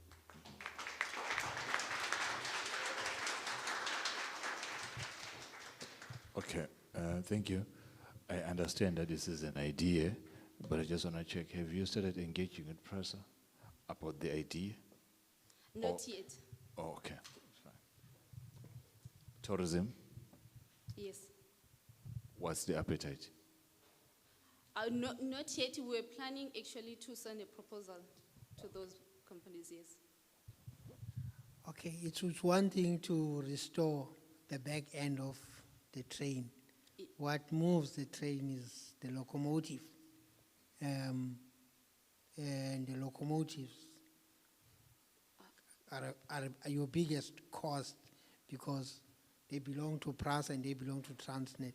How do you deal with that particular issue once you've got the carriages?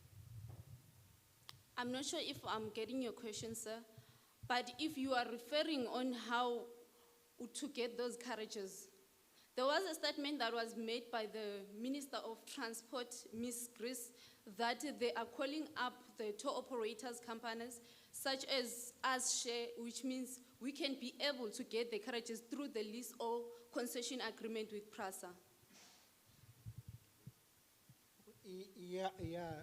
Sorry. It's okay to get the back end. That's the back end you're talking about. Yes. You need the front end of the locomotive.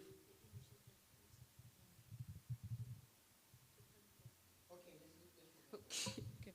Thank you so much for the presentation. What do you see as your biggest expense in bringing your solution into life?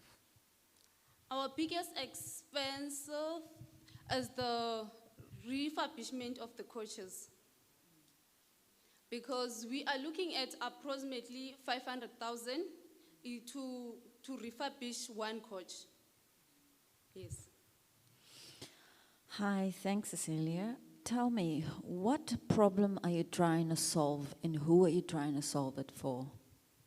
Okay, the first problem that we are solving is the unused railway coaches that are sitting. And also we are trying to address to make accessible for people that are unable to pay. For example, our competitive is the Blue Train as well as the Rovos Rail. So they are offering their services at a luxury train, but as Share, we are transforming retired railway coaches and also making those experiences accessible and affordable to people. Who are these people? The local tourists as well as the corporate clients and the event organizers. Maybe it's been asked by my colleagues, what traction have you made thus far? Sorry? With regards to the solution that you are bringing? What traction? That we made? Yes. Ma'am, we are still on a developing stage. So some of the things that we were still working on that. So traction would be, as my colleague asked previously, what meetings have you had? Have you met with PRASA? Have you met with tourism industries or associations that could be your potential partners? Maybe take it as an advice or a comment.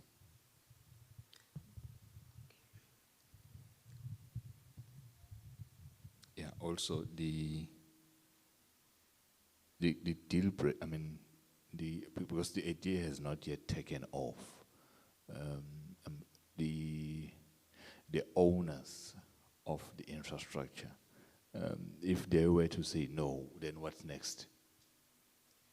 As I stated, that we still get a chance to work with them based on the statement that was released on the newsflash of our Transport Department by Ms. Grace.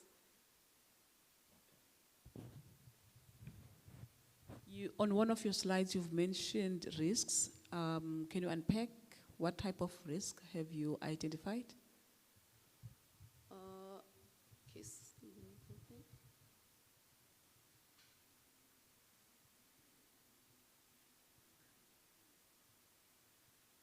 Are you referring on the risk of security and maintenance challenges? Okay. As we know that there is a high rate of crime, so it will be challenging for people to keep on watching those carriages without making a use of them. So they can easily be stalled.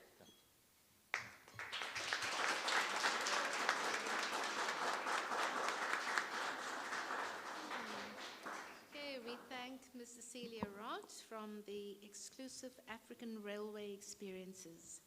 We'd like to invite contestant number 3, Mr. Ainsley Kelly Gedult, the director of Thin Panda, a digital cash book. Please come to the front.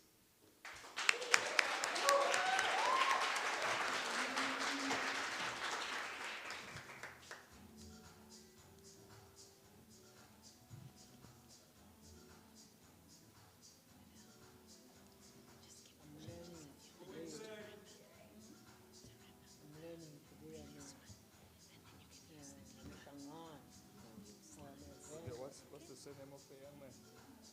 Gedol. G. G-E-D. There you go.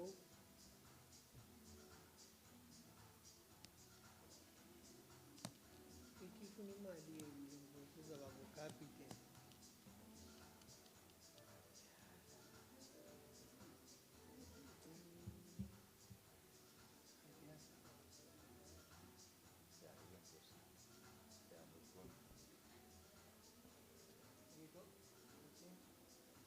Good.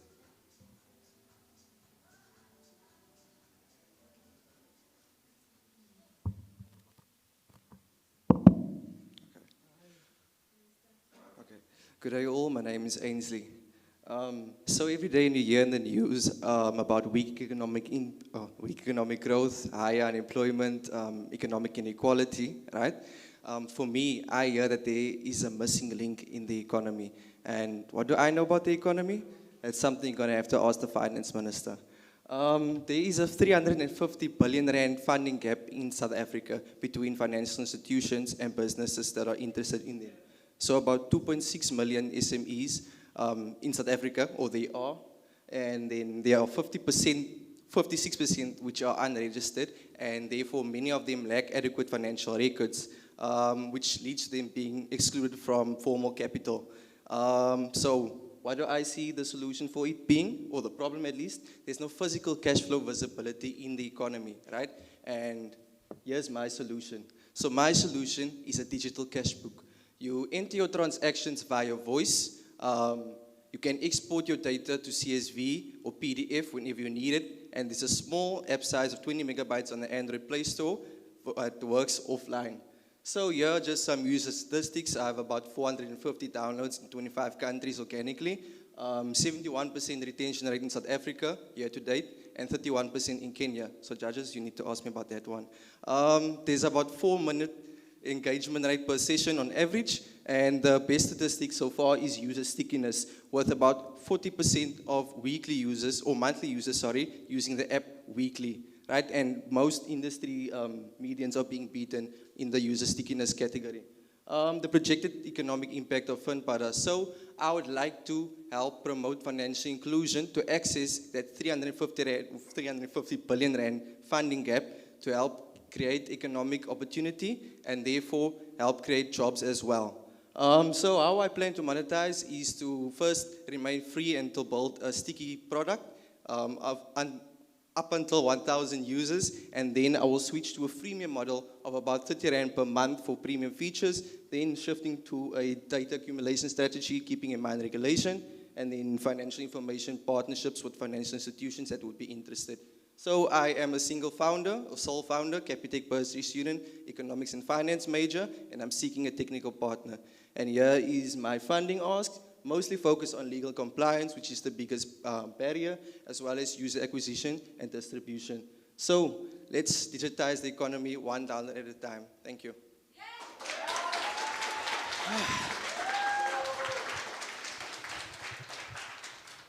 Okay, you did not, I assume the app is not yet available. No, it's available on Play Store right now. You Okay. can scan the QR code if you want to. Because I was expecting you that you share a list with us, the competitors that are in existence. Yeah. So currently in the market, there are no direct competitors. I would say the biggest competitor is the pen and paper for it being a digital cash book.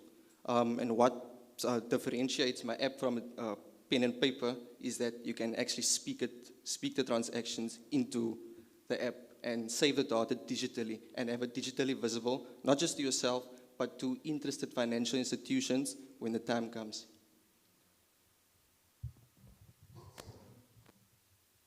Thank you so much for the presentation. How are you planning to build trust amongst the users? I mean, this is money we're talking about. Yes. So there's a lot of trust issues around that. How are you planning to gain the trust of your customers? Okay, so user distribution experiments that will include in-person user distribution campaigns to actually go on the ground, speak to entrepreneurs, because this isn't just something that you can put out Google ads for and then get users. Because I'm trying to win over the gogo who's selling maguinia on the corner, and usually they are the most skeptical people of more technological or new features. So something that I would have to do is actually go on the ground, speak to these people, go to the communities and community hubs especially, to gain trust and build traction as well. So there is demand, organic demand, and that's what I've been seeing in the statistics. But yeah, I just need to expand distribution in person. Ainsley, thanks. So are these statistics or are these actual numbers? No, these are actual numbers from my Google Analytics. So people have actually subscribed to your app and is using it Yes, currently? 450 total installs so far. And you said it's free, right? It's for free. So you made a big promise there that you will help users to unlock 350 billion rands of funding. How are you planning to do that? Okay, so once I get to a certain point where the app gets sticky and to a certain amount of users, I will start a data accumulation strategy where I will align the data or package data according to PAPI Act, FSCA, all the national credit regulations, and then actually connect with financial institutions who are interested, because there is a blind spot in the economy in terms of physical cash flow. There's a lot of data on digital cash flow, and especially when it comes to lending, business lending, financial institutions are actually shifting to cash flow lending instead of just using financial statements. So what I'm trying to do is provide the physical cash flow aspect, because that is currently missing in the economy. This is for business to business, right? Yes, business to business. Okay, thank you. Yes, especially informal, mostly informal. Yeah, so when it comes to team members, I saw you alone. So I'm worried about expertise. Are you outsourcing some of the functions? And the IP matter, is it finalized in terms of? So actually, in terms of Capitec, I had to have a whole conflict of interest review.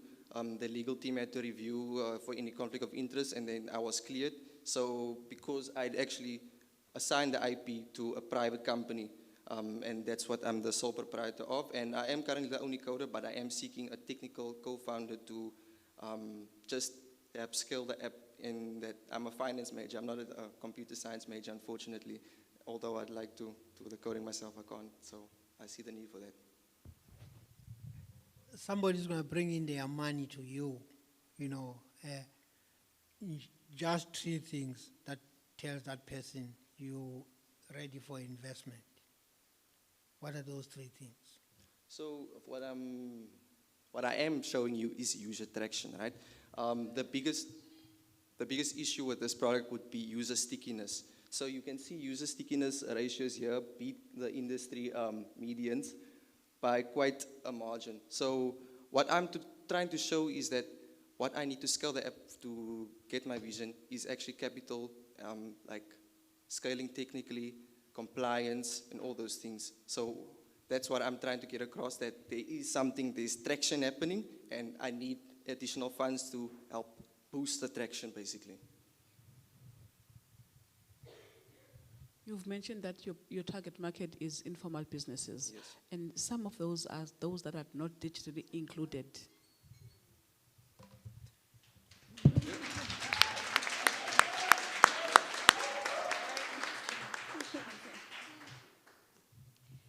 Thank you, Ainsley Geduld from FinPadda. I think I might have gotten the name wrong. I think I said Panda. My apologies. It is FinPadda. Next up, contestant number 4, Ms. Neo Moloko. She is the director of NOX, either it's NOX or NOX, Tonicum, registered as Horizon Arc Holdings. Thank you. Let's give her a warm welcome.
day, judges.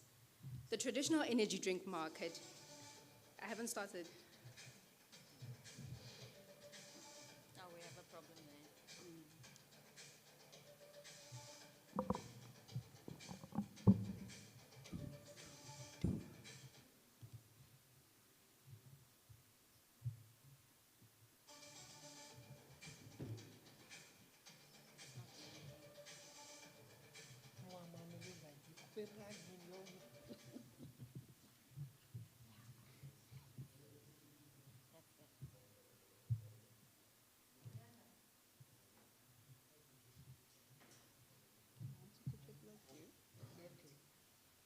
That's the solution.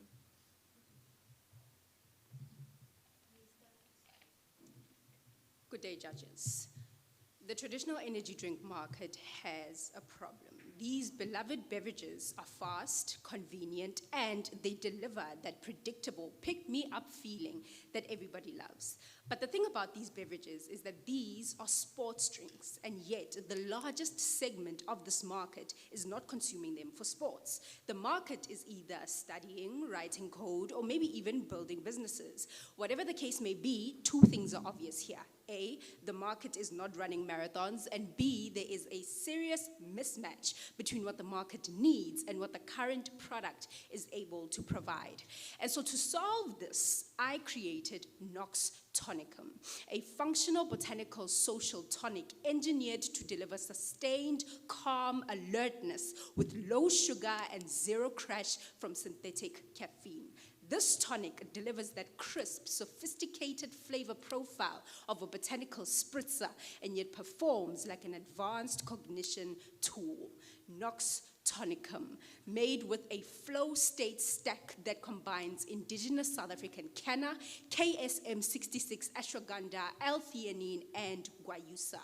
The tonic operates within South Africa's 23.9 billion rand non-alcoholic beverage market, and by capturing just 0.35% of this market, we aim to capture a 15.2 million rand opportunity within 36 months. And to make sure that we capture this opportunity, we are engaging with certified manufacturers and product formulations, and we are driving commercial traction by securing productive engagements with some of South Africa's most esteemed retailers. And this is where our unit economics come in.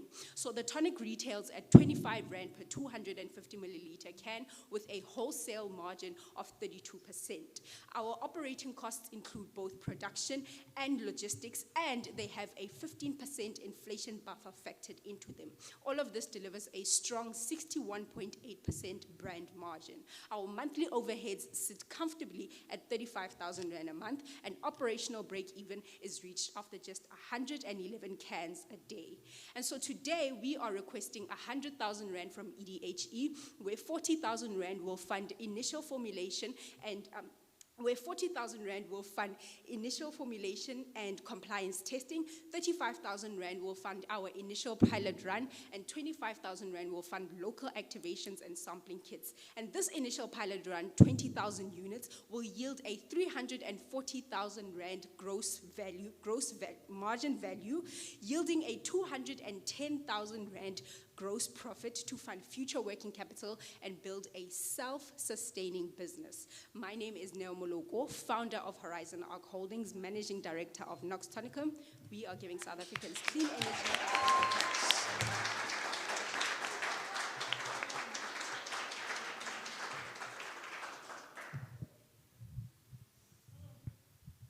Yeah, I just want to check the origin of the idea. Does it have a case study or a research peer-reviewed? Does it have a case study Or a peer-reviewed, yeah, that gave us this? That gave us this. So the product actually came from an actual customer's need. I, as the founder, am the first customer of this product. The product came from a need that I had, where I found that energy drinks were a bit too overstimulating on the central nervous system. So I needed an energy drink that would also keep me calm, but still give me the energy that I need, and hence Nox was born. Can you please go back to that slide that has got the 4 ingredients, and if you can just... Before the ingredients, this one. No, there's 4, it's a slide with 4 ingredients. Oh, yeah. Here's the ingredients. Can you just explain that to me, those things? Okay, so the canna, it's an indigenous South African plant. This one provides mood stabilization. And it gives you, you know that feeling that you get when you drink wine? That feeling where your body is relaxed. Those who know will know. So canna gives you, canna gives you that feeling that you get from wine. KSM 66 ashwagandha. So KSM is one of the most potent forms of ashwagandha, right? And so we chose the best for our customers. And this ashwagandha is a cortisol regulation ingredient for our drink. L-theanine pairs with that canna. It gives you that flow state energy. In fact, it is put in there for the guayusa. There is a magic ratio. This is a 2-to-1 ratio that gives you that energy, but also gives you that flow state so that you can focus without the crash from synthetic caffeine and with the support of L-theanine. It supports you from not crashing, essentially. And guayusa is our natural caffeine. Most energy drinks, traditional energy drinks, our competitors use synthetic caffeine. And so we have chosen natural caffeine, but it still has the same amount of potency. So yeah.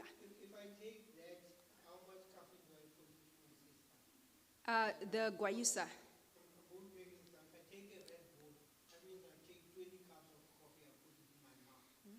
That one. So it's essentially the same as Red Bull. It's just that this one is not synthetic. So the crash from this one is not as bad as the crash from Red Bull. So have you felt when you drink, let's say 2 cans of Red Bull, you maybe feel like, well, this is what I feel. And like I said, I'm the first customer. It almost feels like your heart is beating throughout your body and your arms are vibrating because of that central nervous system overstimulation. That comes from synthetic caffeine. This natural caffeine doesn't have a central nervous system overstimulation. Hence, we chose this one. Thank you so much for the presentation. How will you, or how are you planning to measure your impact as you scale? That's a very interesting question. So this beverage is actually an alcohol alternative. It's for the sober, curious market. So our impact, well, there's a scalable aspect of the business, but the impact can be measured in terms of how many people who want to move from alcohol to drinking an alcohol alternative. This is a social lubricant, so it gives you still that social vibe in social settings, but without the alcohol effects, right? So our impact can be measured by how many people can actually stop drinking alcohol, but still be able to participate in social functions and social events and not miss out on the fun. And then eventually we'll move into rehabilitation centers for alcohol and all of that. But that's the scalable aspect of our impact. Hi, thanks, Nayo. So how do you plan to crash into a market that already has substitutes for alcohol that prescribe the same kind of effect and sociability? So how do we... Are you asking in terms of our competitors or how are we... I'm asking in terms of what is your market strategy, because there's many competitors out there who would claim similar things to what you're claiming. And what is your plan to get on the same track with them and outrun them, basically? Okay, so what we are promising is, okay, the thing that makes us different from our competitors is what we're promising. So we are both an energy drink and an elixir, a social tonic and elixir. The elixir is the canna element of it. This is the drink that makes you calm and cool, but without the alcohol. But it also has the energy drink aspect, so it makes us different from our competitors.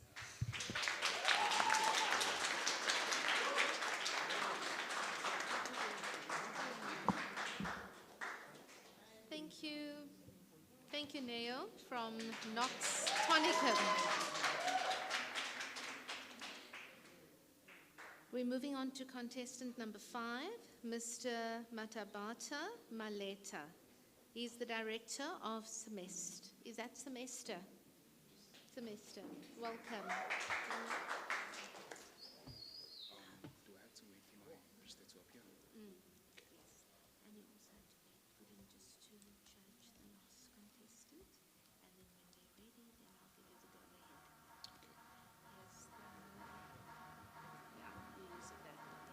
This is forward and this is back. Yes.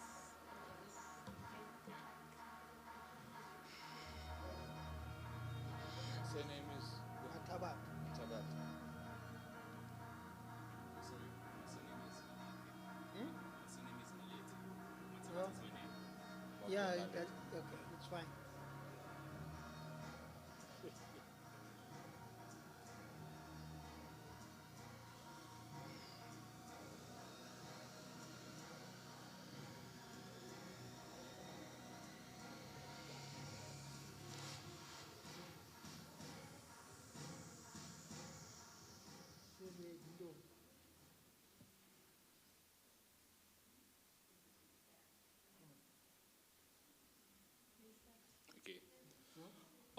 Okay.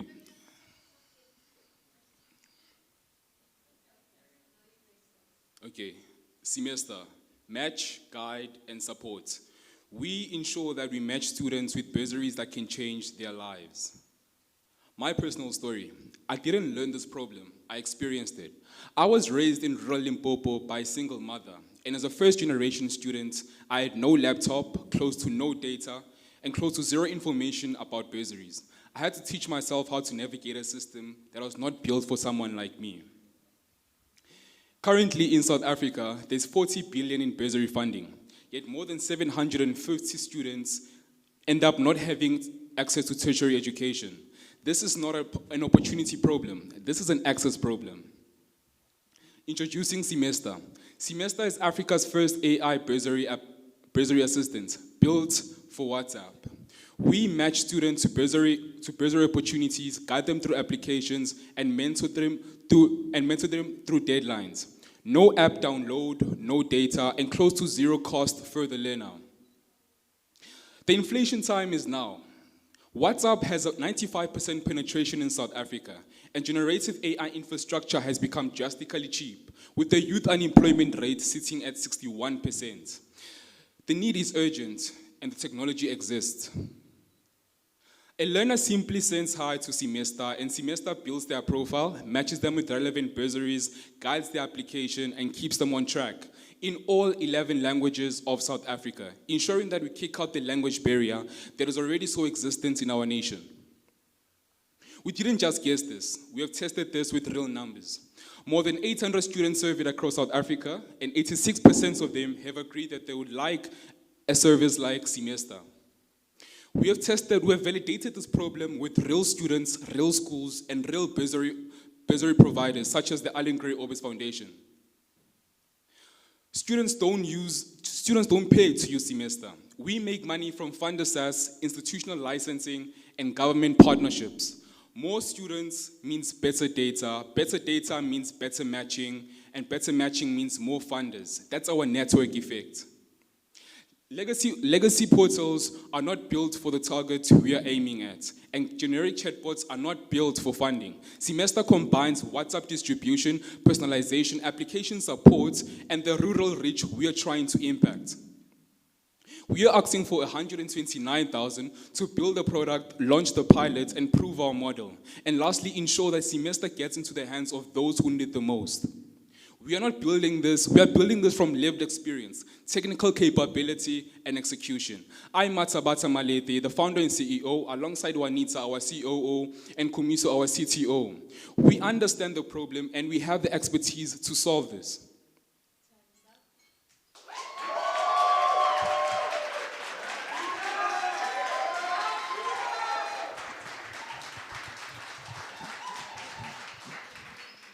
Okay, any preliminary testing done? Sorry? Any preliminary testing done about the appetite of the product? Could you please repeat the question? Have you done any research? Just maybe the first few results about the product. Have you done something? Okay, so to test the appetite in the market, whether people will be buying into your product or not.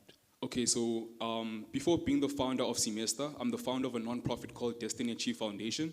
And through that foundation, we already work with more than 5 schools, marginalized high schools in the Western Cape. And to test the notion of the whole idea, we've invited more than 500 students to join a WhatsApp group where we share opportunities like that. And from that experience, they have agreed that that getting opportunities through WhatsApp was much more impactful than going on websites, more than 200 websites on Google. So, yeah. Thank you for the presentation. What makes your solution difficult to emulate? To copy? Yes. Okay, so number one, we are building it from real experiences. So we, the founders, have experienced this problem firsthand. So we'll be building it from a place not to profit maximize, but to solve an issue that we are already solving. And number two, we are building this service on WhatsApp, a system that is already accessible to the market that we're trying to impact. And that is close to even cheap, because normal data bundles are much more expensive than WhatsApp bundles, of which are much more cheaper. So, yeah. Thank you, Cornelia.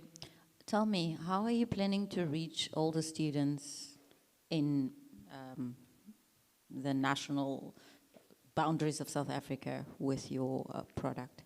Okay, so thank you so much for that question. With testing the ideation of the product, we first worked with nonprofits, starting from my personal nonprofit.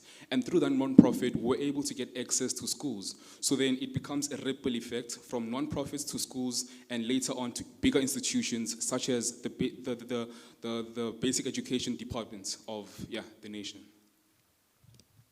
We give you funding today. What will you do? Okay, so initially we're going to ensure that we gather enough funding to build the AI structure of the website. And obviously, as I mentioned before, that we have only surveyed 800 students, but it wouldn't be accurate to say 800 students represents the whole of South Africa. So to ensure that we invest more money into ensuring that we validate the problem and have stronger data to work on top of the AI infrastructure that we would invest in. So, yeah. Yeah, in your application, you said you need roughly 45,000. Is that accurate? 45,000? Yeah. Is that accurate? It's not accurate. It's actually an approximation. Okay, but the competition, how much is the price of the competition? 500. Yeah. So just a comment. So maybe then what we should do then is cluster into phases: phase 1, phase 2, phase 3, because this sounds incorrect. The approximate figure that you require. Okay. Thank you so much for that.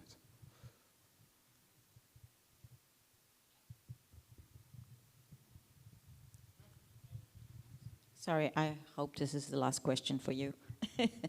I wanted to know, with regards to feasibility of your platform, what is the end game for you? Because if all the students have access to this, what is the end game for your business as Semester? Okay, so the number one issue that we're trying to solve is that opportunities are fragmented in South Africa. A personal story of mine, I am funded by the Allen Gray Orbis Foundation, and majority of accepted applicants come from quintile 5 to private schools. And the reason why marginalized students don't get these opportunities because they don't know these opportunities. So using a platform like WhatsApp, they can easily get such opportunities, ensuring that bursaries actually impact the lives of those that need to be impacted. Biggest risks that we've identified? Okay, so the number one risk that we've identified with the market research is data. So we'll be working with extremely sensitive data. This ranges from the financial information of households, academic results of learners, and we've ensured that with building our structure, we'll be working around the POPIA Act. So with each and every process of getting an application done, there will be a layer of consent by the user, ensuring that the POPIA Act is built upon that, yeah.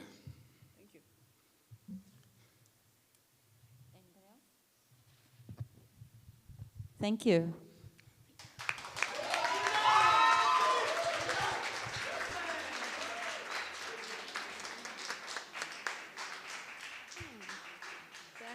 Thank you, Matabasa from Semester. Contestant number 6, you are our last contestant for the day. It is Mr. Kwanele Nshangaze, and he's the director of Noto.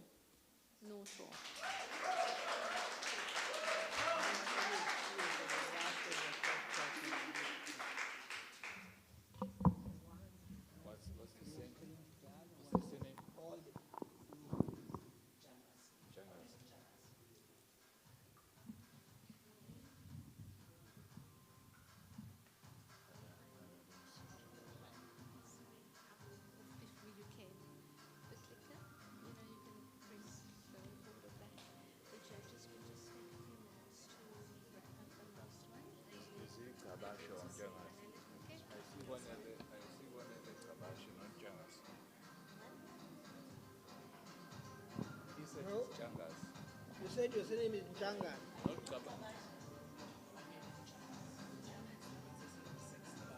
Are you not Rowan?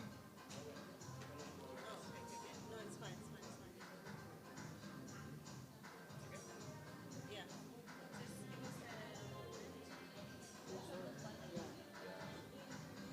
You have him. No?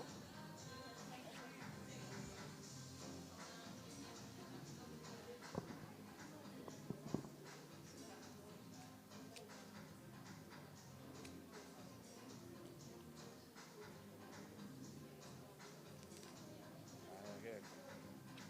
Take a seat, young man. Take a seat. Me? Yeah. No, fine.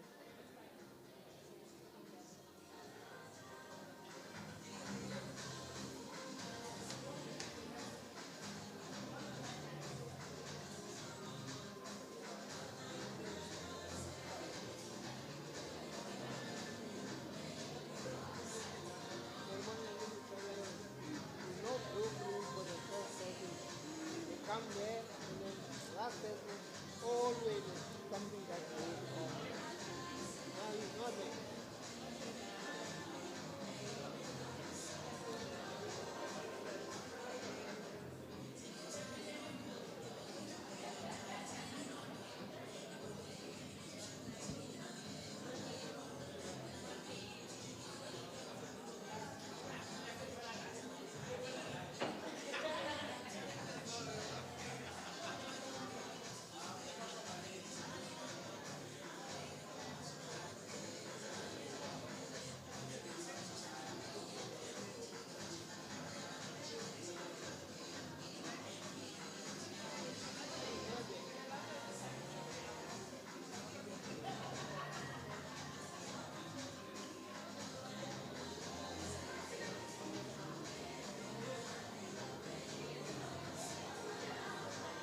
Or maybe somebody else to rent on their maybe that.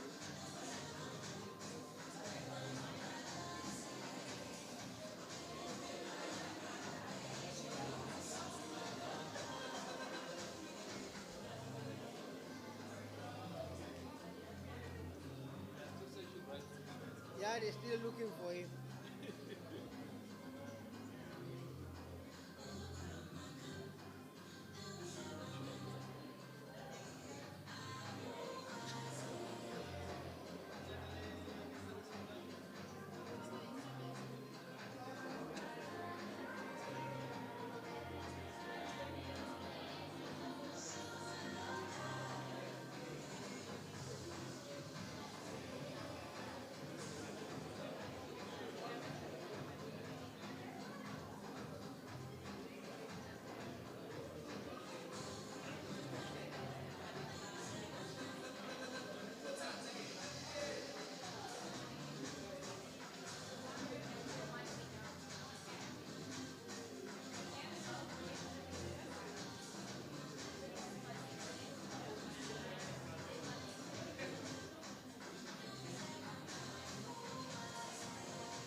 And Kalaman.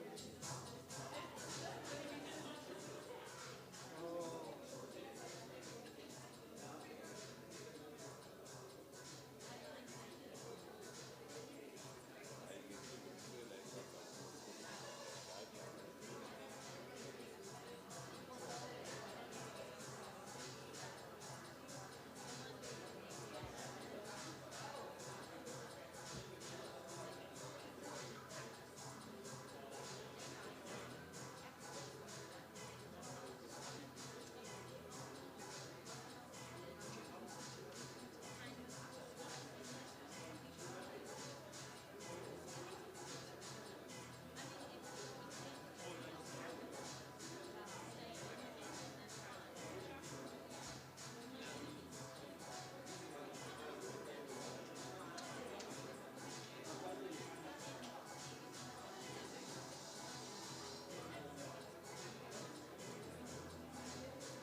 Kwanele?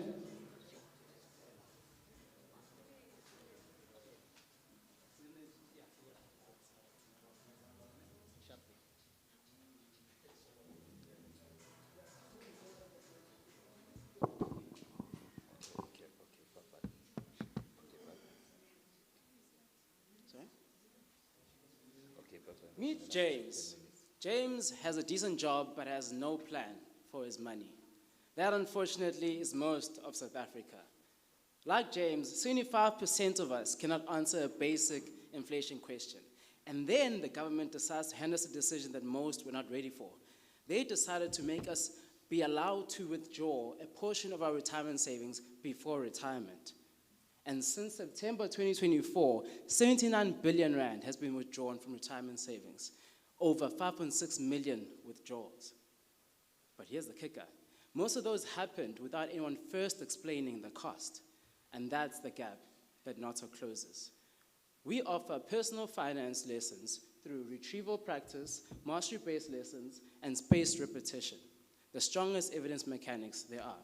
Users can import a bank statement and get an instant, actionable financial picture. And then the report directs them directly to the lesson that is applicable to their personal finances. Our target market is employed South Africans aged between 25 and 45, earning between 50 and 45,000 rand a month. The population making the country's biggest money decisions right now. We compete against Capitec's Money Up Academy inside 15 million banking app users. But the bank cannot stay neutral when its own product lives inside it. We can. And our learning architecture is already ahead. But I'm sure you're asking, okay, but like, where's the money? Well, in March 2026, FSCA Conduct Standard 1 requires institutions to target, govern, and prove that financial education actually works. But most can't do that. Guess what? We can, and we already do. So our direct and primary channel is direct sales to retirement funds, insurers, and employers. And for retention is a budgeting tool that people access to check their spending every single day. And alongside that, we offer regulatory exam prep for advisors, our fastest path to first revenue. Since applying, Noto has gone from an idea to tested product using a pilot group. And by the end of August, we will have had our public registration commencing, and we will be publicly launched by 16 September. Meet the team, me. I'm a licensed financial advisor, and I see this every single week. People with good salaries, but no plan. So I built Noto for that purpose, for that gap. This is not just another financial literacy app, and we need 220,000 rand, 70,000 for infrastructure and compliance, payment rails, and a trademark resolution before we scale further. 120,000 rand for go-to-market. That's your first paid institutional pilot, and it's a Zulu localization. Thank you.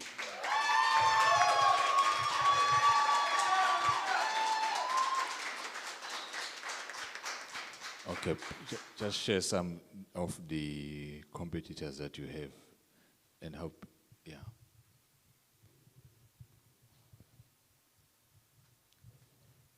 Okay, your competitive advantage? My competitive advantage is our learning architecture. We do more than any of them actually can do right now. Can you go to the slide that has got the institutional? Yeah, what assumption are you making about those folks supporting what you do? What assumption am I making about the institutions? Yes. There is no assumption. Since March 2026, FSCA, so the Conduct Authority, it requires institutions to prove that financial education actually works, which is something that hasn't been done before. So because they can't prove it, that's why they need NATO. The NATO can prove that financial education does work. Okay. Thank you for the presentation. What approvals that are required to push your solution further, and what partnerships do you think will be critical for your scaling? So on the one for approvals, please keep the mic because I might ask for the second question. I didn't hear it carefully. For approvals, we don't need any approvals because we're not offering financial advice. If we're offering financial advice, that's where we would need to apply for licensing via the FSCA. But in terms of approval for financial education, there is no approval that I'm aware of at this current point in time. And your second one was on partnerships. Partnerships, Please ask it yes. again, just so I'm clear What on it. partnerships do you think would be critical for your scaling and getting into the market? Because today we're not talking about competition, but more about collaboration to get the slice of the market pie or the pie of the market. I get the question. So in terms of direct partnerships, that question or that thought hasn't been one that we've tackled directly. We've been looking at institutions that we can basically sell to. I'm not sure if that would be the same as partnering, because obviously if, let's say, an institution like MTN has financial literacy events and education, it's us going to them and saying, listen, we know that you can't right now measure what you're doing and prove that it actually works, and it is going to be a or it is already a requirement that you do this.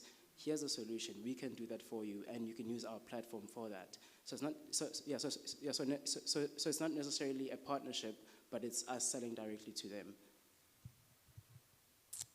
Hi, Cornelia. Hi, Ms. Finnegan. Thank you for the presentation. I want to know, you said you tested this on a group. What was the size of the group? So the pilot group that I was talking about? Yep. Right now we have about 36 users. There's users coming on the platform every single day. So there's 36 users that I've reached out to. Or maybe I've gone to a workshop and I've obviously pitched it to them to say, here's a platform that you can use. So it's 36 users currently, still in the ideation phase. And this is a financial education product, right? So what is the impact that this project has had on this 86, you said, people? Yes. So the impact is that it speaks directly to your finances. Most of these other platforms that teach you about finances, they don't make it applicable to you because they're speaking generally. So now you struggle to actually link that education directly to your finances. So if you look at the screen there, if you import your bank statement and it speaks directly to your numbers, you know exactly where you lack. So the last slide there shows you basically what you would like. So if maybe it sees that your expenses are too high on chocolates and sweets, that means that you need to go into a lesson of needs and wants. So it directs you directly to that lesson so that it speaks directly to you instead of you just reading about James that did something. It's speaking about you that is doing this current thing right now. Okay. There's no brain that encompasses all the knowledge. So you're the team. If you were getting somebody else to join you, what would that person do and for what value? So if I was to get someone else to join the team, what would that person do? Yeah, and what would be the value to that person? The value to the person themselves. Yeah. So I think the value to the person. For me, the value right now is seeing the difference that this makes and seeing it be applicable to people directly. And the person that I would take on for this role is honestly a passionate person, a person who's passionate about personal finances. That's the first step. You have to be passionate about it. I can't just take you based off you wanting to make money or something like that. It has to be a passion for you, right? And I would take on someone like me who's multi-talented and has different things to offer. So I have a background in finance, economics, and psychology, and gamification. So I know, sorry about that. Thank you very much.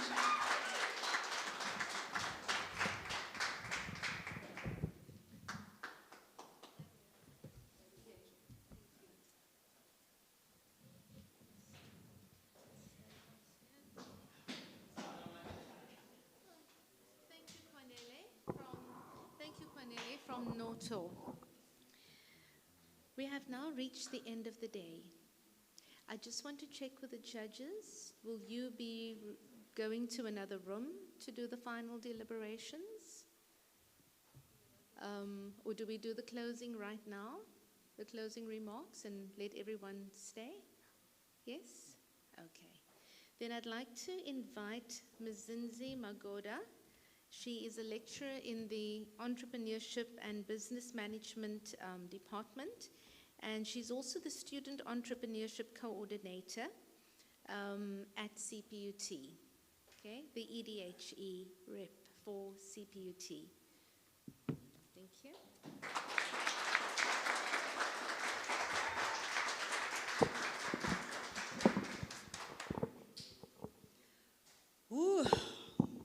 What can I say? I don't have words. This project is close to my heart. CPUT is hosting for the first time under my leadership. As you all know, or some of you know, how we are challenged as the university at this current moment. There's a lot of things that are going on. We even thought that the event is not going to be possible. But by the grace of God, we are here. We have not been sleeping in the past few weeks. And I would like to acknowledge everyone that is here who made it possible. And also the students, all your ideas are valid. I'm speaking from a point of view of being a lecturer and someone that is into research in entrepreneurship. You know your ideas very well, you know your businesses very well, and it shows that you have done your research very well because you were able to answer the judges. So in terms of acknowledgement, I would like to acknowledge the CPU team executive management to give us the go-ahead for us to continue in a situation like this. Professor Sheldon for all her support to make sure that everything goes ahead as planned. Dr. Cupido from the Fundani Chaired Department for her support, making sure that she endorses the vision because it came as an idea. We had to pitch the idea to many people in the university. We had to submit a lot of motivations for them to agree for us to do the event. Prof. Makita in absentia, our dean from the FBMS, Faculty of Business Management Sciences, my HOD, Mr. Cupido, and colleagues from the Entrepreneurship Department and Business Management. My MC, Mrs. Cridland, thank you so much for availing yourself and making sure that everything works accordingly. And USAF, EDHE staff members, my colleagues who came all the way from Johannesburg, who made it here and make sure that everything is working accordingly. The sponsors also, I'm not leaving them behind because they also played a huge part for us to be here today.